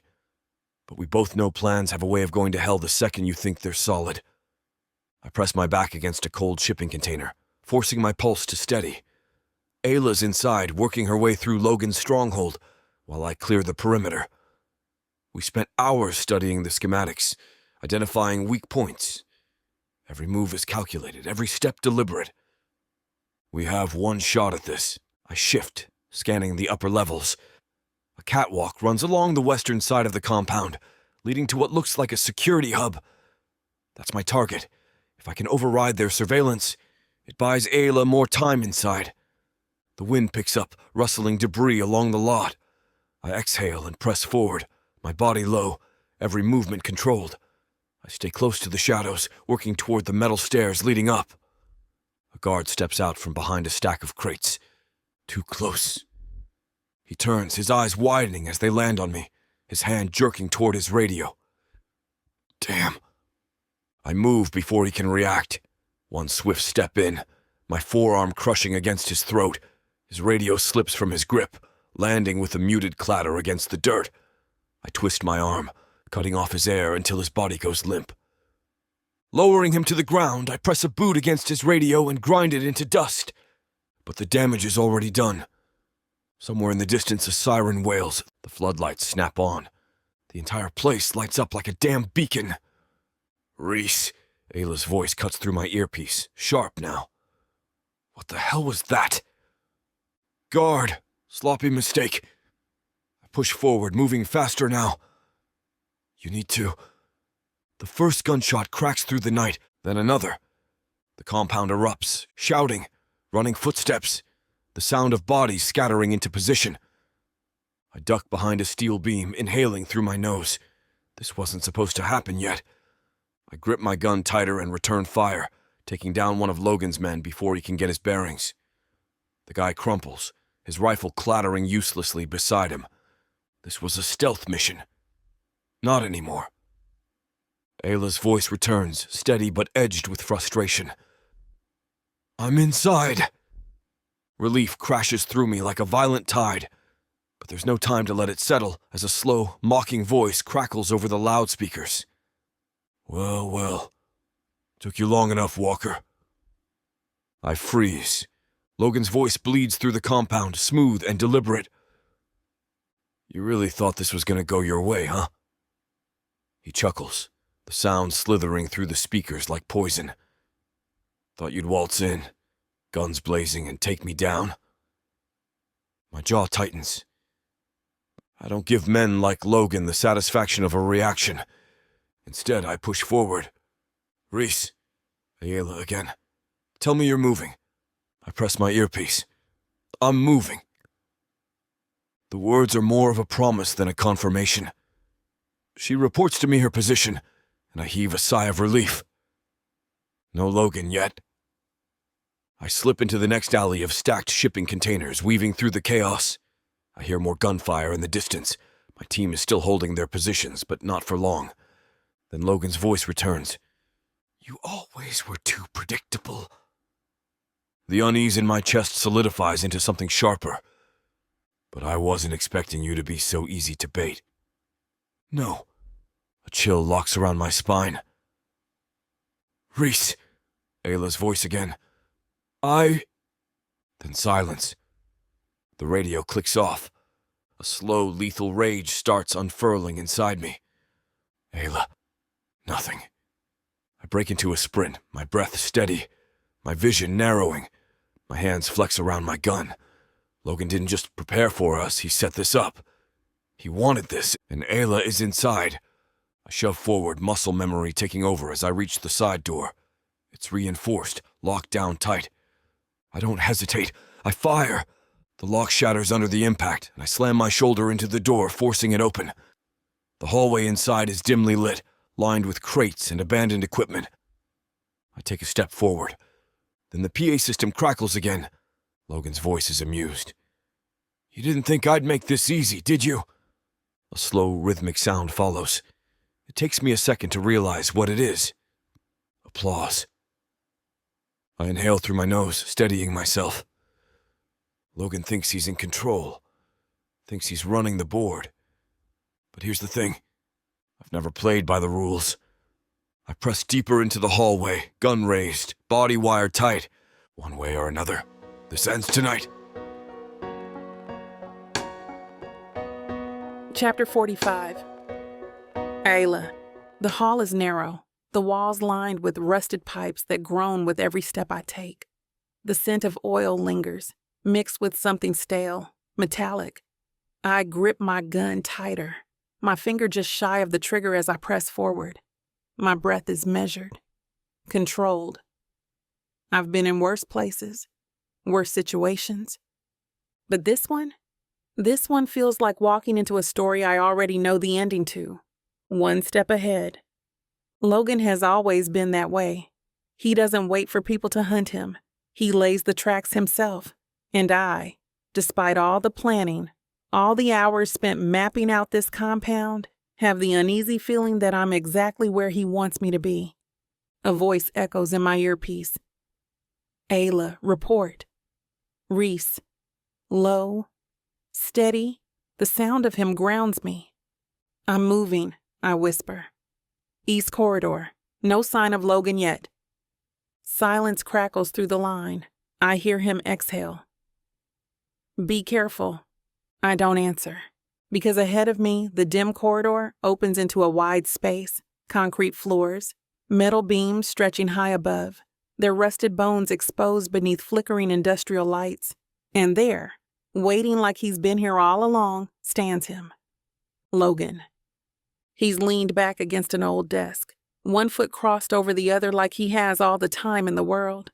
A cigarette dangles from his fingers, the ember glowing faintly as he brings it to his lips. Two men flank him, their expressions unreadable, guns held loosely at their sides. But Logan, he isn't holding a gun. He doesn't need to. Rhys, Logan cuts me off. His smirk is lazy. You always were predictable, sweetheart. Then he talks to Rhys on the PA system. You didn't think I'd make this easy, did you? I lift my gun, keeping it trained on him. Hands where I can see them. His grin widens, slow, indulgent. Or what? You'll shoot me? He takes another drag of his cigarette. We both know you're not the executioner type. I don't respond. I just aim, finger resting against the trigger. Logan sighs, tilting his head. See, that's your problem, Ayla. You fight even when you don't have to. He gestures around, the motion languid. Look where you are. You came to me, walked right into my home like you had a chance. I don't hesitate. I fire. The shot cracks through the warehouse, reverberating off the walls except it never lands. A hand slams against my wrist, hard enough to knock the gun from my grip. Pain explodes up my arm, but I don't have the liberty to process it before the second man lunges. I twist, shifting my weight, using his momentum against him. A sharp elbow to the ribs. A stolen knife. I slash up, catching flesh. He grunts, stumbling back. But the second man is already moving. I barely register the impact before I'm slammed against the cold metal of a support beam. My vision whites out for a second, breath punched from my lungs. Hands clamp down on my arms, pinning them tight. Logan steps forward, slowly. His breath smells like tobacco and whiskey. His voice a whisper when he leans in. You think this was ever about you? My pulse pounds. My muscles strain against the hold on me. Go to hell. He chuckles. Oh, I will. But first, his grip tightens against my chin, forcing me to meet his gaze. His eyes glint with something almost amused. This isn't about you. Never was. You're just a means to an end. The realization sinks in, slow and sickening. You're talking about Rhys. Logan smiles. Now you're getting it. A twisted kind of dread knots in my stomach. This wasn't just about smuggling, about power. This was personal. Logan wants Rhys. You really don't see it, do you? Logan steps back, exhaling smoke. He's the real problem. You're just leverage. His smirk deepens. And I don't need to kill you to win. I just need you to watch. A gunshot echoes in the distance. Close. My heart kicks against my ribs. Rhys. Logan chuckles at my reaction. That's your weakness, Ayla. You let people come for you. He gestures lazily to his men. Let her go. Confusion slams into me as the hands restraining me loosen. Logan steps aside, motioning toward the direction of the gunfire. Go ahead. Watch him fall. I don't hesitate. I run. Not away, not out. Toward the fight. Toward Rhys. My boots pound against the concrete, my breath coming in sharp bursts. The hallway narrows, then opens again into another warehouse bay, this one lined with old machinery, the rusted frames forming jagged shadows under the dim lighting. The gunfire is louder now, the cracks sharp and relentless. I round the corner and see him. Rhys is a moving force of destruction. His stance is solid, his gun aimed as he takes out another man with swift, precise efficiency, but he's outnumbered. 4 left. No. 5. One of them raises a rifle, aiming directly at him. I move. The gun in my grip feels like an extension of my own body as I fire. The shot is clean. The man drops. Rhys spins. His eyes lock onto me, wild, searching. Ayla? Cover left? I yell. He doesn't hesitate, doesn't question. We fight together. Each shot, each movement is sharp, controlled. We take them down one by one. The last man collapses, his body slumping against the ground. Silence crashes over the space. Rhys exhales, turning to me. His chest rises and falls, his expression unreadable.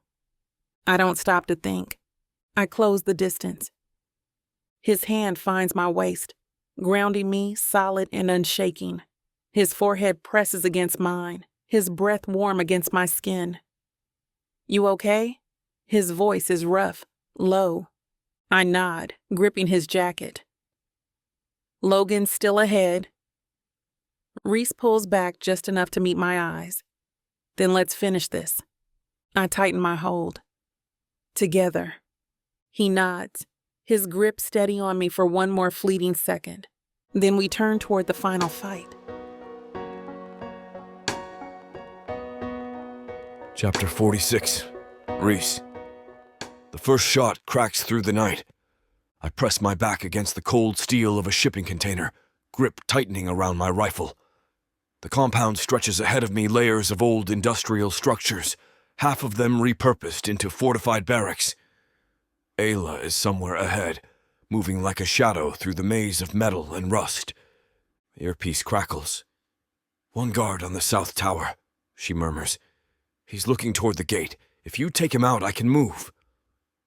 I adjust my aim, the barrel settling steady against my shoulder. The man's head is a silhouette against the dim yellow floodlights, rifle slung casually over his shoulder. He thinks he's untouchable. One pull of the trigger proves him wrong. "Clear," I whisper. Ayla doesn't respond, just moves. I catch the blur of her figure as she crosses the yard, slipping between stacks of old crates and sandbags. She's fast, precise. Every movement calculated. I should be focused on the objective, on Logan. But my mind is on her. How many fights she's walked into alone. How many times she's been outnumbered and still made it out. And how this time she's not doing it alone. We push deeper. The compound is bigger than expected. Layers of interconnected buildings designed to keep people out or keep people in. The air smells like dust and oil, and in the distance a low hum fills the space. A generator, powering something. Then I hear it. "Secure the south exit! Walker and his girl are here!" Logan's voice, calm, unshaken. I still, adrenaline kicking sharp through my veins. He knows. My earpiece flares again. "Rhys." Ayla's voice tight. "He's moving!" Damn it. We don't have time. I move faster, cutting through the stacked barriers and abandoned vehicles, my boots silent against the packed dirt. I catch sight of Ayla's ahead, perched on an old ladder leading up to the catwalks. She hesitates, scanning the pathways below, then glances back at me. She doesn't need to speak. I already know what she's thinking. She's going after Logan. I shake my head, flicking my radio. It's too exposed. She just gives me that look, the one that says we don't have another choice. Damn her. Damn us both. I cover her as she climbs, rifle sweeping across the paths below. My heart is a steady, controlled rhythm, every step calculated. I've been in worse firefights, but this isn't about survival. This isn't about a mission. This is personal. And then everything goes to hell. Contact east side. A guard spots me. His rifle lifts. Too slow. I fire first. He drops, but the damage is done. An alarm blares through the compound, floodlights kicking up like a stadium. The air explodes with movement, shouting, running. Gunfire. We've lost the advantage. Through the chaos, Ayla's voice cuts sharp through my earpiece. I'm in position. I tilt my head, searching. Then I see her high above on the catwalks, crouched low, rifle raised. She's watching, calculating. And then Logan sees her too. He smiles, like he's been waiting for this. A sharp chill settles over me. No, this wasn't just about leverage. This wasn't about Ayla finding Logan. This was about Logan leading her exactly where he wanted her. My gut turns ice cold. I don't hesitate. I run. Chapter 47. Ayla. The metal beneath my boots groans. The catwalk trembles slightly, a reminder that this structure is old, rusting, and far too high up. But I don't care about any of that. I care about the man standing 20 feet ahead, his figure silhouetted by the industrial lights flooding the rooftop. Logan doesn't look surprised to see me. He looks amused. You really think this ends here? His voice slithers through the space, smooth and controlled, like he's already won. I keep my gun trained on him, finger steady on the trigger. He's unarmed, at least at first glance. No visible weapon, no signs of panic. Just Logan. Standing on the highest platform like this is nothing more than a game. The bastard wants me to hesitate. Give me one reason not to put you down right now. My voice is steady, but my body hums with adrenaline, every muscle braced for his next move. Logan tilts his head, his smile sharp. Because I'm not the one holding the detonator. A soft beep cuts through the night. My breath locks in my chest. I scan quickly, and there it is. Small blinking lights. Wires snaking along the metal supports of the catwalk, disappearing into the grating below. Explosives. He wasn't just planning to run. He was planning to erase everything. I don't shift my aim. Don't let him see how hard my mind is working to find a way out of this. You shoot me, Logan continues. Casual as ever. You both die. The catwalk creaks beneath us as a gust of wind cuts through the night. Sweat beads at my temple. I could take the shot, risk it. Maybe the explosives aren't rigged to go immediately. Maybe he's bluffing. But if I'm wrong... Ayla, don't... Rhys's voice crackles through my earpiece. Rough. Tight. I don't know if he can see what I see, but he knows. He knows I'm weighing it. I can't hesitate, but I also can't let Logan walk away. Logan watches me carefully, studying, reading every flicker of emotion on my face. His confidence makes me sick. I should have killed you the first time, I say. Logan chuckles. Now that, he muses, is a real shame. I fire. Logan moves. The bullet misses its mark, hitting the railing just beside him with a metallic clang. A second too late, I realize he wasn't dodging. He was waiting. He lunges. A fist collides with my wrist, knocking the gun loose. It clatters against the grating, skidding too far to reach. My body reacts instantly. I twist, elbow driving toward his ribs. Logan is fast, but I'm faster. He grunts, stumbling back, but he's already recovering. We're too close now for weapons. My knife is in my boot, but I can't grab it in time. Logan is already on me again, his grip like steel as he slams me back against the railing. The metal bites into my spine. Still fighting, Logan breathes out a laugh, his grip tightening. You don't know when to quit. I wrench my knee up, slamming it into his ribs. He grunts, loosening his hold just enough to drive my palm into his throat. He staggers, coughing, and I don't give him a second to recover. I grab the railing, use it for momentum, and slam my heel into his chest. Logan stumbles back, dangerously close to the edge, but he doesn't look scared. He looks satisfied. Then I hear it. Another beep. My stomach drops. Logan coughs, grinning through the pain. He straightens, his hand inside his jacket. The detonator. Rhys's voice is sharp in my ear. Ayla, get clear? But there's nowhere to go. Logan flicks the switch. The explosion starts below. A low reverberating boom shakes the entire structure, sending vibrations rippling through the metal beneath us. My heart slams against my ribs as I feel it. The catwalk shifting, collapsing. Logan's grin doesn't waver as the ground disappears beneath us. And then we're falling. Chapter 48. Rhys. The explosion rattles through my bones before I even see it. A deep, concussive boom that vibrates through the metal framework of the compound, a shuddering groan of steel as the structure gives way. 2 figures drop. No Ayla. My body moves before my brain catches up. I sprint, heart hammering, eyes locking on the collapsing catwalk, on the 2 shadows tumbling through the smoke and flickering lights. One lands hard on a lower platform with a sickening crash. The other. Logan. He's hanging by one hand, gripping the fractured railing, struggling to pull himself up. Ayla is sprawled a few feet away, dazed but pushing herself upright. The entire rooftop tilts, metal shrieking, and a second explosion ripples somewhere beneath us, sending a fresh wave of fire licking into the night. I don't stop moving.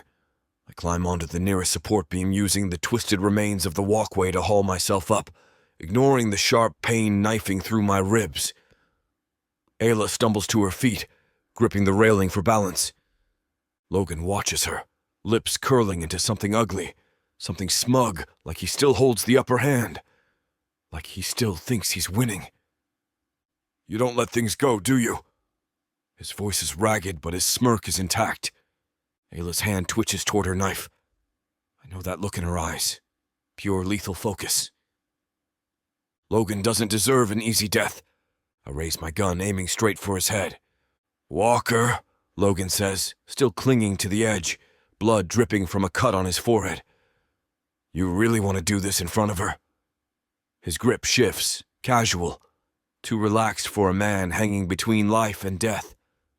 "Shoot me, and she'll have to live with it." My finger tightens on the trigger. "Or," Logan adds, eyes flicking toward Ayla, voice dropping, "she could do it herself." That's when I see it. The moment of hesitation in Ayla's stance. Not fear, not doubt, history. This man took everything from her. The past. The scars she never talks about. The reason she spent years running.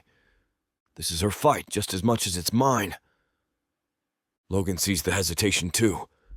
His grin widens. "Come on, sweetheart," he taunts. "Finish what you started." For a second, I think she's going to. Ayla's grip tightens on her knife. Her knuckles go white. Then she steps back. Just one step. "And Logan?" He laughs. That's when I take the shot. The gun kicks in my hand. The bullet rips through his shoulder, punching clean through muscle and bone. Logan's grip jerks, his body convulsing as his fingers slip from the railing. And just like that, he's gone. No final words, no parting threats. Just a man plummeting into the abyss. The silence that follows is louder than the gunshot. The fires below crackle. Metal continues to groan under the weight of its own destruction. But Ayla, she doesn't move.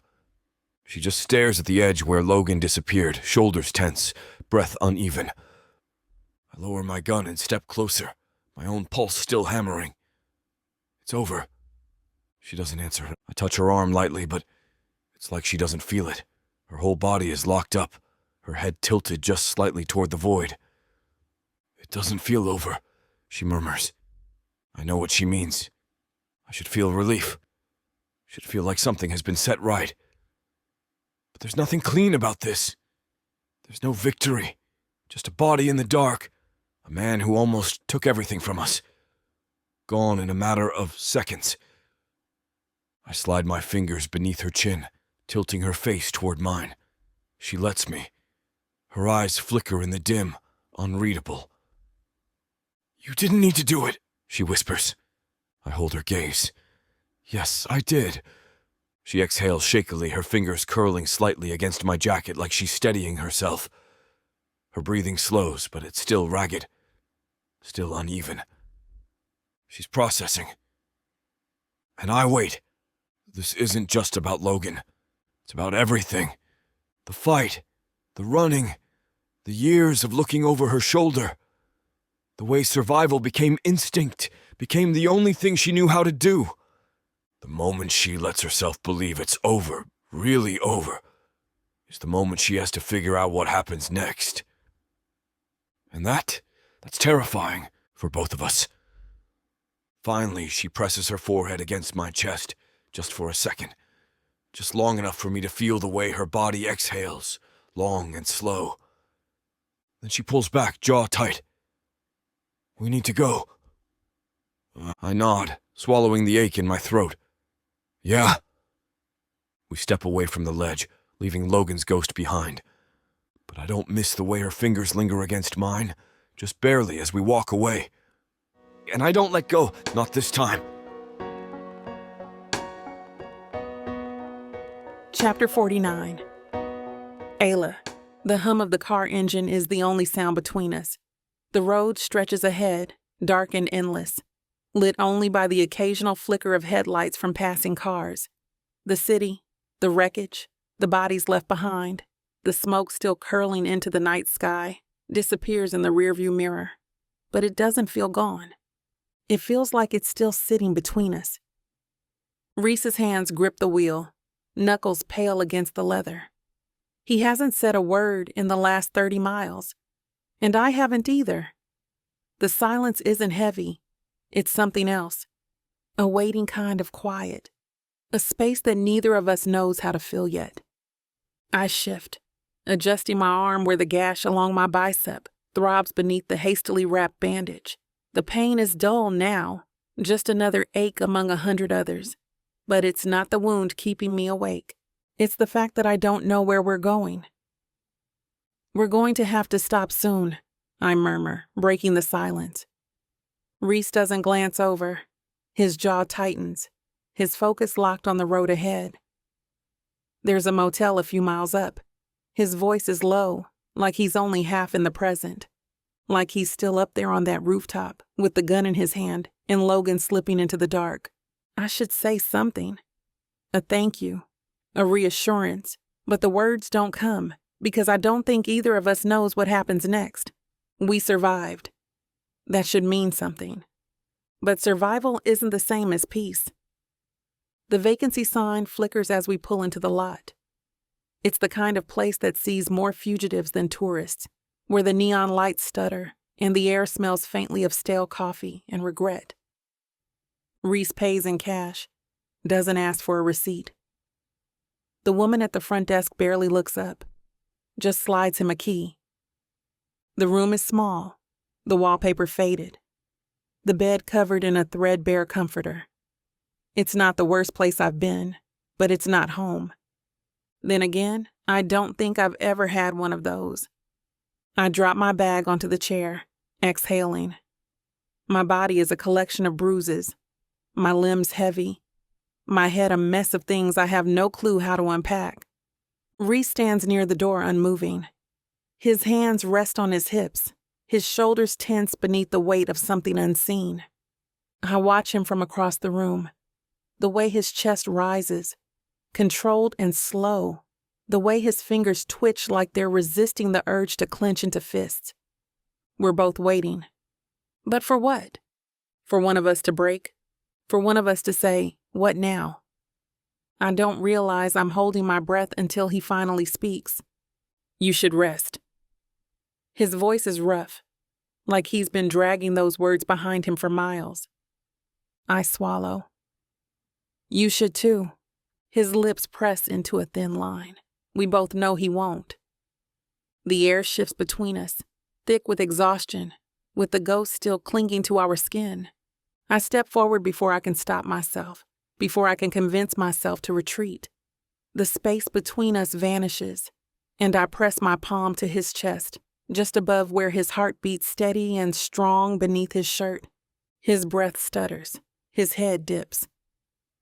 I should have been the one to pull the trigger, I whisper. Rhys doesn't answer immediately. His fingers come up, curl lightly around my wrist, not to push me away, just to hold, just to keep me there. "I would have let you," he says eventually, voice quiet but solid. "But I wasn't going to make you." I close my eyes, exhaling slowly. The weight of it all, the years of running, the chase, the war that had built between us and inside us, settles into something different now. It's not gone, not erased, but it's no longer something we're drowning in.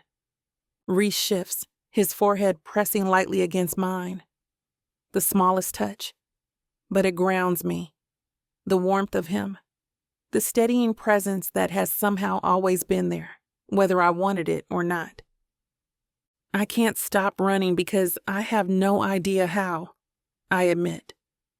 The words feel raw, like I've torn them out of some place too deep to reach before now. Rhys's hand slides up, his fingers ghosting over my jaw, tipping my chin just enough that I have to meet his eyes. They're dark, unreadable, but his grip is sure. "Then don't," he murmurs. "Just let me run with you." The sun is already creeping through the window when I wake. For a second, I forget where I am. The sheets are rough beneath my fingertips, the scent of old cigarettes and cheap detergent clinging to the air. The motel. The city miles behind us. Sitting on the edge of the bed, elbows on his knees, Rhys's eyes are fixed on something unseen. The bruises along his arms are darker now, the cut above his eyebrow still fresh. He looks exhausted. And yet, he's still here. I push myself upright slowly. He hears the movement and glances over his shoulder. "You didn't sleep," I say. His lips twitch. "Didn't need to." I roll my eyes. "You always say that." Rhys doesn't argue, but there's something in his expression, something softer than I expected. "Something real?" He shifts slightly, turning toward me, and I feel the hesitation in the air. The thing he wants to say but isn't sure if he should. So I say it first. "I don't want to do this alone." His jaw tightens, just slightly. Not in anger, just as if he's bracing himself. "You're not." The words are quiet, but there's nothing fragile about them, nothing uncertain, just a promise. I nod once, settling back against the pillows. The air between us shifts, lighter than before, less like waiting, more like something inevitable, like something new. Chapter 50. Rhys. The air in the room is thick with something neither of us can name. Not silence, not tension, something in between. I sit at the edge of the bed, elbows braced against my knees, watching the light shift through the dusty motel curtains. Ayla stirs beside me, moving slowly like she's testing the edges of consciousness before fully stepping into it. I don't turn to look at her, but I feel it when she finally sits up. The slight shift in the mattress, the way her breath changes, no longer the slow, steady rhythm of sleep, but something sharper, more present. She's watching me. I can feel it in my ribs, in my spine, in the weight of everything that hasn't been said. She murmurs, voice still husky with sleep. "You didn't sleep." I don't look away from the window. Didn't need to. She exhales softly, and I hear the familiar thread of exasperation in it. "You always say that." I do, and it's always a lie. But sleep has never come easy, not when there's too much to process, too much lingering just beneath the surface. And last night? That wasn't just a battle. It wasn't just another job. It was the end of something. And now, there's only the after.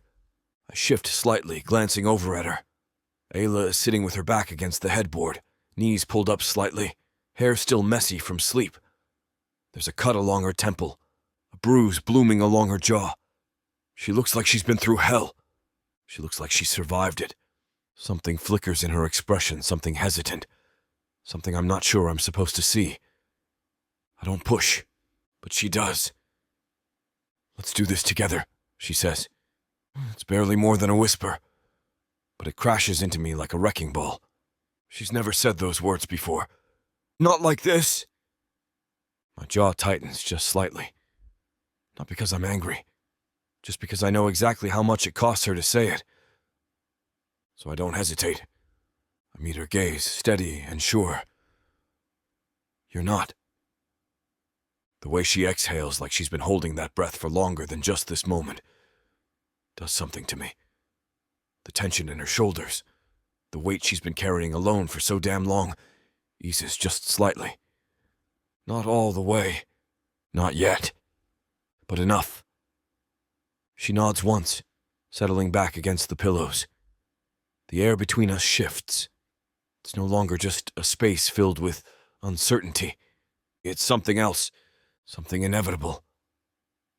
Later, after the sun has fully risen and the world outside has started moving again, I step out to grab coffee. The motel parking lot is mostly empty, save for a few long-haul trucks and a couple of cars that look like they haven't moved in years. The cold air bites at my skin, but it's grounding in a way I need. A reminder that we're here, that we made it out. Inside the motel's lobby, the coffee is stale, thick in a way that tells me it's been sitting on the burner for too long. I take 2 cups anyway. Ayla will complain about it, but she'll drink it. When I get back to the room, she's sitting at the small table by the window, staring at something unseen. The past, maybe. The future. I set one of the cups in front of her, and she glances up, expression unreadable. Braving motel coffee for me? I smirk. Thought you might appreciate the suffering? She huffs out a quiet laugh, but it's genuine, and it makes something in my chest settle. We drink in silence for a while, the air between us easy in a way it hasn't been before. Then, without looking at me, she says, "Where do we go from here?" She's not asking about a location. She's asking about us. I lean back in my chair, studying her. "Where do you want to go?" She exhales, fingers tracing the rim of the coffee cup. "I don't know. That's fair. For so long, everything has been about surviving the next fight, the next target, the next move. Now that it's over, now that Logan is dead and the war we've been fighting is finally behind us, what's left?" I set my cup down, tapping my fingers against the side. We don't have to figure it all out right now. Her lips press together, something uncertain flickering across her face. And if I mess it up, I don't hesitate. Then we do it together. She looks up at me then, and something shifts in her eyes. A wall lowering, a hesitation breaking. She stands, slowly, deliberately. I stay where I am as she steps closer, stopping just in front of me. She reaches out, fingers brushing the fabric of my shirt like she's waiting for me to pull away. I don't. Her hand flattens against my chest, right over my heartbeat. "What should I do?" she whispers. I lift my hand, wrapping it around hers, holding it there, holding her. "Then let me show you." She exhales and then she leans in. Her lips brush against mine, barely there. A question she's still afraid to ask. But I answer it. I kiss her, slow and deliberate, letting her feel it. Letting her understand that this isn't just about what we survived. It's about what comes next. And I'm not going anywhere. Neither is she. Chapter 51. Ayla, I should be exhausted. I should be thinking about where we're going next, about how much we left behind, about how we still have a long road ahead. But all I can think about is him. Rhys is sitting across from me, his fingers curled loosely around his coffee cup, watching me in that quiet, steady way of his, the kind that makes me feel like I'm something worth looking at. The motel room is small, but suddenly it feels like the whole world has narrowed down to this space. To him, to me, to the inches between us. I can't possibly let someone in and trust that they'll stay. But Rhys, he's still here. And I think I want him to be. I set my coffee down, my pulse steady, but my chest tight with something unfamiliar. A different kind of adrenaline, not the kind that comes with a fight, the kind that comes with a choice. Rhys watches me like he knows what I'm about to do before I even do it. But he doesn't move, doesn't push. He just waits. So I stand, slowly, deliberately. My body still aches from everything we've been through. Bruises blooming along my ribs, the cut along my temple still tender.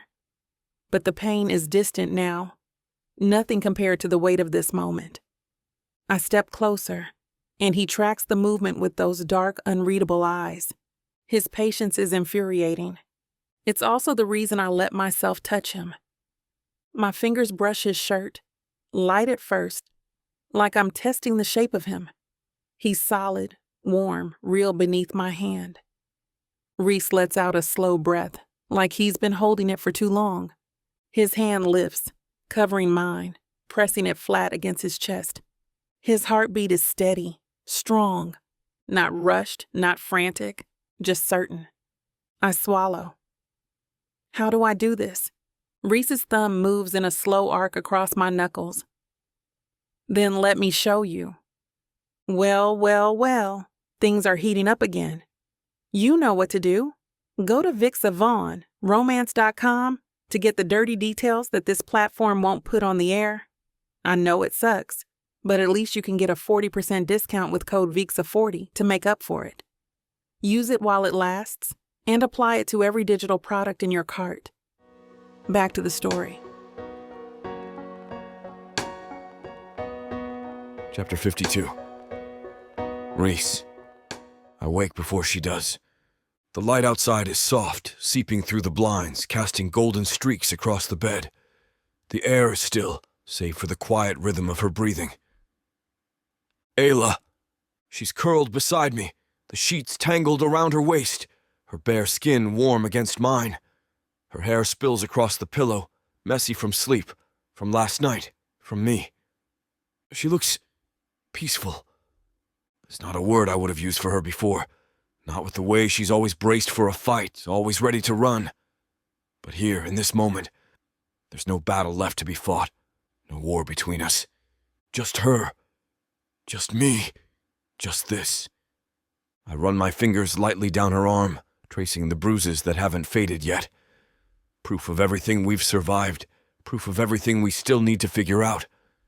She shifts slightly, her body instinctively pressing closer, her breath hitching as she stirs. Then her eyes open, sleepy, unfocused at first. But then they land on me, and for a second something raw flickers across her face. Not regret. Something deeper. Something that looks a hell of a lot like trust. My chest tightens. She blinks, clearing her throat slightly. You're staring. I smirk. You just noticing? She huffs, burying her face into the pillow for a second before exhaling. Then she shifts onto her side, eyes searching mine. You didn't sleep, did you? I don't lie. Not much. She studies me, her gaze sharp despite the early hour. You overthinking? I shake my head. Just thinking. She doesn't push. Doesn't force words out of me. She just watches, waiting for whatever comes next. And that's how I know she's different. Anyone else would have tried to fill the silence, would have tried to demand answers, make me spell it out. But Ayla just is. And maybe that's why I want to tell her the truth. I reach out, fingers tracing her jaw. Last night wasn't a mistake. Something flickers in her eyes, a flash of vulnerability, quickly masked by something steadier. I know, she says. And damn if those two words don't knock the air right out of my lungs. She knows. I cup the back of her neck, dragging my thumb along the line of her jaw. I meant it when I said I'd run with you, Ayla. Whatever this is, whatever comes next, I'm in. Her lips part slightly, like she wasn't expecting that, like she doesn't know what to do with it. For the first time, she's the one hesitating. I don't push, I just wait. And then slowly, carefully, she reaches for me, her hand sliding up my arm, curling at my shoulder. Okay, she whispers. It's not just a word. It's a promise, a decision, a damn beginning. And I don't waste another second before closing the distance and kissing her like I plan to keep her for as long as she lets me. Chapter 53. Ayla. The road stretches ahead, dark and winding, cutting through the vast nothingness of desert and open sky. It's different from the highways we took before. Less traveled, more forgotten. A path leading back to something we abandoned in the wreckage of the past. The hum of the tires on asphalt is steady, rhythmic, but inside, I feel anything but calm. The resort was never mine, never a place I let myself think of as anything more than temporary. Just another stop along the way. Another place I would leave before it could leave me first. Now I don't want to leave. Rhys drives with one hand on the wheel, the other resting on the gear shift, fingers tapping absently. He hasn't said much since we left the motel, but his eyes flick toward me every so often, like he's making sure I'm still here. I am. For once, I'm not running. The headlights carve a path through the darkness, revealing a wooden sign, weathered from years of sun and wind. Walker's Ridge Resort, private property. A knot forms in my chest. This place was his dream before everything fell apart. Before Logan and the past came clawing back. Before we both started bleeding for something bigger than just survival. And now we're here. Again. Rhys slows the car as we pass through the front gates. The main lodge is still standing, the silhouette of it stark against the moonlight. The smaller cabins scatter the property, dark and untouched, waiting for something more. Waiting for us. Rhys kills the engine. The stillness swallowing us whole. Dust settles around the tires, curling in the air. For a second, neither of us moves. Then he exhales, his hands flexing on the wheel. Let's see how bad it is. I nod, pushing open the door. The air is full with the scent of dry earth and pine, the familiar weight of this place pressing in on me. It should feel foreign, but it doesn't. The main lodge looms ahead, the once pristine porch sagging slightly, dust coating the windows. The storm from weeks ago left branches scattered across the walkway. A few broken light fixtures hang loose, swaying in the breeze. But it's still standing. Rhys scans the property, his hands on his hips. He's cataloging everything, assessing the damage the same way he would a battlefield. I cross my arms. Could be worse. He huffs out something close to a laugh. Yeah, could be a pile of rubble. We step up onto the porch, and he reaches for the front door. The lock is stiff, but with a push, it groans open. Dust swirls in the dim light from the moon filtering through the windows. Inside, the space is almost exactly as we left it. The wooden beams still arch across the ceiling, strong and unmoving. The fireplace in the room is untouched, stone and brick still intact. The furniture is draped in white sheets, ghosts of a dream unfinished. I walk forward, dragging my fingers across one of the covered couches. Rhys watches me, his expression unreadable. This was supposed to be your home, I say. My voice is quieter than I want it to be. He doesn't look away. It still can be. Something tightens in my chest. I turn toward the window, looking out over the land stretching beyond the lodge. The cabins, the lake in the distance, the trails cutting through the trees. A future that could be. Rhys steps closer, his presence warm behind me. His voice is low, steady. Stay. I swallow hard. For how long? His fingers brush against mine, tentative but sure. For as long as you want. I exhale slowly, the weight of the past pressing against the choice in front of me. I could leave. I always leave. But the thought of walking away from this place, from him, feels wrong in a way I've never let myself admit before. Maybe because it's not just about place. It's about us. I glance at him, my voice barely above a whisper. What if I don't know how? Rhys turns to fully face me, his jaw tight, his gaze unwavering. Then we figure it out, together. It's not just words. It's a promise.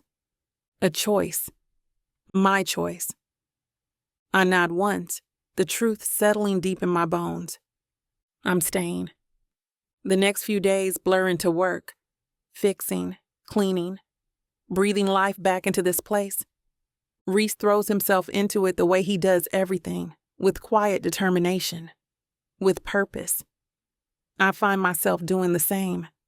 We clear the fallen branches, scrub the dust from the lodge, test the water systems. We map out what's broken, what needs rebuilding. And with every task, every shared glance, something solidifies between us. One night, after hours of clearing out the main lodge, I step outside, the cool air brushing against my skin. The sky stretches endlessly above me, stars burning bright. Rhys follows a few minutes later, his hands braced against the railing, eyes scanning the horizon. We could make this work, I murmur almost to myself. His head tilts slightly. The resort? I shake my head. All of it. He watches me for a long moment. Then, slowly, he nods. And just like that, the future doesn't seem so uncertain anymore. Chapter 54. Ayla.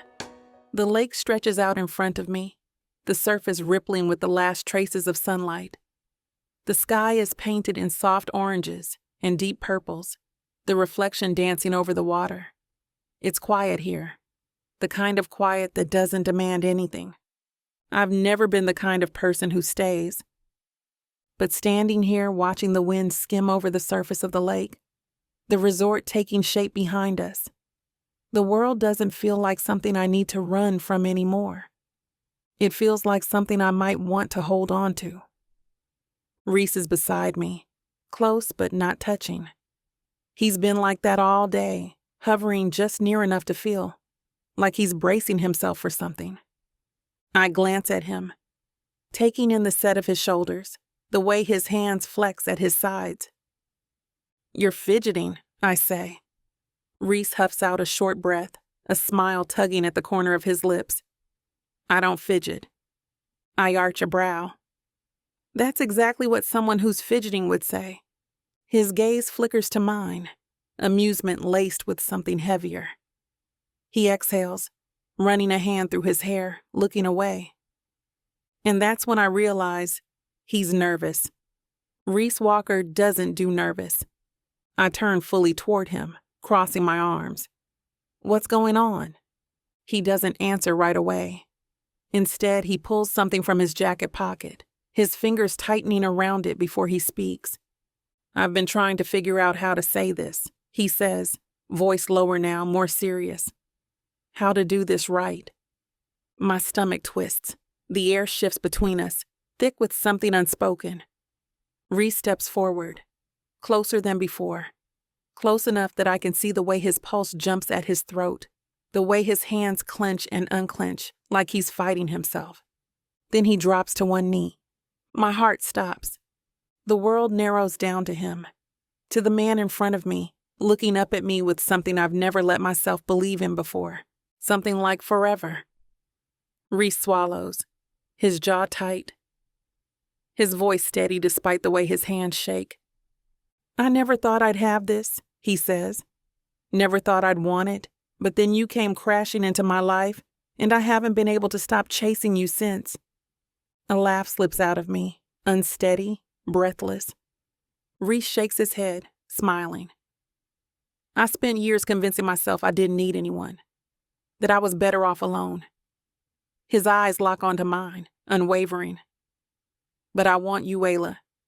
In every way, in every life. I suck in a sharp breath, the weight of his words pressing against my ribs.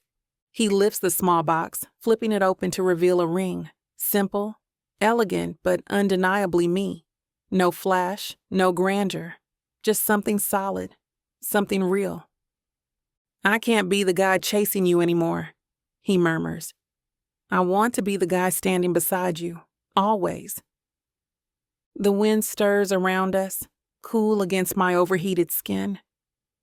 My chest feels too tight, like I don't have enough air, like I don't need it. Rhys shifts slightly, still holding the ring, watching me carefully. Marry me. 2 words, simple, steady, certain. And suddenly, every part of me that's spent my life running, every instinct that's told me to keep moving, to never let anyone hold me still, they all go silent. Because the truth is, I don't want to run anymore. Not from him. I breathe shakily, my fingers twitching at my sides. Then I drop to my knees in front of him, the dirt cool beneath my skin, the distance between us vanishing. I don't touch the ring. I don't need to. Instead, I press my forehead against his, exhaling shakily. Yes, I whisper.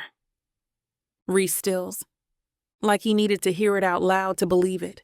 Then he exhales a rough, shaky breath, his hands coming up to cup my face, his thumb brushing along my jaw. I grin, my chest aching with something I don't have a name for. That wasn't dramatic at all, by the way. Rhys laughs, the sound real, unguarded, mine. You deserve dramatic. His lips press against mine, soft at first, then deeper, surer, like sealing a promise.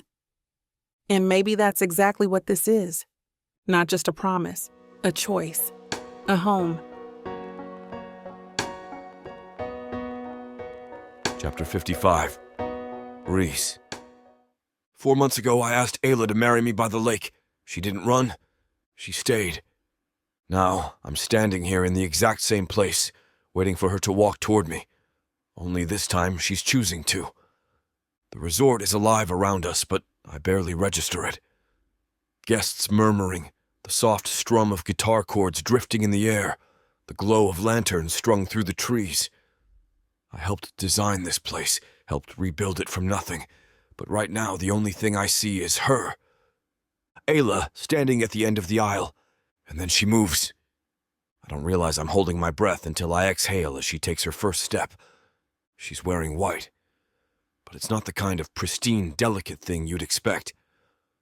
The dress hugs her curves in a way that should be illegal, the silk catching the dying light, the slit high enough to flash the scar on her thigh, the one she never hides anymore. Her hair is down, loose waves framing her face, a few strands caught by the breeze.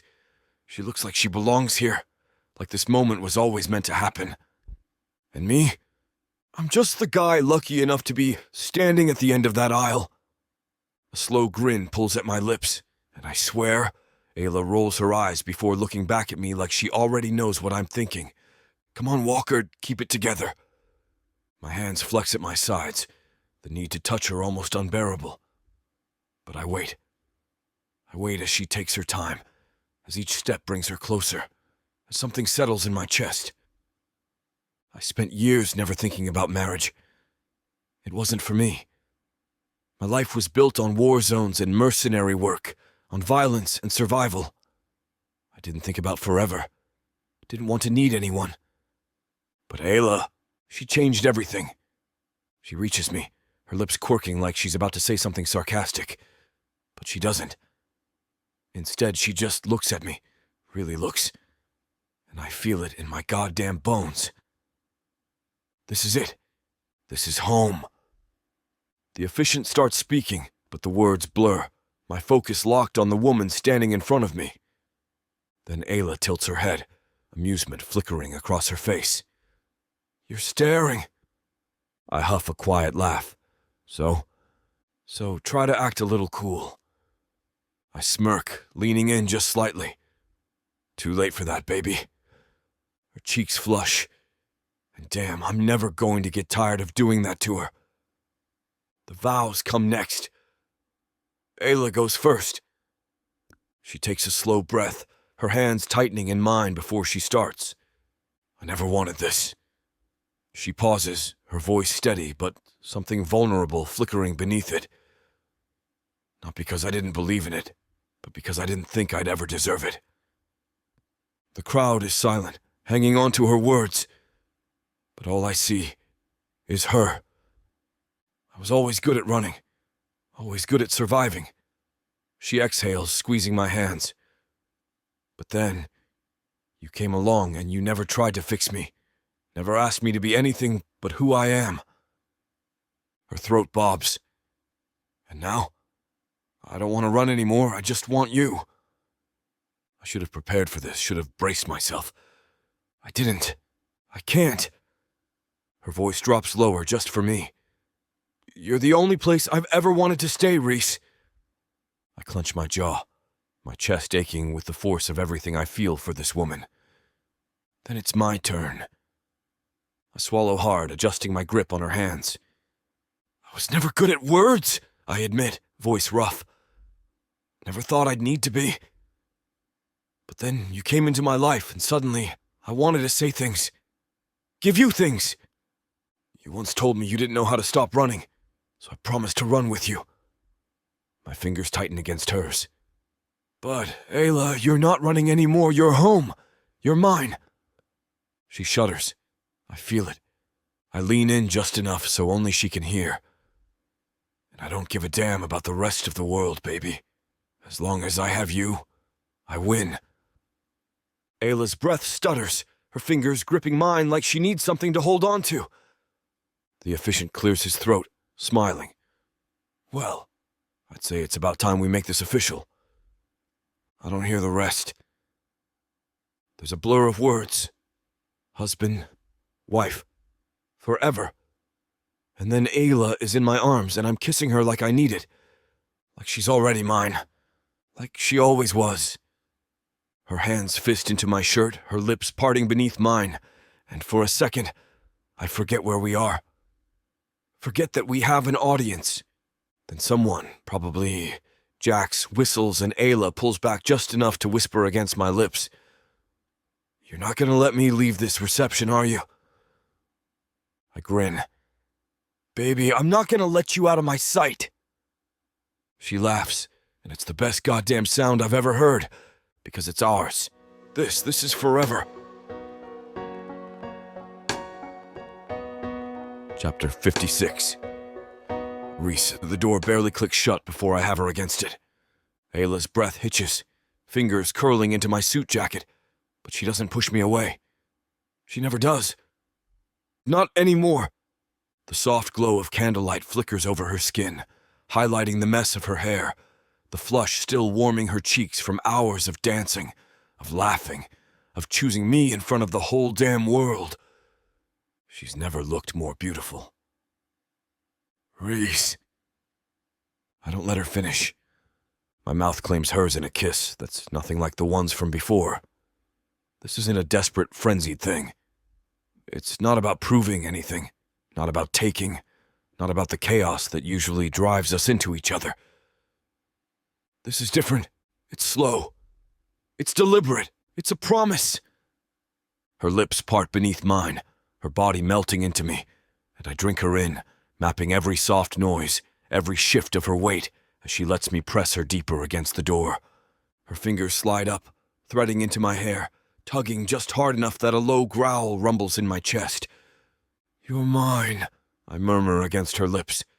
Say it. She gasps when I nip at her lower lip, her grip tightening. Yours. I kiss her harder, my hand smoothing over the silk of her wedding dress, following the curve of her waist, the dip of her spine. Rhys. Her voice is breathless, but there's something in it, something raw. I force myself to slow down. We have time. We have forever. I pull back just enough to look at her, brushing a knuckle against her cheek, tracing the way her lips are already kiss-swollen. You okay? A small, almost shy smile tugs at the corner of her mouth. I think this is the first time we're doing this without a gun nearby. I chuckle, resting my forehead against hers. That's a damn shame. She laughs softly, but the moment doesn't break. My thumb skims the strap of her dress, slipping it off her shoulder. The fabric follows, whispering against her skin as it pools at her feet. She's standing there, bare except for the lace beneath, her body bathed in candlelight. And I feel it.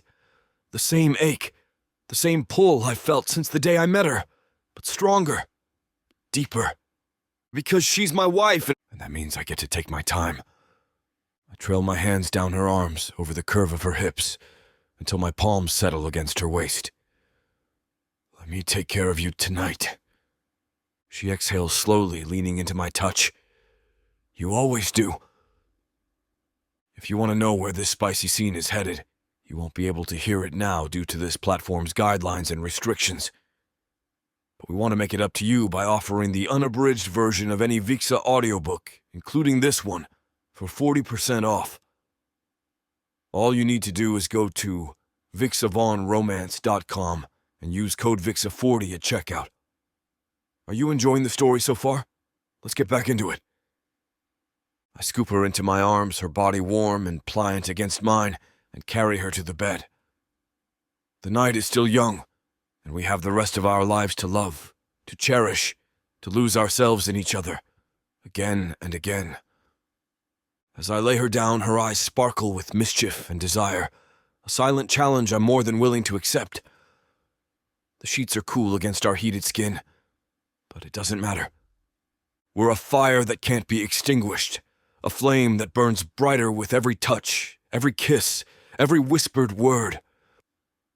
I kiss her again, deeper this time, my hands roaming her body, rediscovering every curve, every inch of her. She moans into my mouth, her hands tangling in my hair, pulling me closer. There's no rush, no hurry. We have all the time in the world, and I intend to make every second count. The night stretches before us, endless and full of promise. And as I move inside her again, slow and deliberate, I know this is just the beginning. We are forever, for all eternity. Chapter 57. Rhys. The sunrise spills gold and pink across the horizon, the waves below crashing in a slow, lazy rhythm. A warm breeze filters through the open balcony doors, carrying the scent of salt and something sweeter home. I haven't woken up to gunfire in years, only in my nightmares. I didn't wake up with my hand curled around a weapon, heart pounding in anticipation of the next fight. All of that is now just remnants of a bad dream. I woke up to the sound of laughter. High, infectious giggles echo from the hallway, followed by the soft shuffle of tiny feet running across the wooden floors. I stretch against the sheets, the mattress shifting as Ayla moves beside me, already half awake. Mama. Daddy. A small body collides with the bed, clambering up with absolutely zero hesitation. I barely have time to brace myself before a weight lands directly on my chest, knocking the air from my lungs with an exaggerated oof. Liam, Ayla groans, her voice thick with sleep. It's early. Sun's up, Mama, Liam announces, bright-eyed and wide-smiled, his little arms sprawled across me in victory. I blink down at the miniature hurricane currently using me as a jungle gym. Tousled dark hair, Ayla's mischievous grin, my damn stubbornness written all over his face. He's 2.5 and he already runs this house. Sun's up, I repeat dryly. That means we have to be up? Liam nods enthusiastically, but before I can protest, another voice chimes in from the door. Liam, you weren't supposed to wake them up yet. A little girl stands in the doorway, hands on her hips like a tiny queen surveying her kingdom. Evelyn, our firstborn. 4 years old, already smarter than me, already terrifyingly like her mother. We tried to make breakfast, she explains matter-of-factly, pushing a stray strand of dark hair behind her ear.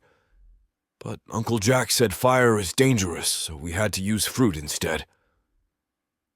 I glance toward the hallway and sure enough, Jack, my best friend, Ayla's business partner, the one person I trust most outside of my wife, is standing there, arms crossed, wearing an expression that is equal parts amused and concerned for our sanity. I groan, rubbing a hand down my face. Jack, tell me my children didn't almost set the kitchen on fire. They didn't almost set it on fire, he assures me, way too casual. They just strongly considered it. Ayla sighs, already rolling out of bed. I'm going to kill you for letting them near the stove. Jack smirks. You hired me to be the resort's head chef. You didn't say I had to be good at babysitting. Evelyn lifts her chin defiantly. We were supervised. I lift a brow. By who? She grins. The puppy. Jesus Christ. Ayla mutters a curse under her breath, dragging a hand through her hair before shooting me a pointed look. Your kids are menaces. I smirk, shifting Liam off my chest and rolling toward her. My kids? I murmur against her ear. Pretty sure you're responsible for at least half of them. Her breath stutters when I nip at her jaw, but before she can retaliate, Evelyn sighs dramatically. Can you please save the kissing for later? We're hungry. Ayla groans, flopping back onto the pillows. Oh my God. I have no privacy in this house. Jack laughs. Welcome to parenthood. The resort is thriving. 3 years ago, this place was barely a concept, just an old property filled with ghosts of a past neither of us wanted to face. But now, it's alive. The eco-friendly renovation turned it into more than just a luxury escape. It became our project, our fresh start. A place where people come to breathe, to heal, to build new memories. A place where Ayla and I learned how to live. Today, the beach is buzzing with guests. Families, honeymooners, adventurers looking for their next thrill. Staff move fluidly through the open-air restaurant. Guests lounge in private cabanas. The infinity pool glistens under the afternoon sun. And right in the middle of it all, Ayla stands barefoot in the sand, sunglasses perched on her head, hands on her hips as she supervises a few workers unloading new furniture for the beachfront bungalows. She's radiant, glowing in a way that has nothing to do with the sun and everything to do with the life we built here.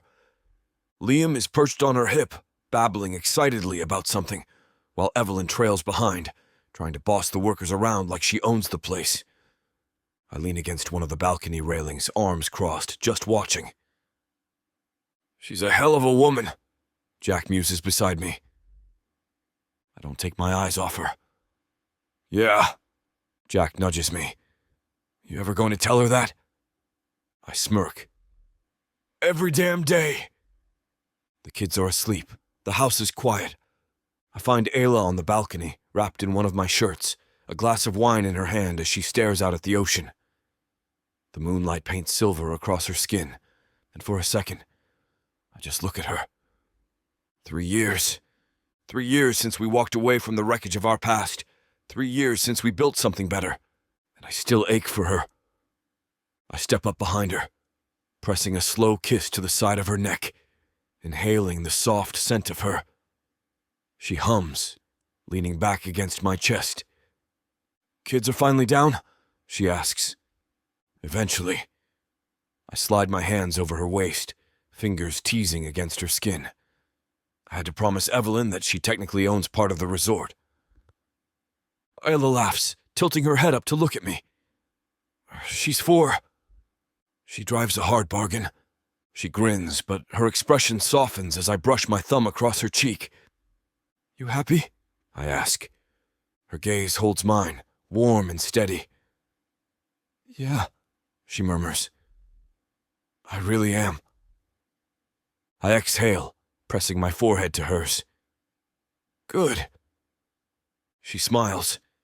"What about you?" I tighten my grip, pulling her closer. "Happier than I ever thought I'd be." She kisses me softly, deeply. I could spend the rest of my life right here. And I will, because she's it for me. She always has been. She always will be.